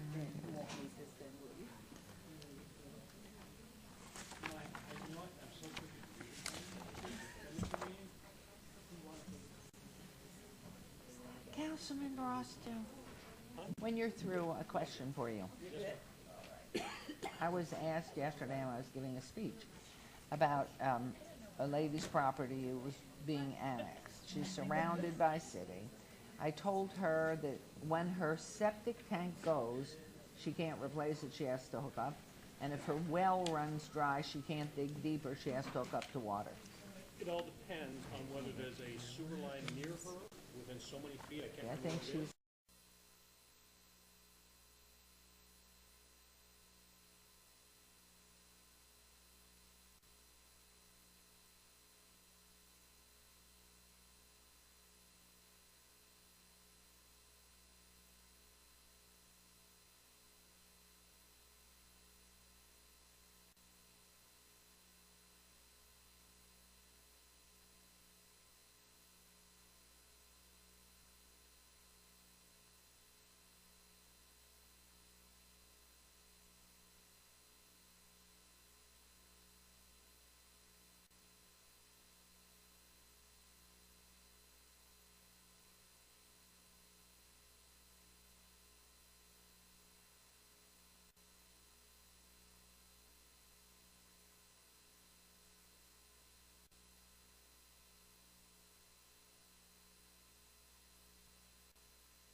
Sorry, everybody.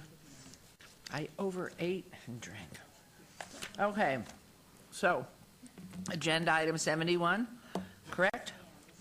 Okay, for possible action, any items that the council, staff, or applicant wish to be stricken, tabled, withdrawn, or held in abeyance to a future meeting may be brought forward and acted upon at this time. Councilman, Mayor Pro Tem, please. Thank you, Mayor. I have 3 items. Item number 76, ROC 56324, an abeyance item, applicant owner Crossroads Commons at 8975 West Charleston. Councilman Beers has asked this be obeyed till March 4th, 2015. Item number 91, GPA 56951, applicant owner City of Las Vegas to amend the public facilities and building element utility plan. Staff has asked this be obeyed till March 18th, 2015. And item number 97, VAC 56644, applicant owner School Board of Trustees, a petition to vacate the full width of 9th Street between Clark Avenue and Lewis Avenue. The applicant has asked this be obeyed till March 4th, 2015, and that is my motion. Thank you. There's a motion. Please vote. And please post.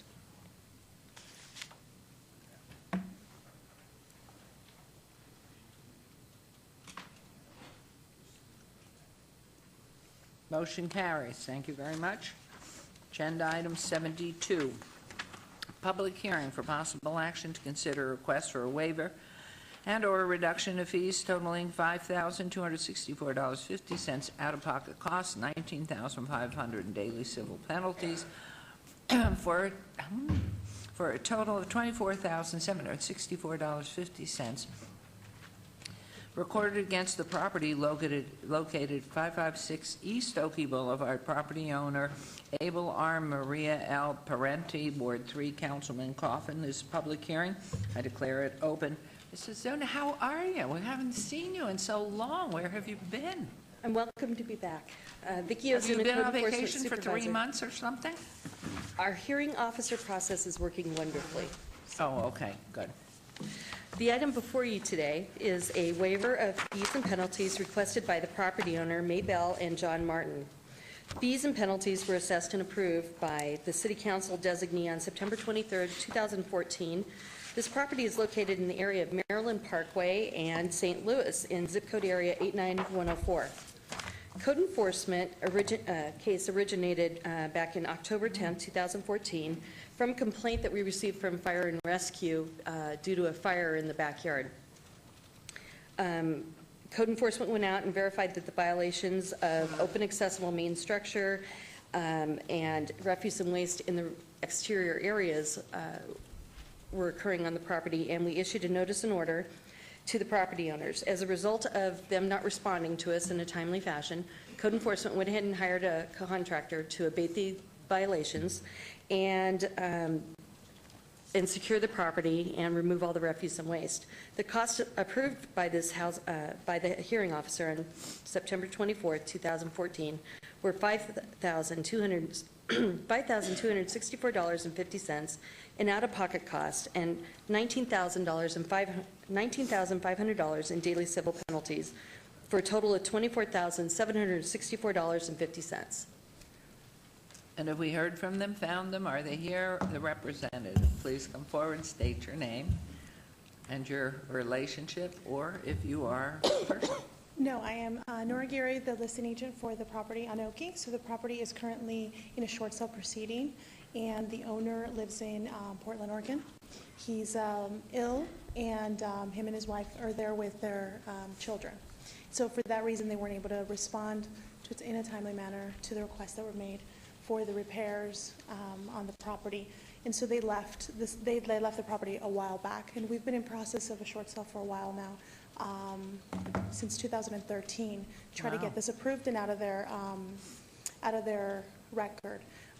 So at this point, we have a short sale approval to close on this transaction.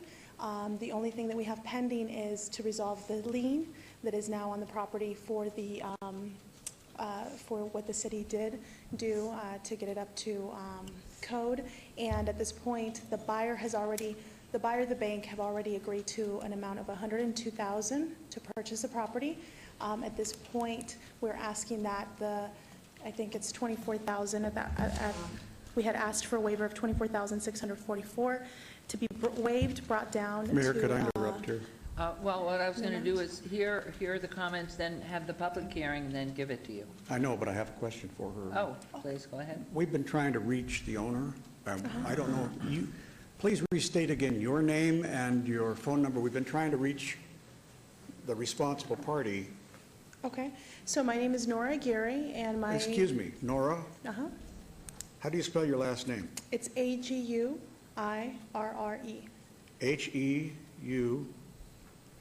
Heurre. RRE. Sorry. Okay. I'm nervous. Nora. That's all right, Nora. What is your phone number? 702-610. 610. 9574. 9574. I don't know, I guess we've been trying to reach the Parentes. You say they're out of state. They are out of state. They do have a language barrier as well. And Tell you what, nobody from, and your firm is representing who? it's Motion Properties, is a real estate company. Okay. So we're Contact representing the us. seller. I want you to contact us. I don't want to belabor this meeting, but I want to have direct contact with you or whoever else is responsible. We haven't been able to find anybody. Okay. Is there any problem obeying this for a month? They have a sale pending that's time-sensitive. Well, I'm sorry, I don't know about that, see? Yeah, so the short sale, we have extended this because we had the actual hearing last month to meet with you guys for a waiver, and we asked the bank to extend the short sale approval, and they have extended it. They extended it to the 23rd of February.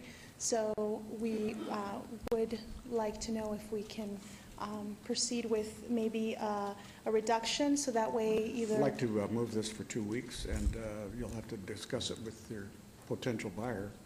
Your Honor, I move that we obey this item to our March Okay. 4th meeting. There is a motion, but I'd like to hear from the public first. Is there Of anyone course. here? I'm sorry. That's quite all right. There might be. Anybody here from the public that wanted to speak on this particular 556 Oki? Can I speak? Oh, are you public? Yes, you may. Well, Mayor, seeing no one from the public, I just have a question with Oh. council, with your permission. Then wait one sec, Okay. please. I'm going to close the public hearing. Now you go ahead. Thank you, Mayor. Through the mayor to you, young lady, will this kill the sale if we obey this? Yeah, at this point, if the bank, this has been the second extension we have requested, because as for the short sale, we abided by everything that the bank needed in order to approve the sale. And when we were, the first approval date was December 21st. What happened at that time was that this lien popped up, title saw it and said, hey, we can't move forward, we cannot close. So then we asked the bank to proceed with it, please an extension, so that we can go ahead and address the lien, of course, because nobody can move forward with any of that. So at this point with the bank, it's been a second extension. They can, they have the option to extend a third time. In my experience with short sales, they don't do it often, but, we will try our best. And I think that's, Councilman Coppin appreciates that, and I certainly respect his position. But you have been, again, through the mayor to you, you have been working with Ms. Ozuna and trying to work this out, and Yeah. yes? Is that affirmative? Yes, and we did go out and check the property, and it's in fairly good condition right now, so it has been being maintained since we did the abatement. Okay. I just hate to lose a sale, Councilman. I'm sorry, were you asking me a Yeah, question? I was just, would you Yeah, say I know, to they were lose a told, sale? when they met how long ago, September? You were told about the fines? The lien had popped up, no, sir, we were not told. The lien popped up when we were closed, the closing date, which was right around the end of November. So the lien popped up on the property as we were moving forward to closing the transaction Okay. from the title company. Well, we've been trying to contact someone. Now you show up here at the last minute, and there are questions that I have and the neighbors have. That's why I am Absolutely. moving, I know you'll get an extension. That's why I'm moving to delay this, in essence, to obey it for 2 more weeks to March 4th. Okay, And then you'll contact us at our office. absolutely. And Felipe Ortiz is in the back. He's the one that's been trying to reach you or somebody else. Okay. That's the documents. If they didn't show you, I don't know what to say. I'm sorry about that. No, I understand, I understand. Thank you. Yes, Councilman Beers, please. Thank you, Your Honor. Ms. Ozuna, probably you need to incorporate an earlier hookup, at least in Councilman Coffin's ward, in future cases like this, sounds to me like.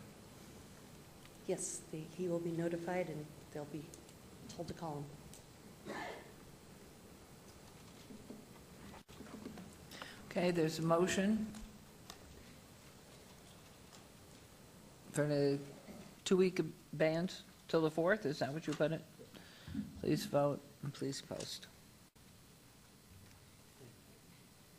Motion carries.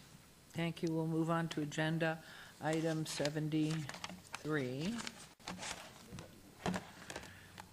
Agenda items 73, 74, and 75 may be considered in one motion, one vote. They're considered routine, non-public, and public hearing items with no condition changes. Any person representing an application or a member of the public or a member of the council not in agreement with the conditions and all standard conditions for the application recommended by staff should request to have that item removed from this portion of the agenda.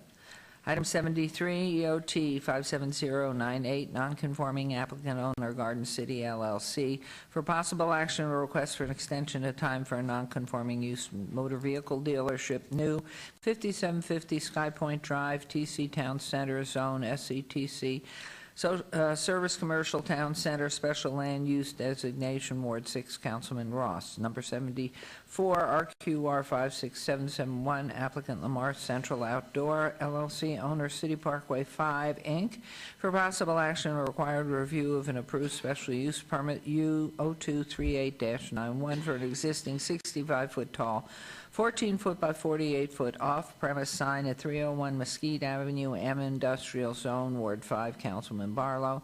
And agenda item 75, RQR 56792, applicant Lamar Central Outdoor, LLC, owner GGP Meadows Mall, LLC, for possible action or required review of an approved special use permit, SUP 4807, for an existing 51-foot tall, 14-foot by 48-foot off-premise sign at 4490 Meadows Lane, C1 Limited Commercial Zone, Ward 1, Councilwoman Tarkanian. All items are recommended for approval by staff, and items are public hearings, which I declare open. Is there anyone wishing to be heard on these items? Hearing none, I'll close the public hearing. Is there anything, Mr. Perigo? Good afternoon.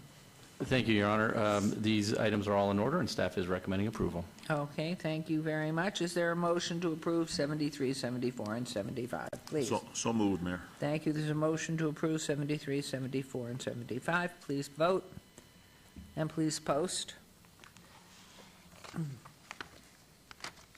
Motion carries. We'll go on to agenda item 77 and 78, because 76 is obeyed till March 4th.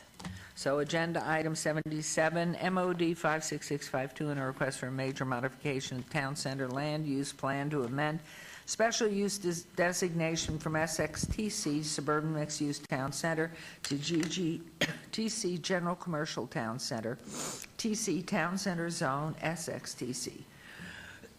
Excuse me, Suburban Mixed Use Town Center Special Land Use Designation, 78 SDR 56653, on a request for a site development plan for a proposed 22,625 square foot motor vehicle sales new facility with accessory auto repair use, TC Town Center Zone, SXTC Suburban Mixed Use Town Center Special Land Use Designation, proposed GCTC General Commercial Town Center.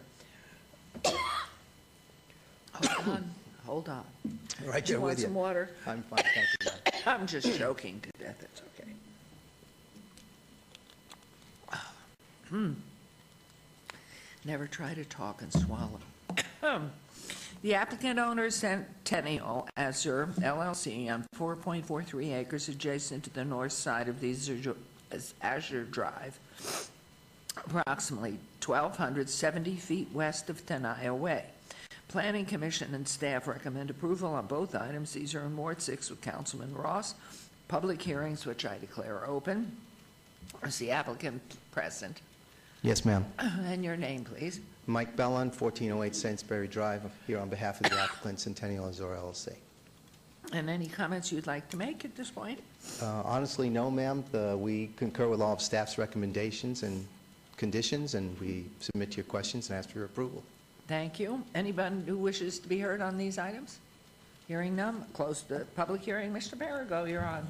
Thank you, Your Honor. Yes, these items are in order, and as you mentioned, staff and planning commission recommend approval. I do have a revised condition to SDR 56653 that I'd like to read into the record, please. Please.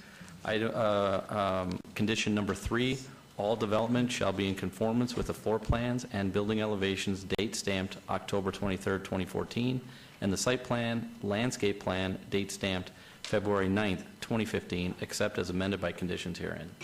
Thank you very much. Councilman Ross. Thank you, Mayor. I just want the rest of my colleagues here on the City Council to maintain their jealousy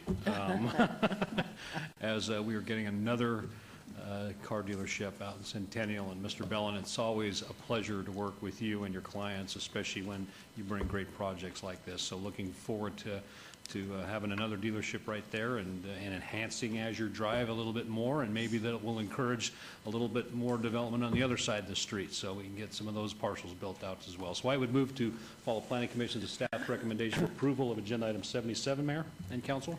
Thank you very much. There's a motion. Please vote.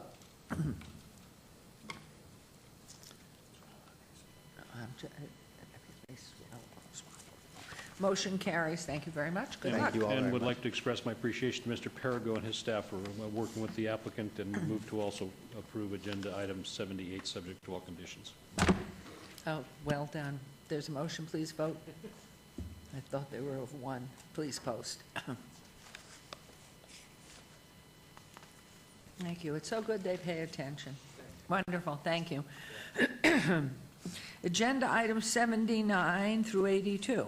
79, GPA 56713, on a request for a general plan amendment from MLA, medium-low attached density residential, to M medium density residential, number 80, ZON 56715, on a request for rezoning from R, MH, mobile / manufactured home residential to R3 medium density residential. 81, VAR 56712, and a request for a variance to allow 135 parking spaces where 176 spaces are required for a proposed 80-unit multifamily dwelling.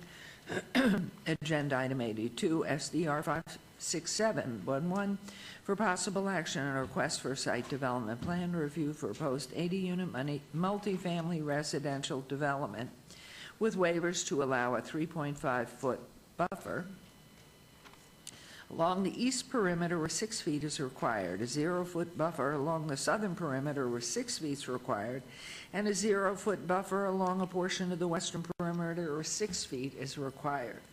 The applicant is Merlin Hardy, and the owner is Bonanza Springs LLC on 7.27 acres at 4901 East Bonanza Road. Planning Commission and staff recommend approval on all items. These are in Ward 3 with Councilman Coffin, and are public hearings which I declare open. Is the applicant or representative present? Yeah, Hi there. I'm Merlin Hardy, 494 Spanish View Lane, and I'm the applicant. This is my partner, Eric Christensen. How are you? Nice to see you both. Thank you. Is there anyone who wishes to be heard on these items? Hearing none, I'll close the public hearing, and Mr. Perigo. Thank you, Your Honor. As you mentioned, on all items, staff and Planning Commission did recommend approval. I'd like to point out that Doug Rankin and Jonathan Boyles put a lot of effort into this particular project, and we find it to be a nice infill project for the area. And there are some revisions to the site plan, so I'll turn it over to Mr. Rankin. Madam Mayor, if we go to the overhead, you can see the amended site plan that was submitted this morning to the Planning Department. It's been reviewed by Fire and Public Works and found acceptable and in conformance with codes. We do need to amend condition number 4 to indicate the site plan date stamp 2/18/15, amending that section of condition 4. Otherwise, this is an excellent infill project. And what is the cross street with Bonanza? Nellis. Nellis. Just west of Nellis, and it's kind of along the Las Vegas Wash. Okay, great. Okay, Councilman Coffin on 79. How vote you? Thank you, Your Honor. I'm going to just make a short comment on 79, which would stand for all of them, all four items, and that is that this is a remarkable thing. Previously, a mobile home park, been empty for a while. Merlin, you have a very nice project here. The eastern part of the valley truly welcomes this new housing. It's going to be affordable, but not cheap. It's going to be the kind of thing that we need. So you and your partner Christensen there should be real proud of it. Thank you very much. I'm going to move for approval, subject to the amendment to condition 4, as stated by our staff. Okay, so let's take them one at a time, if you will. Agenda item 79. And number 70, I'm sorry, I should have stated that. Move to adopt 79 with the terms and conditions described by staff, including the amendment to condition number 4. Which you agree to, correct? You agree to those conditions? Absolutely. We concur with all of the recommendations on all four projects. Thank you very All much. four. Thank you. There's a motion on 79. Please vote. And please post.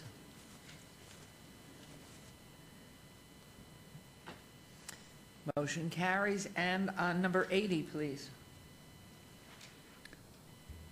I don't think there need any comments unless members of the council have questions. I'm going to move for approval of 80, subject to the conditions as outlined in staff. I think they all agree.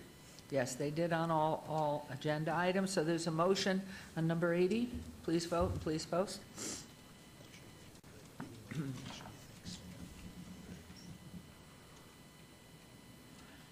Motion carries on 81, please. I move for approval of item 81. Thank you. There's a motion. Please vote and please post. And finally, on agenda item 82. On item 82, Your Honor, I'm going to move for approval. I just want to say again, thank you to our staff for working out a lot of difficulties that came, some of them at the last minute. We appreciate NV Energy's input and their understanding that everything is okay now with this project. Previously, they had just last Friday raised an objection of some kind, but our staff has worked overtime to redo this a little bit to make it possible, make it palatable for NV Energy. So I now move for approval of number 82, subject to the conditions as outlined by our staff. Thank you. There's a motion. Please vote and please post. Motion carries. Best of everything. Look forward to the deadline. When are you going to be finished? Say that again? When will you be finished? Oh, we're going to start building now really fast. Probably, I'm thinking 50. We're going to try to get out one a week. So 50 homes will be about a year and a half. Great. Year and a half. Wonderful. But I'd like to add to what Bob said about Doug and staff and everybody else.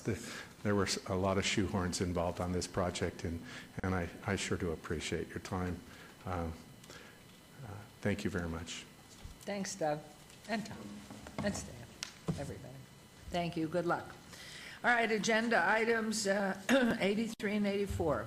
83, GPA 56915, on a request for a general plan amendment from PF Public Facilities to MXU Mixed Use. Number 84, ZON 56916, on a request from a rezoning from C-V Civic to C2 General Commercial.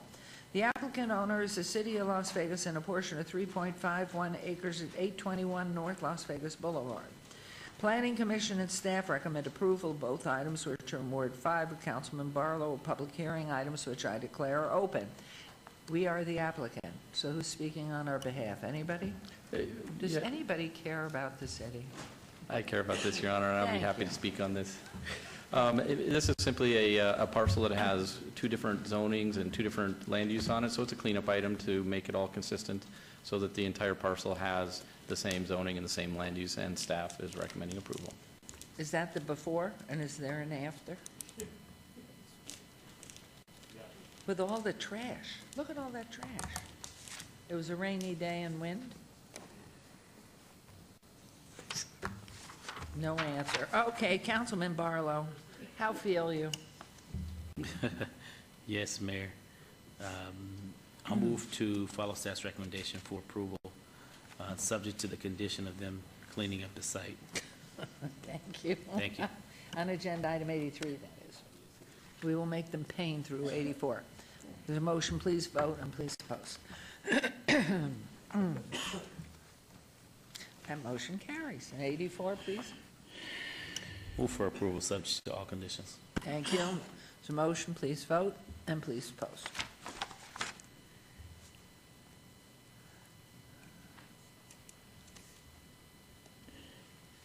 Did I miss it? There it is, post. Thank you. Motion carries. Now we're on to agenda items 85, 86, 87. 85, GPA 57029, a request for a general plan amendment from LO low-density residential to SC service commercial. Number 86, ZON 57030, and a request for rezoning from R1 single-family residential and R2 medium-low-density residential to C1 limited commercial. Number 87, SDR 57031, and a request for a site development plan through a proposed 3,240 square foot restaurant with drive-through. The applicant owner is Crystal View Capital Fund 1A, LLC on .43 acres for the GPA and on .84 acres for the ZON and SDR located in northeast corner of San Jose Avenue and Sahara Avenue. Planning Commission and staff recommend approval of all items. These are in Ward 3 with Councilman Coffin and are public hearings, which I declare open. Is the applicant or representative present? Mayor, members of the council, George Garcia, 1055 Whitney Ranch Drive. Pleasure to be before you on this infill piece of property, and certainly a pleasure working with staff and Councilman Coffin's offices to bring before you a good project. I want to add for the record, and we brought this up at Planning Commission, we held a neighborhood meeting. We had nobody attend, but we did walk the neighborhood and talk to all the neighbors. I have 14 basically signed people that are in support of it that live in the immediate vicinity. And with that, I'll provide that to the clerk for you and Councilman Coffin to understand how much the neighbors appreciate what we're trying to accomplish here and bring a retail service on the doorsteps of a long vacant property. What's across the street there, that big building? Do you know where it says C2? Is it Albertsons? Was. It was. Yeah. Is it boarded up? No, I think most of the Albertsons are in that transition because they were bought out. Correct.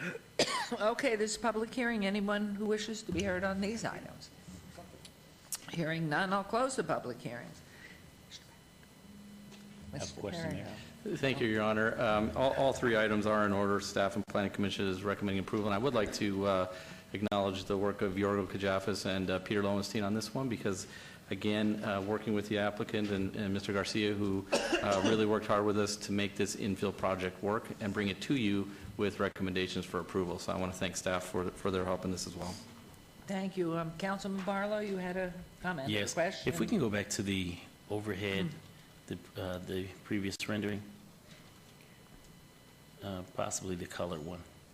Yes, stop there. This is just an observation on my part, Mr. Garcia, and I know a number of projects that you've worked on. And for this site to be such a large site, why isn't there ingress egress off of Sahara versus coming in off of the residential streets? Mayor, through you, Councilman Barlow, that's an excellent question. And the initial plan, actually, that we designed had direct access off Sahara. But in working with staff and with NDOT advised that they would not allow, under their access management guidelines, because Sahara is an NDOT street, they would not allow direct access from Sahara. And basically, on the Sahara, you'd have to have a minimum of 300 feet from the nearest intersection. Our civil engineers thought that was going to be from Eastern, and it turns out it's from any intersecting public street, not just a major arterial. So we're too close. The property's only about 200 feet long, so there's no way we could meet that and be on it and have direct access from Sahara. So NDOT is not only calculating Eastern, it's also calculating Stockton as well as San Jose. Correct. And the only reason in this case is because we assembled all the properties trying to create, originally in the first plan we had 2 buildings. Right. And we had to remove one of the buildings in order to make this particular design work because of that. So yeah, that was a constraint. That really sounds like an antiquated policy, specifically when you're talking about a roadway such as Sahara and bringing traffic down a residential street. That just doesn't make sense to me in relation to that. And of course, I know your hands are tied in regards to trying to build your development under the guidelines of the Department of Transportation as well as the City of Las Vegas. I guess that would be something that would have to be taken up at the state level in order to change their policies as it relates to their roadways. That would be my understanding, Mayor, is that it is a state NDOT policy. It's not a legislative matter or matter of law. It is a policy, I believe, that they've adopted internally for access to all state roads, whether it be, say, St. Rose Parkway, Boulder Highway, whatever the major street might be. It would apply to all of the streets that are under their jurisdiction. So if in fact this parcel were between two other parcels where you could not provide access or shared parking agreement, such as an infill piece, what happens at that point? Are you unable to build moving forward because you can't grant access to your parcel because of private ownership on both bookends? Let me give you my experience. I'm not sure that there may be a legal answer to that, but my experience is, and I'm working on one on St. Rose Parkway. The first thing the state would say, if let's say you're constrained and you have a property to the east and west of you, and your only direct access you believe would be through your property, the first thing the state said in that instance was, okay, there's a driveway immediately to the one side of us, and they said, well, first off, they looked to see did they have a cross-access requirement when they approved that driveway, and they said no. So therefore, they basically are making us on that property, which is in Henderson, basically approach that owner and to see if we can get access. Then we had to provide proof that that owner said no, that we could not get access from that driveway. So at the end of it, we can now apply to the state for an exception to get our own direct access to that state highway by virtue of the fact that we're essentially access landlocked. And so to answer I believe that it is possible, if you can prove that you're access landlocked, that you can get direct access, assuming there's no other opportunity. That's the way I believe the way I understand the policy. That is one bureaucratic mess, and I can see why a lot of business people choose not to do business in certain jurisdictions because of antiquated policies and laws which prohibits them to move forward in business. And so I'm turning now to my Director of Planning to make sure that that's not anything on our books that would limit someone to access a major roadway as far as ingress, egress, just to make sure that those that are listening and viewing this, that we're not in the same position to hold a piece of property hostage because of an antiquated policy. Thank you, Councilman. I know on this project we reached out to NDOT as well to try to help out, but I would have to defer to Mr. Anderson in terms of, I'm not aware of any policies that would restrict access. I mean, we do have, there are issues, but it's dependent on the property and so on. I'll let Mr. Anderson respond. If I may, Bart Anderson, Public Works. If NDOT was not a consideration on this project and they came in proposing access to Sahara, the city would not prohibit it. We do have certain limitations on how far away from an intersection they would need to be, but we would not have prohibited that access to Sahara in this case. We would have preferred not to introduce access onto primarily residential streets, but given the restriction that NDOT had indicated, we relaxed our otherwise normal kind of reticence at doing that. As you've identified, those are residential streets. We'd rather not have those as the primary access, but if we didn't allow it, they'd have no access. And so that's why you see what you've got. Well, I appreciate it and thank the city for relaxing your policies to allow this development, much needed development in this area that has seen better days move forward. So thank you for that. And good luck to you, Mr. Garcia. Councilman Coffin? Thank you, Your Honor. It's really like, I have to ask a question because that hasn't always been a state highway. I think it's traded a couple of times between the county and the state, depending on who wanted to pay for the maintenance. Trades were made up in Carson City in the legislature. I don't know how long, because I don't think it's always been a so-called state highway. Would anybody be able to talk on that? Currently, it's a state highway. Yes, and Bart Anderson again. It is a state highway. To my knowledge, it has always been a state highway. The access control policies have changed from time to time, NDOT's policies. So sometimes they've been more restrictive and sometimes less restrictive. But currently, and in my memory, it's always been an NDOT road. There have been discussions of transferring some of the NDOT roads to the city, and those are ongoing discussions, but at this point, this is still an NDOT road. Was the decision, what happened at the, I should ask you, George, what happened at the local level with the people here at NDOT? What was their recommendation? I think as staff indicated, their recommendation, when they saw our initial design with direct access to Sahara, they said, no, you can't do that. And basically, while we had a couple discussions, the end point was we had to redesign the site to the point as you see it today, and obviously worked with staff to try to find a design that accommodated both their needs and the other needs as well. So this is a policy set by the staff in Carson City, and the locals could not override that then? That would be my understanding, correct. Yeah. That would be something that ought to be undertaken, I suppose, as we, in our quest for functional home rule, we try to at least have some more say in what goes on, you know, and stuff like this. It's just insane. And I know how they work up there. Councilman Beers has had the same experience. They're too big to be able to penetrate. So it's really, for a guy like you, even with all your knowledge, it's just like beating your head against the wall. I would say hence the appearance. But I would like to say this, that the maps show to everybody that at our request, the owners have designed more landscaping into this. In other words, yes, it's in a residential area, but it's really also a very busy street. Originally, a long time ago, zoned residential, but they quit that a long time ago. They gave up. So here we have the only possible use for it is something like this. So you've set it up so that there's a lot of landscaping, especially to the as a barrier to the houses directly to the north of you. And you've moved the trash receptacle, at least the location of the trash, the dumpsters, to an area where they won't be near the houses. I guess we can't ask any more of you. I'm sorry that they lost value on the land by being able to put one building up, but you know, I want to thank you for at least complying with all the wishes of the neighbors. So from that standpoint, I'm ready to move for approval now of item one at a time. Item 85, I move for approval following the Planning Commission and staff's advice. Thank you. There's a motion on agenda item 85. Please vote and please post. Motion carries. Agenda item 86, please. I move for approval, Your Honor, following Planning Commission and staff approval recommendation. Thank you. There's a motion on number 86. Please vote and please post. Thank you. And finally, on agenda item 87. Move for approval, same conditions, Planning Commission and staff recommendation of approval.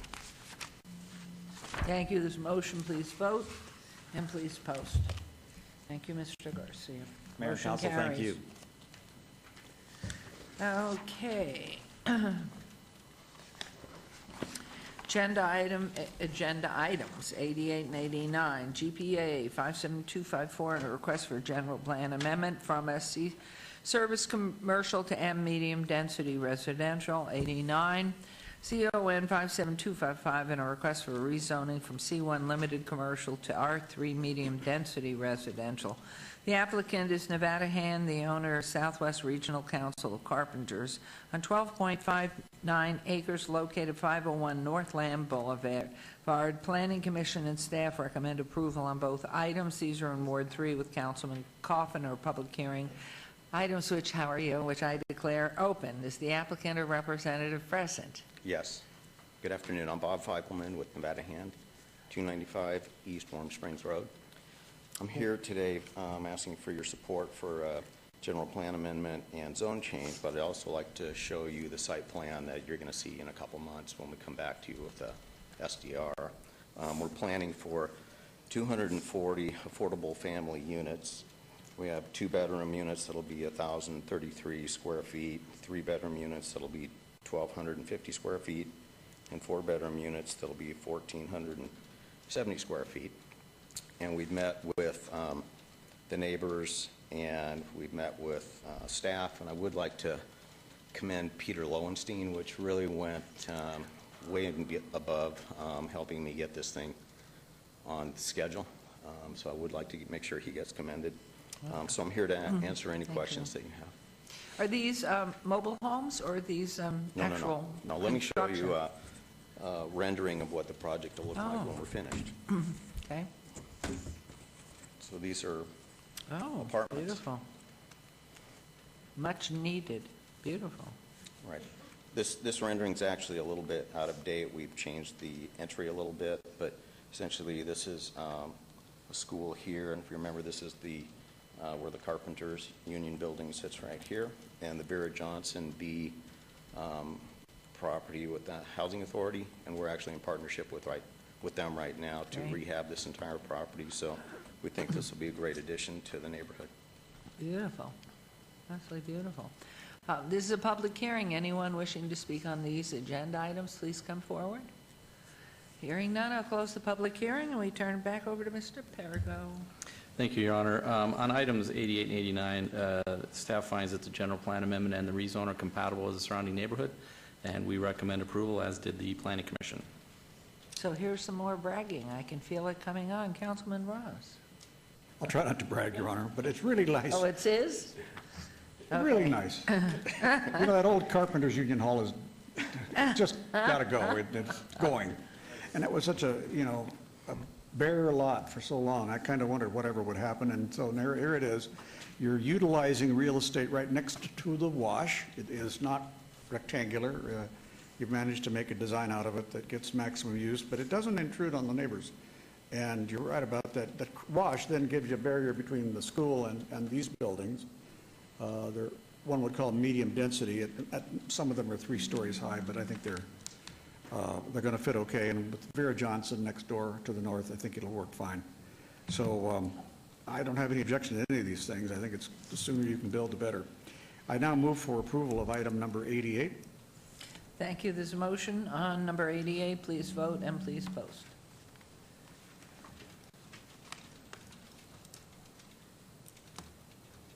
That motion carries. And now on agenda item 89, please. Move for approval of item 89. Thank you. There's a motion on agenda item 89, and please vote and please post. Your Honor, I suspect that the carpenters will be employed on this job. Wonderful. Motion carries. Good luck. Thank you very much. Thank you very much. We're thrilled about it. All right, agenda item 90 has been obeyed till March 18th? No? No. 91 was, sorry. Agenda item 90 is GPA 56918, General Plan Amendment, Public Hearing.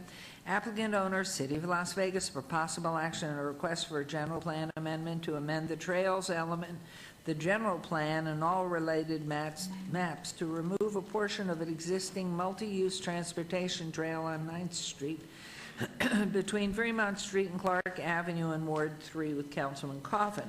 It's a public hearing which I declare open. Is the applicant present? Of course we're present. And so, shall we speak? Thank you, Your Honor. Doug, Mr. Rankin will represent the applicant. Madam Mayor, this trail alignment was constructed already and meets the current requirements of the Downtown Centennial Plan. It's a pedestrian trail, 10 feet wide. The alignment is not necessary any longer. The amenities exist, but the alignment isn't required any longer. So the request is to remove this alignment to allow other developments to proceed forward along this section. Okay, public hearing. Anyone who wants to talk about this one? Hearing none, we will close that, and we will turn this, boy, you're having a busy day, Councilman Coffin. Well, we are busy.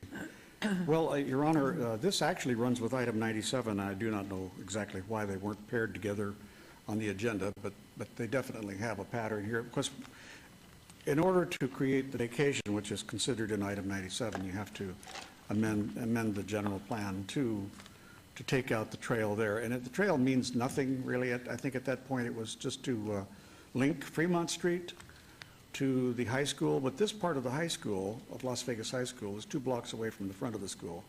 The school district would use, some of this, as I'll explain in 97, for their own use, but it will not close the street. There still will be passage. In any event, I've talked about both of them at the same time, so forgive me for that. But I now move for approval of item 90. Thank you very much. There's a motion to approve on agenda item 90. Please vote and please post. Could we consider 97 now? Do you want to consider 97, pull it forward? Yes, Mayor. We can do that. We can't do that if I can Your find Honor, it. that one was requested to be obeyed, and I believe council voted to obey that. Oh, 97 was obeyed Oh, it was? until the 18th? 4th. March 4th. The 4th, okay? All right, so we'll move on to, well, Agenda 91 was obeyed to the 18th of March. So Agenda Item 92, GPA 57114, General Plan Amendment, Public Hearing, Applicant Owner, City of Las Vegas, for possible action on a request for a general plan amendment to amend the land use tables of the Las Vegas 2020 Master Plan, land use element, all wards. Planning Commission staff recommend approval. It's public hearing. I declare it open. We are the applicants and we're present. So Mr. Perigo, here we go again. Thank you, Your Honor, and I'm going to turn it over to Mr. Rankin. Okay.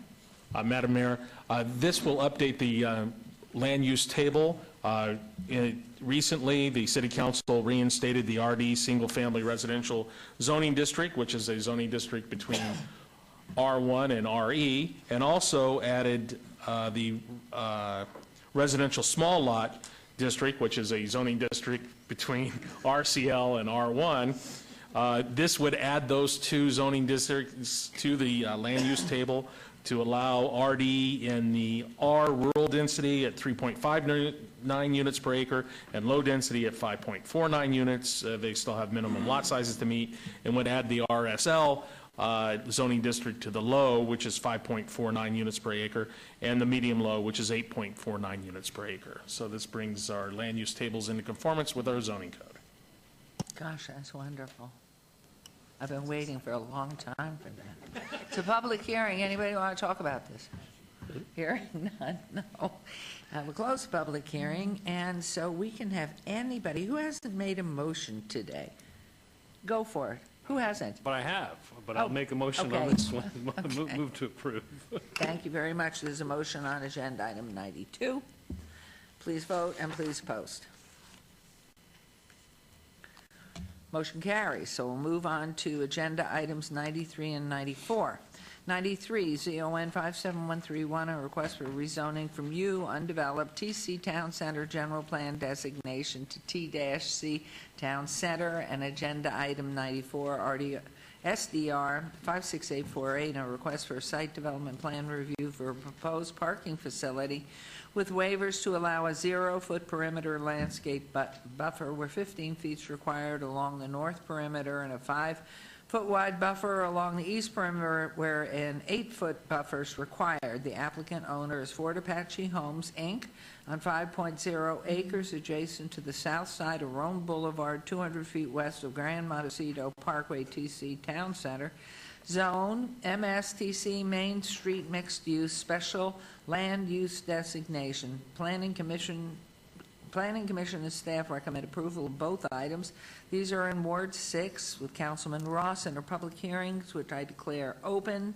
And are you the representative, or are Yes. you the applicant? The representative, Jennifer Roberts of Duane Morris, 100 North City Parkway, appearing on these applications for rezoning and for to allow for a parking lot to support the occupancy of the adjacent building, which is partially occupied by Asurion. And we had a neighborhood meeting, and one person attended who actually supported the project because it now alleviates the need for a parking garage on a nearby parcel. So we ask that you follow the recommendations for approval. You know, when you look at this, it looks like we have ocean here in Las Vegas. It does. Isn't that a beautiful picture? Okay, it's public hearing. Anybody want to speak on this item? Hearing and seeing none, we'll close this. And we will go back over to Mr. Perigo, who's going to pass the buck, I bet. Your Honor, I will keep this one and just say Okay. that everything's like in the order, and ocean. staff and Planning Commission recommend approval. Okay. Okay, so are we going to brag some more? You know, Mayor, Can't help I'm yourself. actually disappointed because I really like the parking structure. I think there's a better use for this land than putting a big flat parking lot on it. But in their efforts to save a few dollars and not go through the expense after we went through bullets already with the neighborhood right there for the parking garage, I would move to follow Planning Commission and staff's recommendation for approval of agenda item number 93. Okay, there's a motion on 93. Please vote and please post. Thank you. That carries. And on agenda item 94. And on 94, Ms. Roberts mentioned that Assyrian is in the building now. That building sat dormant for 7 years. And it's Yep. good to see that they're staffing up. Mayor, we were there for their grand Yes, opening that was kickoff, which awesome. was a wonderful event. And looking forward to more tenants in that building, Ms. Roberts. So if there's anything I can do to make that happen or help make that happen, please let me know. So I would, again, move to follow Planning Commission and staff's recommendation for approval of agenda item 94. There's a motion. Please vote and please post. Thank you, Jennifer. Appreciate it. Thank you, and thank you to staff as well. So, Thank you. Thank you. Motion carries.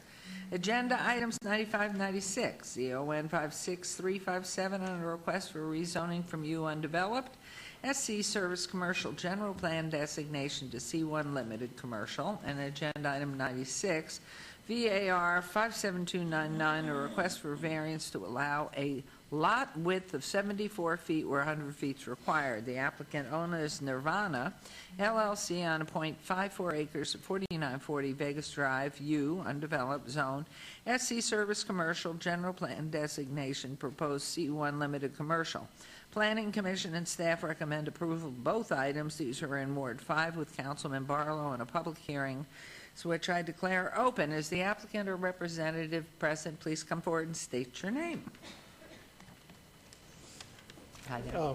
My name is Jesse Singh. I represent Nirvana LLC. Okay, thank you. And anyone who wishes to be heard on this item or these items, please come forward. Hearing none, guess what I'm going to do with this? Who's the lucky person? Thank you, Madam Mayor. This particular action would bring this site into conformance with the master plan. It is a legal existing parcel with the U undeveloped sort of holding zoning classification. The request to C1 would bring it into conformance with the master plan. That is why staff is recommending approval. Thank you very much. I can't remember. I think I closed the public hearing. In fact, I'm sure I did. So this is, in whose ward is this? Yours? Okay, Councilman Barlow, go. Thank you, Mayor. I would like to move to follow staff's recommendation for approval of this item subject to all conditions.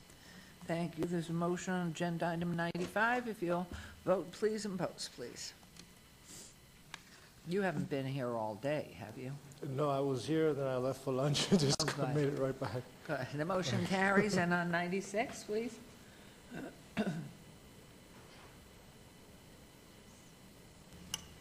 And on item number 96, I'll follow staff's recommendation for approval subject you to all very much. conditions. Appreciate it. There's a motion on 96. Please vote and please post.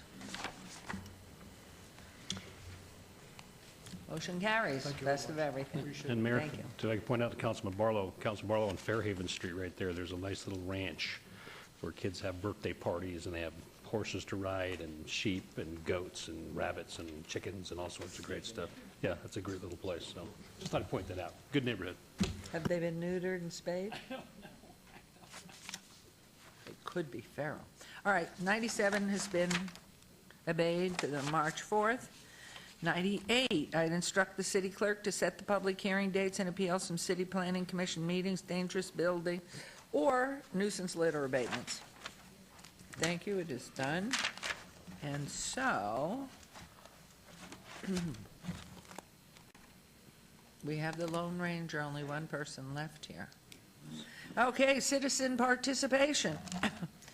Public comment during this portion of the agenda must be limited to matters within the jurisdiction of the City Council. No subject may be acted upon by the City Council unless that subject is on the agenda and scheduled for action. If you wish to be heard, please come to the podium and give your name for the record.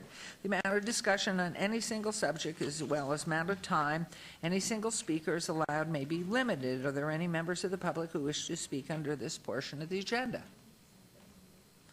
Hearing and seeing none. What happened to my man that was sitting there? He left. I scared him away.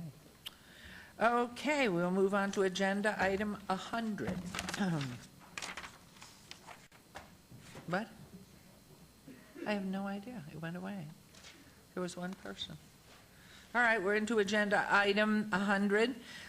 Council member recognition. Comments made by individual city council members during this portion of the agenda will not be acted upon by the city council unless that subject's on the agenda and scheduled for action.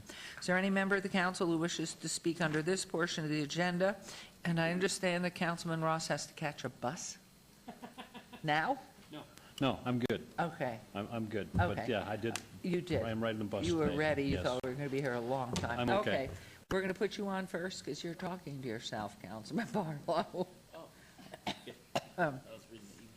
It's all right, but your mouth was moving at the same time. I know. That's a sign of getting older when you're talking to yourself. Your lips are moving. You busing? Are you? Watch this. He's going to the bus, too. Did you ride the bus, too?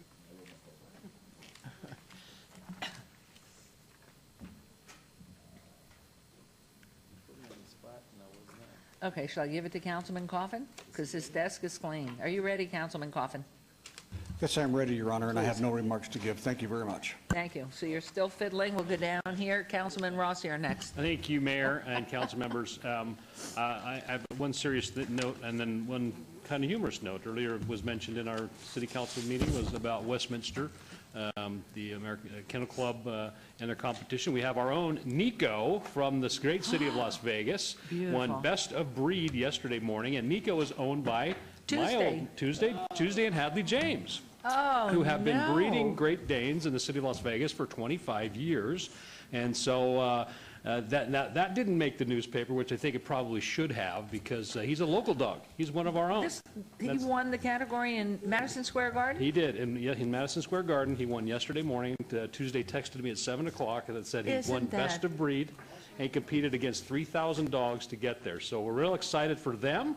Congratulations to Tuesday and Hadley James, and of course their awesome Wow. Great Dane Nico. And he's been to many of our events as well. So Hadley would bring him out to the events and let the kids pet him, and just wonderful dogs and just wonderful people. I So thought it's we great. had an ordinance regarding horses in residential neighborhoods. He's about a horse, let me tell you. Would But, you give me the address and the name of the one, Nico, so I can write a letter of congratulations? I'd Absolutely. appreciate It it. may not be a bad idea even to drag them down here with Nico to recognize him at a city Oh, council is he meeting for beautiful? representing the How city of old Las is Vegas. Nico? I think that would be best, don't you think, Ms. How Fretwell? old's Nico? I think Nico, I don't know. This looks young. He's probably 3 or 4 years old. Yeah, he I'm looks young. guessing. Beautiful. Tuesday's probably watching at home right now and screaming at me. Congratulations, congratulations, Tuesday. And on a more serious note, our continued relationship and partnership with Nevada Child Seekers. We do have a missing young lady. She is Ariana Pacheco. Her nickname is Rose. She's 13 years old, 4'10", 103 pounds, brown eyes, brown dyed reddish orange hair. She has braces and tattoos, was last seen February 12th in the area of Duncan and Rancho Boulevard in Councilman Barlow's ward. Last seen wearing jeans, a black sweatshirt, and a black bucket hat. She does have a tattoo of a star or heart on her hips, and she may be carrying a backpack with personal belongings. Please, anyone knows the whereabouts of this young lady, help us get her back to people that will care for her. Contact Las Vegas Metropolitan Police Department at 702-828-3111. Or, of course, always Nevada Child Seekers at 702-458-7009.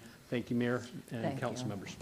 Thank you. All right, we're going to try it again, Councilman Barlow. Thank Got you, it all Mayor. together, I can tell. It's very neat over there. Okay, yeah, I had to get organized.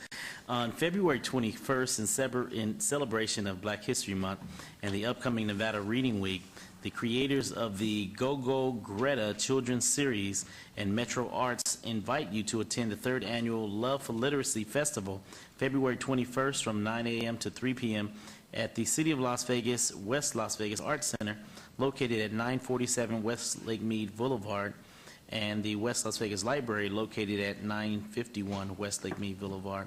Love for the Literacy was created by Joseph Watson and Dana Satterwhite in celebration of Nevada Reading Week and Black History Month, featuring local arts and culture organizations, illustrators, and authors to instill and reinforce a lifelong love of learning through creative pathways. So please go on out, participate in this great event coming up on February 21st from 9 a.m. to 3 p.m. And of course, Coffee with the Councilman will be March 5th. So please join me at the next Coffee with the Councilman, Thursday, March 5th from 9 a.m. to 10 a.m. for coffee and conversation at Starbucks, located at 751 Rancho Road. In addition to that, the Historic West Side Community Design Charrette will take place also on March 3rd from 9 a.m. to 5:30 p.m., which will be the project introduction and conceptual design for the historical West Las Vegas community, to include March 4th from 9 a.m. to 5:30 p.m., which is the design workshop, and on March 5th will be the public open house and presentation from 6 p.m. to 8 p.m. If you have any questions, please contact the Downtown Design Committee, or just feel free to reach out to my office at lasvegasnevada.gov/Ward 5. And so there will be a 3-day workshop.